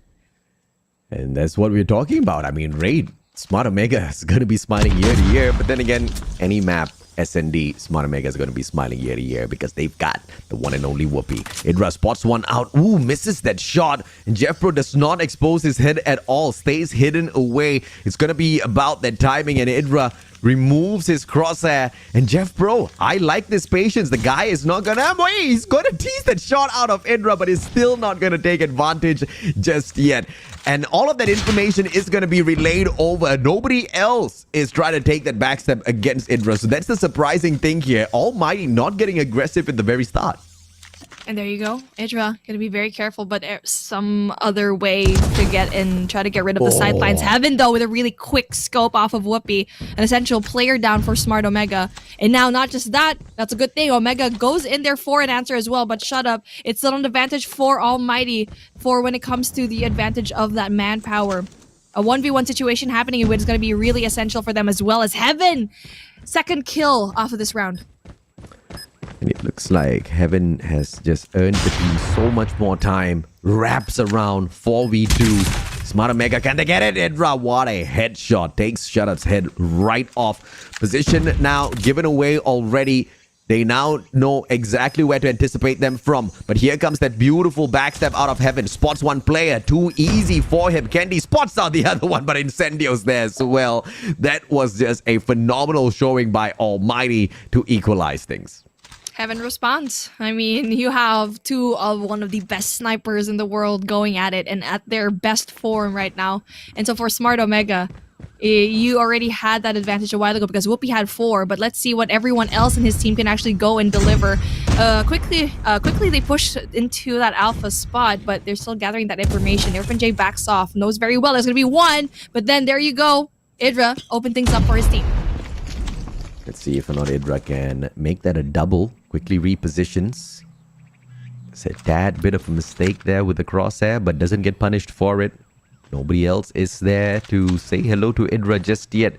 But the bomb's been patient enough to wait to bide its time before heading on into that bomb site. But the bomb site is fully secured, especially by Kevs inside of the basketball court, holding on to the tight angle. Oh, Idra. Timing is just not in his favor in this round. Goes in there, repositions himself, and Shot Up gets a kill of his own, evening things out. Candy goes down. Still a really solid defense, though, here in Alpha with just like a sniper and also one more risky. And going in there for the backup, still has to pick up a kill for his own.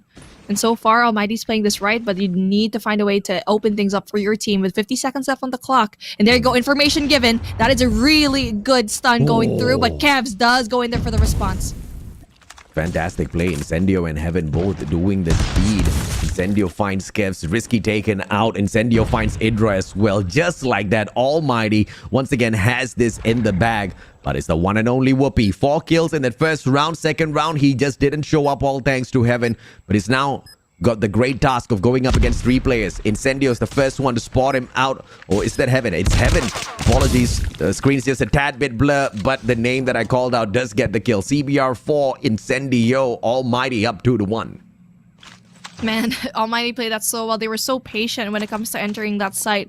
And that stun was just so good. That chef's kiss. And eventually, Idra did not have enough firepower and enough sight lines to actually go and try to defend it all on his own. And now a 1-2-2 split is going to be going down here. A little bit more aggressively, we see Candy being placed. That's going to be really hard if he goes and over pushes because he's going to be greeted by 2 players right now. So Candy's going to be right there in that little spot.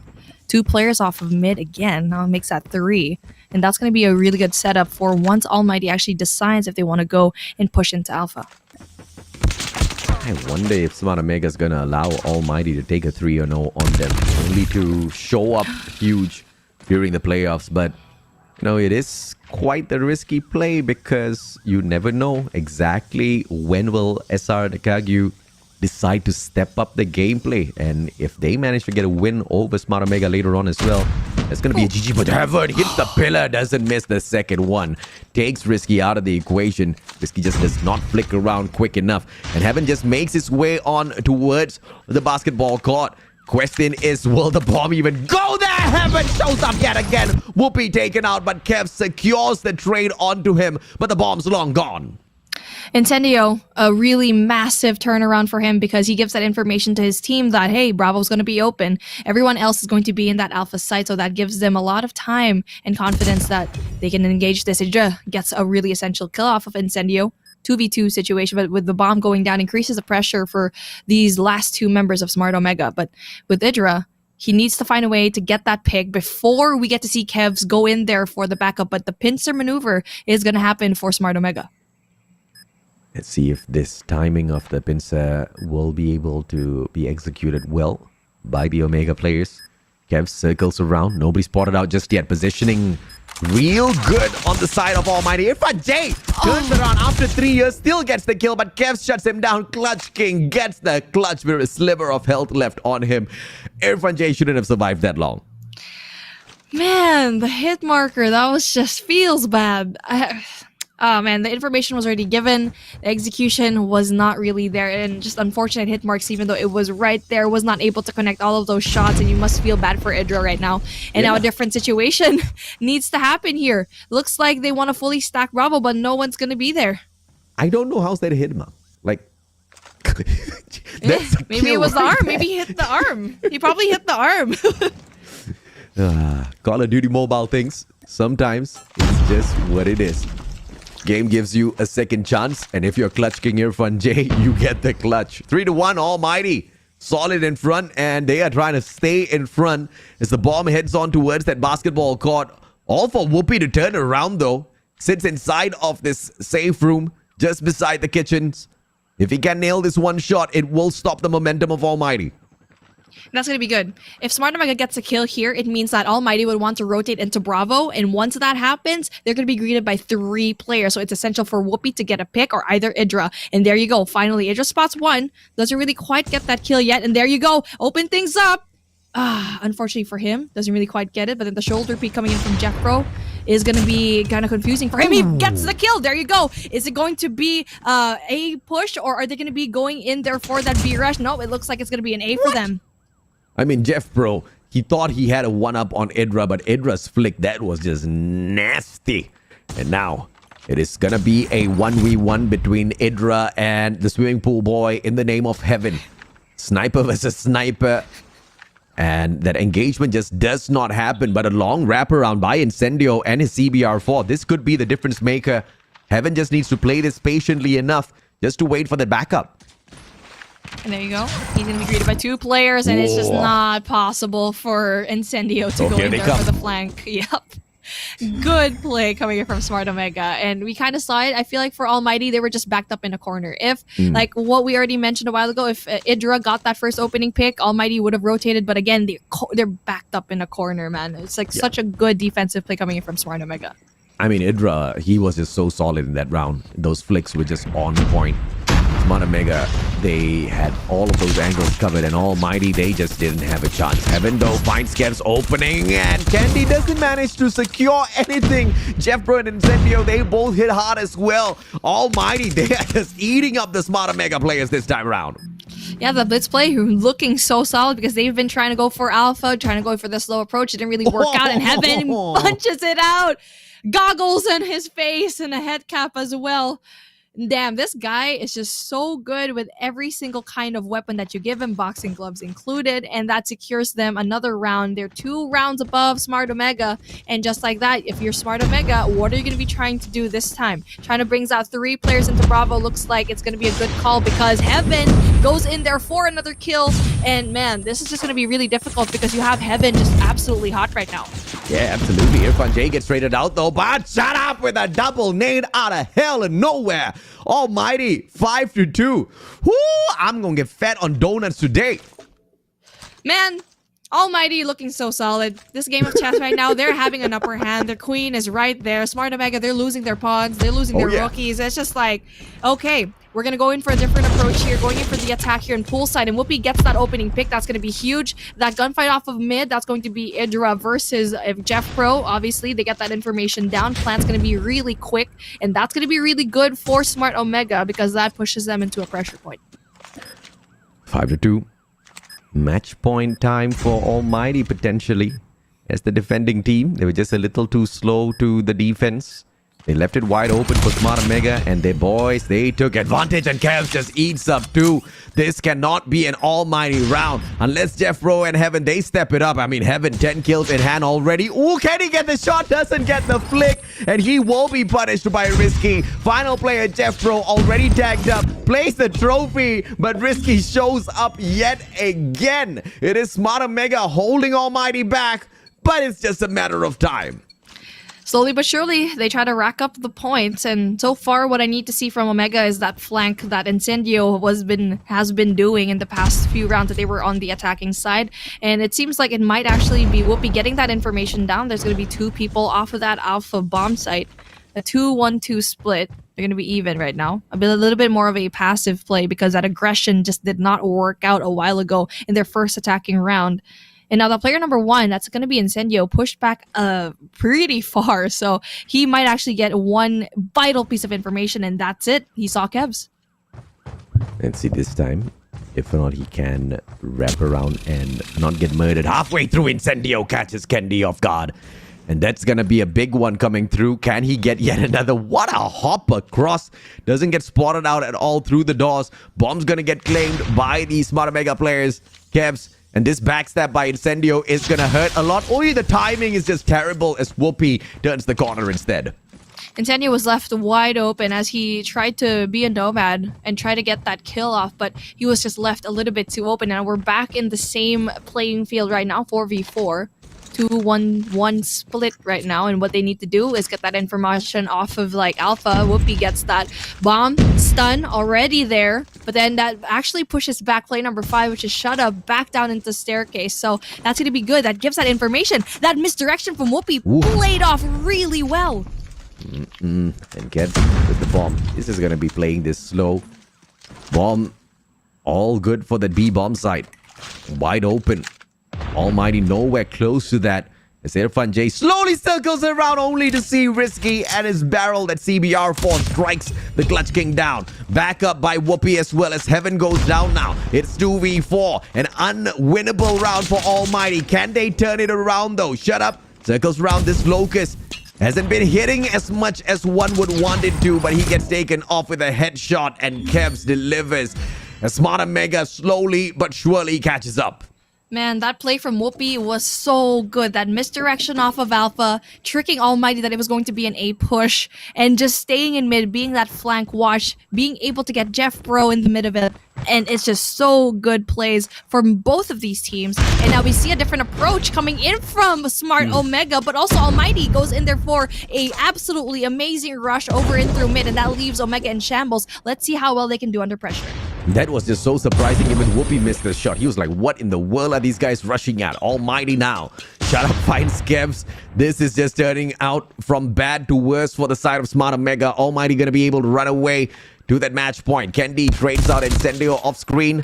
Whoopi, Irfan J finds risky, but Whoopi's still alive and kicking. He goes in for the hunt, but Irfan J's long gone already. Turns around, and the timing's perfect for the Clutch King. Whoopi gets caught out. Single player, Kendi, bomb in hand, but can he get there? Finds it, but Chatham says, hell no. Match point for the Singaporeans.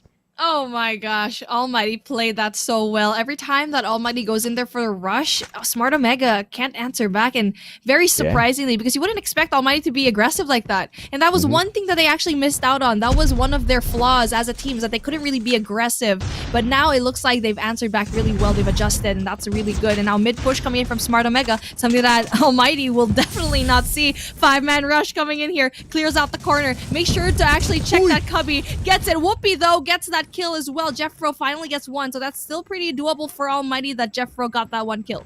Yeah, it's a good trade back by Whoopi, but Jeffro's just a tad bit too slow in that rush there.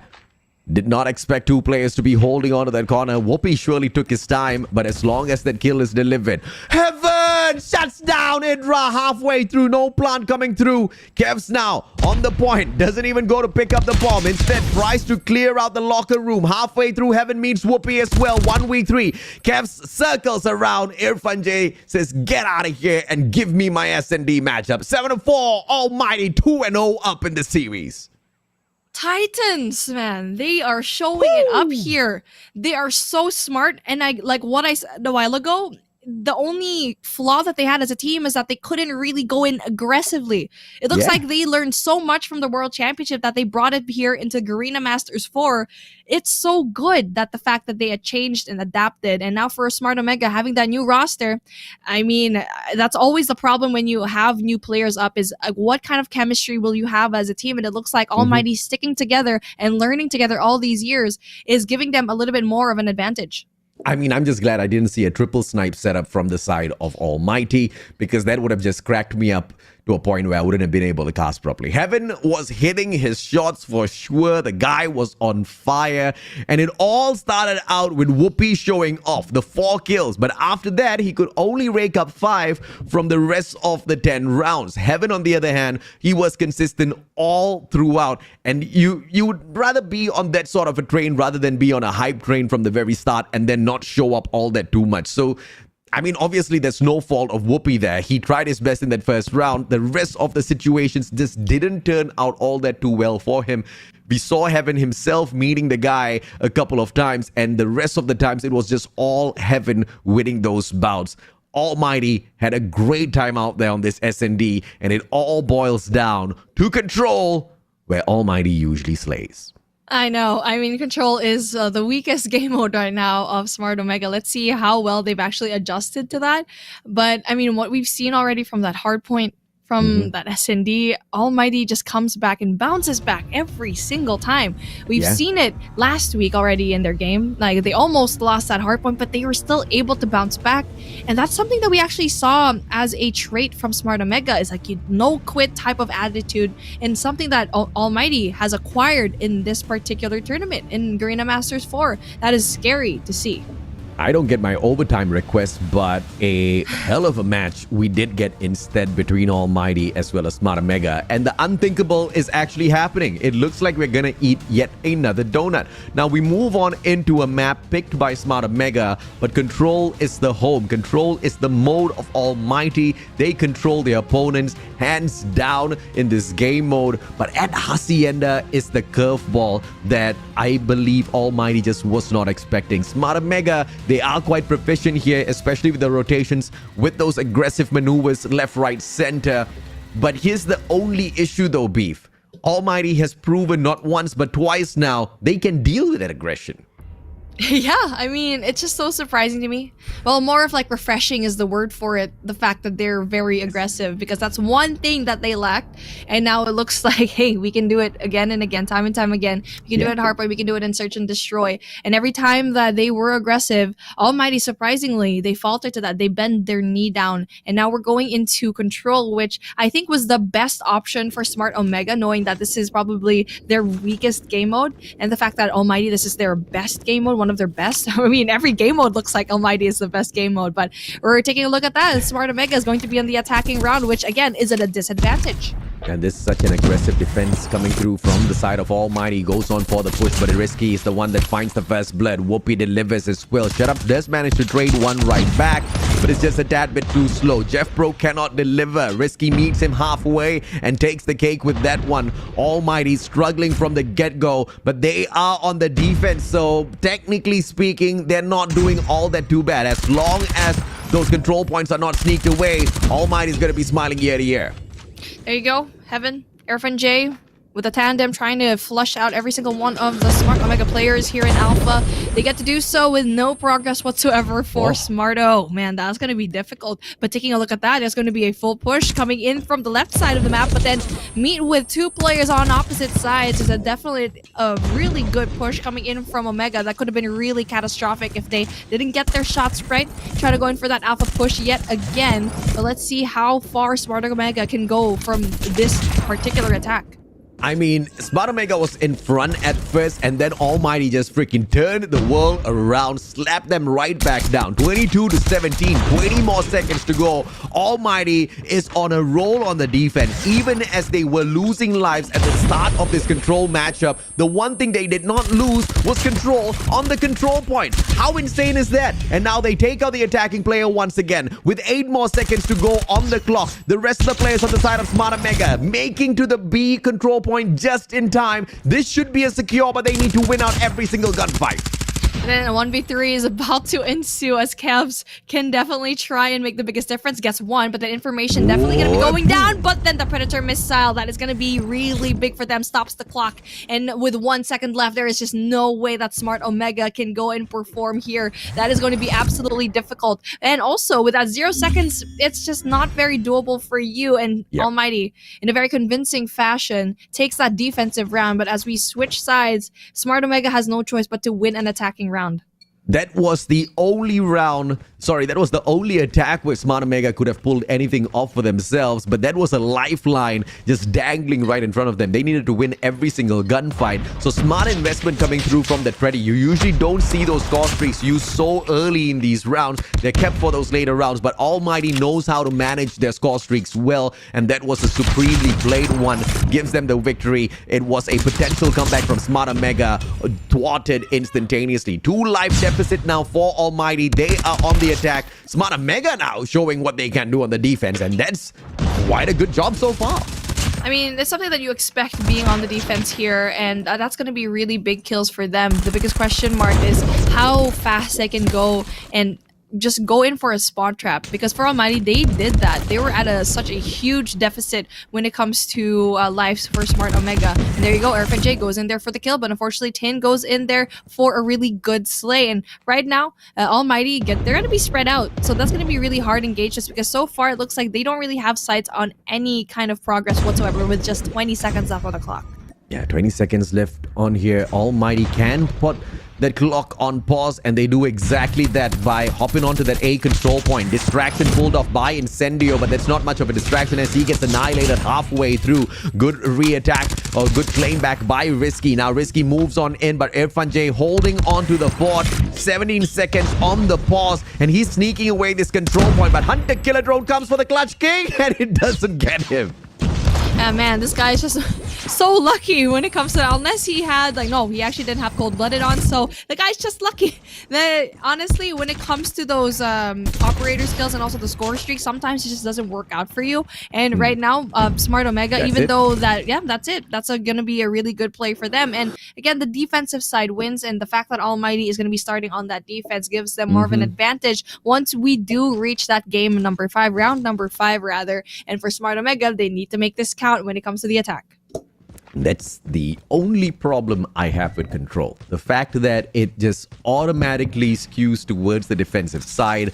And it's all about who starts off on the defense. They automatically get this advantage in that matchup. That's the attacking side. You really need to devise how to get across. Yes, there are some unbalanced matches where some teams are just super overpowered. They can rush on in even on the attack and take it away. But in games that are so close like this, where two supreme teams are going up against each other, controls just that one game mode that just throws everything else into the trash and decides who starts off on the defense. ALMGHTY is doing it at the moment, unless now SMARTOMEGA can pull off a absolute stunner of a victory on this attack. There's no hope for them.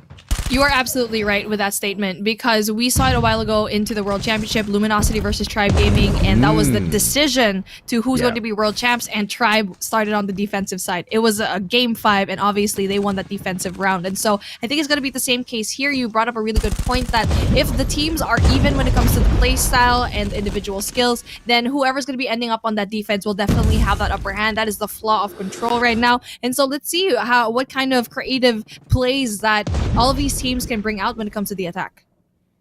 Let's see a little bit of balance brought in before the world champs this year. There's still a lot of time for that to happen. In the meantime, ALMGHTY needs to figure out exactly how they can circle around and stop this attacking push coming through from the side of SMARTOMEGA, making headway here on this A control point. 2 quadrants taken away already, and SMARTOMEGA, they are let scot-free off here, and they are going to be able to put on quite a decent amount of time on the clock. ALMGHTY, surprisingly, did not make their way in to stop them at all. There you go. That is an essential kill coming in from Shut Up. That's going to be big. And almost getting that second tin applies that pressure, but then he's still so good when it comes to the scope. Risky, though, takes him down, and life count is just so even. It's anyone's ball game right now. And if it's SMARTOMEGA, they need to win this attacking round. 12-12 is going to be your life count. And it's just so interesting how SMARTOMEGA just suddenly put the brakes down and just waited for every single one of their teammates to go and adjust. And so far, Bravo is going to be captured little by little, but then the pinch finally comes through. Jeffro's going to be in a very good spot to take that flag. No eyes on him whatsoever. Free 2 kills. Stops the push. Gets that third. Possibility to get that 4th kill on the horizon. Stopping the push. The momentum. No flank watcher whatsoever from SMARTOMEGA. President Jeffro gets the deep duck. I mean, when it truly matters, gets the triple, kicks out all of the players of SMARTOMEGA off of the hill, clears off those markers as well, and Jeffro still on a roll. 6 kills so far. Freddy's gonna say hello, and he gets the 7th slay, and with single life left for SMARTOMEGA. ALMGHTY with the almighty denial. Jeffro wants to go for the melee, and he does exactly that. Jeffro, the president, what a round. Oh my goodness, that was so good, Jeffro, man. Always putting on a show. That was so good. And that carries on into our next matchup. I mean, for our next round, 7 kills straight. I mean, that could have been SMARTOMEGA's win, but the flank from Jeffro, the flank is always the key point for SMARTOMEGA's losses. And there you go, Shut Up opens things up. Possibility to get a 3rd one, but then the stun stops that.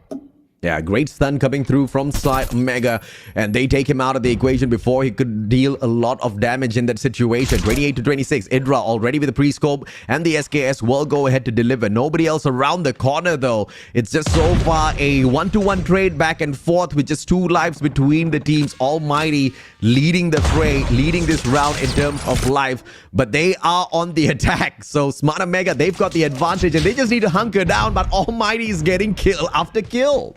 Yeah, I mean, they are on the attack, but when it comes to the life count, they have so much of leeway left for whatever's going to be happening, and this is going to be game time. It's going to be a 3-0. I'm so surprised with what I'm seeing right now. 25-17. Those are crazy numbers. SMARTOMEGA needs to find a way to pick things back up, or it's going to be a donut for you for today, which no one absolutely expected. Have been doing an amazing job at doing that defense, but Risky gets one off of him and still stops the defense, stops the clock, but they need to stop that A push coming through as well. 22-14. The numbers don't look great for the side of SMARTOMEGA on the defense. ALMGHTY has been super efficient. Incendio, great claw investment. Panic time, and he gets punished for that. Whoopi finds Incendio. Idra backs him up as well.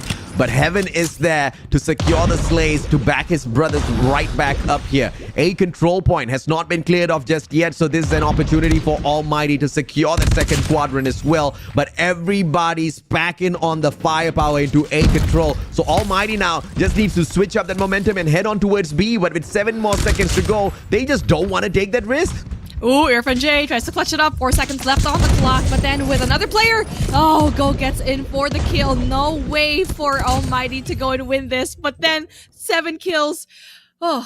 A breath of fresh air coming in from Smart Omega. That was very clutch. That was too close of a call. And that is a very questionable thing because Almighty was winning a lot of those gunfights into the attacking round. But Smart Omega lives for another day. And the possibility to take one map off Almighty is definitely possible. But again, they're going to be ending things here on the attacking round. If it's going to be yet another defensive round win, I mean, we all saw that coming, didn't we? 30-29, 1 life lost already from the side of Smart Omega. Almighty, on the other hand, all they need to do is just hunker on down. And player number 2 in the name of Tin shows up, gets taken out instantaneously. Heaven with a Purifier, but nobody else home. This Purifier is going to get wasted halfway through. And speaking of a flank, you can see Jeff Pro yet again goes in there for a very tricky situation. Flank watch, nowhere to be found for Smart Omega. Oh man, not only that, he's going to be in there for that spawn trap. This is not looking good for Smart Omega. The big guns are going to be coming out. This is just not going to be doable for Smart Omega to try and make a comeback. And it's a good thing also that Risky was able to sniff out Jeff Pro into their spawn. That gives him a really good reset. So that's still good because it's only just 5 lives in between them, but Almighty is still at an advantage. 25-25 life deficit for Smart Omega. 28 seconds to go. On the attack, they just don't seem to be able to wrap around, but I can't blame them. This is a tough map to play.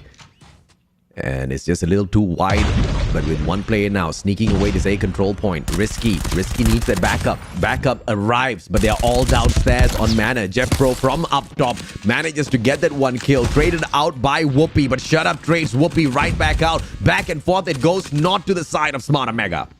Yeah, Shut Up is just so annoying when it comes to that defense here. The smoke, knowing very well someone's going to be right inside there. IrfanJay goes in for the shots, but it's a good thing that Shut Up is there for the backup, gets rid of Whoopi, and Risky rather. And 17 seconds left with only 1 tick of progress for Smart Omega and 7 into the advantage of Almighty with the life count. It's looking very hard for Smart Omega to go in there for their defensive setup into the attack in A, but there you go, 7 seconds left. It's not looking bright. They're so far away from the point, and it's looking like another donut to end the day. And Almighty seals the deal here with a very beautiful win up against Smart Omega. They just did so well, man. I mean, I'm getting fat tonight, that's for sure. 4 donuts in a row. You're not supposed to do that, okay? You stop at 1.5 donut max. When you get to 4 donuts, you know you're putting on a little bit too much of weight, and that's exactly what's going to be happening to me. And all of that dieting goes out the window thanks to Almighty. You lose your gains, man. You don't want to lose your gains. I'm gaining like in a different Almighty. way. You're gaining all that fat. You gotta get rid of it. You gotta work out. You be like Almighty. You be like Blacklist. You gotta be buff when it comes to And your this skills. is all because of Heaven. Look at the guy, he's monster. been performing. I know. I mean, it's not just him. Everyone is doing their job. A while ago, it was IrfanJay when it comes to that search and destroy. Jeffro was a complete stunner for me when it comes to his backstabs. He definitely surprised Smart Omega. Man, I just feel like this team just gets better and better each year. I mean, you're talking about a 1.7 KD on Heaven, 1.6 KD here on Jeff Pro. What does IrfanJay get? 23 divided by 16 is 1.43. Yeah, these guys are all stacked. And when you're getting numbers like that against Smart Omega, you know you can smile. You know you've been grinding, and you know you've been grinding it well and right. 3-2 is the score. By no chance a walkover victory for Almighty, but the theory of whoever starts on the defense just ends up winning still stays true, because the game mode is just like that. If there's a difference that we can see into Control being brought, I mean, I have no idea what sort of difference they can make in Control, but it's just so defensively Make it into Capture the Flag or bring back domination. But man, bring back domination. I won't bring back domination. Like, I love domination. I mean, domination is just pure chaos. Remember the good old days when you're capping one flag, you get traded out 2 flag. It was just so much of fun. Now it's just like, okay, who's going to start on defense? All right, this team wins. Unfortunately, well, the words are true. We've seen it already in the biggest stage of Call of Duty Mobile. We see it here. I mean, unless you're going to be Rao, FRANIC, or 4S Kings, where they actually win on the attack and they prefer the attacking round, that won't fly up against teams like Smart Omega and Almighty, which they're going to be chewing you up in that defense. So, I mean, for Omega, there's something missing. There's a key thing that's missing for this team. Not quite sure what it is yet, because so far they're struggling up against Almighty. And if you've seen a team that has been doing so well these past few years, it's this team. And for Omega, having that 3-0 loss, it's not too convincing. We know they definitely gave a fight, but we kind of saw that in that search and destroy where Whoopi popped off in the beginning, but everyone else is just like, okay, we slowed it out, and he kind of like fizzled out at the very end. So not quite sure what this team has to work out, but I'm pretty sure the coaches in the background will definitely go back to the drawing board because something needs to change. I mean, it could just be Smart Omega setting Almighty up for failure, because, you know, if there's one detractor about Almighty, it's the fact that they get a little too confident sometimes. And that overconfidence does not do them good, especially on the big stages. We've seen them being upset one too many times. That's what that overconfidence does. And it could just be that Smart Omega is trying to work that overconfidence up for them in this group stage, only to upset them later on in the playoffs. But that's just purely a theory, right? Because if you look on paper, both of these teams look like a 3-0 should not be possible. But yet, that's exactly what we're staring at. At the same time, they had not gone head-to-head for such a long time. We don't know the kind of preps that Almighty has been going through. I mean, we see the roster changes coming through from Smart Omega, but Almighty has just kept the exact same synergy, that exact same setup for years now, and it seems to be doing them a lot of good. So it's going to take a lot to shake or to rattle the Almighty players. Hopefully, the roster change from the side of Smart Omega is going to be that key, but for now, just doesn't seem to be. Absolutely right. And for Almighty, it seems like they found the keys to winning a lot of their engagements, which is just answer to that aggression. You've always seen them push back into the past. They are very passive as a team. They needed that fire, and for some reason they played it out. They did their homework knowing very well that it did not work out in the past, and that's the one thing that they saw. For Smart Omega, they still have to fit the puzzles into the piece that seems like it's not working out for them right now, and maybe it's because they formed a new team and essentially 2 players that are new. I mean, Kev was there, but he's been gone for a very long time, and with the addition of Tin as well. So there's a lot of changes to be made for Smart Omega back to the drawing board, but again, for Almighty, it seems like they found their rhythm. And at the end of the day, obviously, we want to see a lot more excitement in the competition. Control provides a way for that excitement to come through, don't get me wrong. Yes, it's pretty much callable as to who's going to be able to win the game depending on who starts off on the defense. But that's, I guess, where the excitement is. Sometimes when the team takes on the attacking and they manage to grab a victory as well, that's when we all lose our minds, right? So there are potentials for moments like that. That's the exact moment that the players of Smart Omega tried to set up here with the Hacienda curveball pick, but it just didn't work against the almightiest of almighty teams when it comes to control. And of course, the one and only Incendio, Captain Incendio himself, picks up the MVP of the game title. So good. I mean, you see different faces for Almighty, and that is a good sign of a well-rounded team. And right now for the average kills, he has 15, score of 2,839, and a KD ratio of 2. So he's so efficient when it comes to those. We already mentioned it a while ago, actually. So efficient when it comes to their lives right now. So 15 and 6, that is no joke. And the fact that this guy is just so good when it comes to leading his team. And I think that's one thing that Smart Omega probably needs, is to have that team leader. I mean, apart from the coaches, of course, but there are situations where you're put in tournaments that you can't actually talk to the coaches unless it's going to be break time. And so I feel like for Smart Omega, they need to have a person like Incendio, a person like Jabin to actually, you know, put the team together, especially when they're at a loss. Yeah, which makes this whole thing so much more crazier, right? I mean, here's Smart Omega working with 2 coaches, and then they've got an analyst on board. They've got so many people on their roster, and Almighty's just doing it with the 5 players. I mean, dude, hats off, respect. That's just killing it out there. You know, Almighty is just playing this on a whole other level.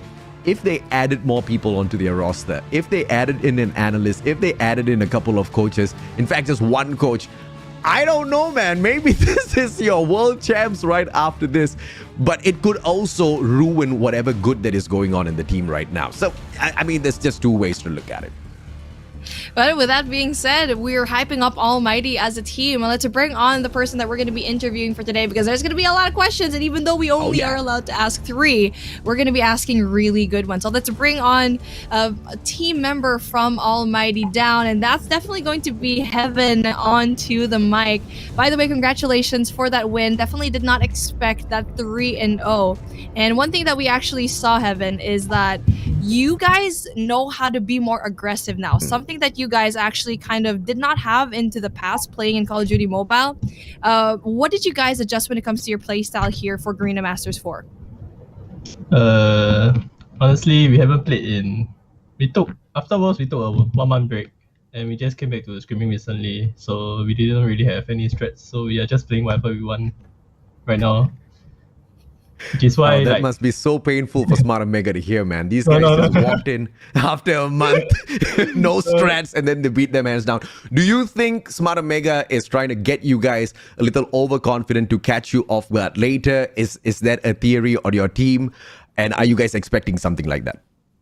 That was definitely not their best. I think they'll show their true colors in playoffs. Yeah.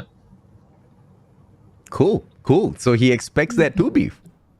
Yeah, I know. It's something that it's always been an unsaid thing with Smart Omega. They actually go play like really well later on. But honestly, for you and ALMGHTY, you guys have been so consistent all throughout the years as that one team that always is the face of Garena when it comes to the World Championships. So how are you guys prepping for the World Championships this year?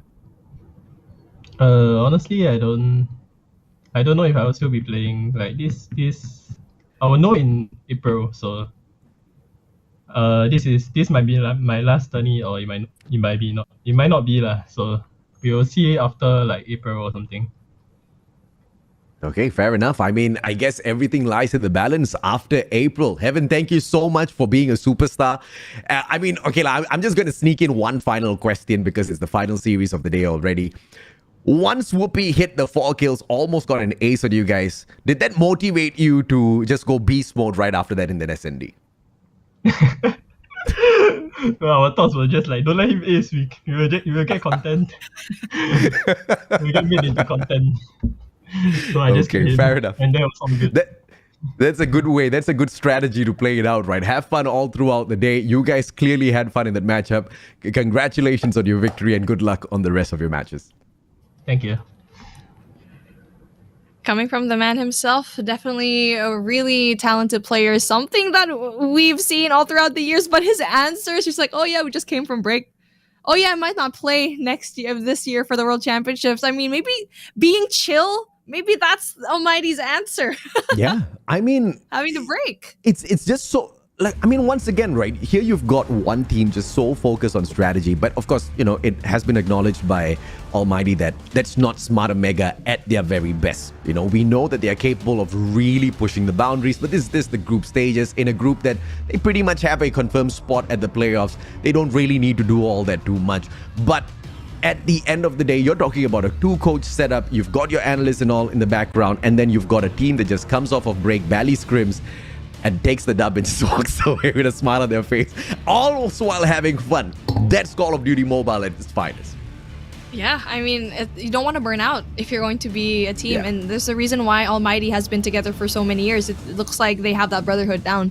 And, you know, speaking of, let's take a look at what they actually have to offer. I'm pretty excited to see how the standings are going to look at by the end of the day. And obviously, we still have 2 more days here in this weekend. So let's take a look at the standings of what we have. And you can see, obviously, Blacklist International Ultimate. We've seen them already today having that 2 dubs pretty convincingly. But a really big surprise coming in from ALMGHTY, still getting those dubs down. Oh yeah, absolutely right. ALMGHTY managing to get the 3-0 victory over Smart Omega. That's a huge W on their side. SKADI maintains that #1 spot up top, even though EZR Esports managed to find that victory over R&D. Like you said, Beef, Blacklist Ultimate up on top, and FRANIC manages to make their way up to the top as well with their victory early on in the day against Shush. Today, we expected it to be an exciting day, and an exciting day it most definitely was. And what a way to bring the day to a close. The showdown between ALMGHTY and Smart Omega, the unthinkable 3-0 happened. Back-to-back 4 donuts we saw. And my oh my, those were some delicious donuts. No, definitely. But for me, it's definitely the battle of the rookies, R&D versus EZR. It's just so good. There was always a huge question mark with these two teams, but looking like EZR, looking like the standout when it comes to Group A. But let's take a look at what we actually have for our live schedule for the week, because definitely it's not going to be done quite yet. We actually just started. We already saw last week. It's going to be our day #1. We actually are having our all 6 days that we have so far going to be ending into 19th of February. So there's still going to be, if your favorite casters didn't cast today, well, you're still going to be seeing them later on. Absolutely. 18th and 19th of February, we will be starting on a different timing though. Instead of 6 p.m., we're going to be starting off at 11 o'clock in the morning. So as you wake up, I mean, some of you guys might wake up a little bit late because it's a Saturday and Sunday, but wake up a little bit early, okay? 11 o'clock is not too much to expect. All of the Call of Duty mobile action that you want to lap up will be awaiting you. Oh, definitely. And if you are looking forward to your favorite casters, we have Warden Neptune for tomorrow, Kali and Wasabi. Wasabi making her debut as her very first Garena cast on Sunday. You better watch out for that. So much more action into the week #2. It's definitely moving by really fast. Absolutely, man. I mean, the boyfriend and girlfriend combo on broadcast, this is something that they've been waiting for a long time. They finally get it. I'm excited to watch Sunday, but tomorrow, I'm excited to watch my boy Neptune back on broadcast as well. Either way, ladies and gentlemen, boys and girls, you'll just continuously lap up Call of Duty Mobile esports action from Garena. That's a promise.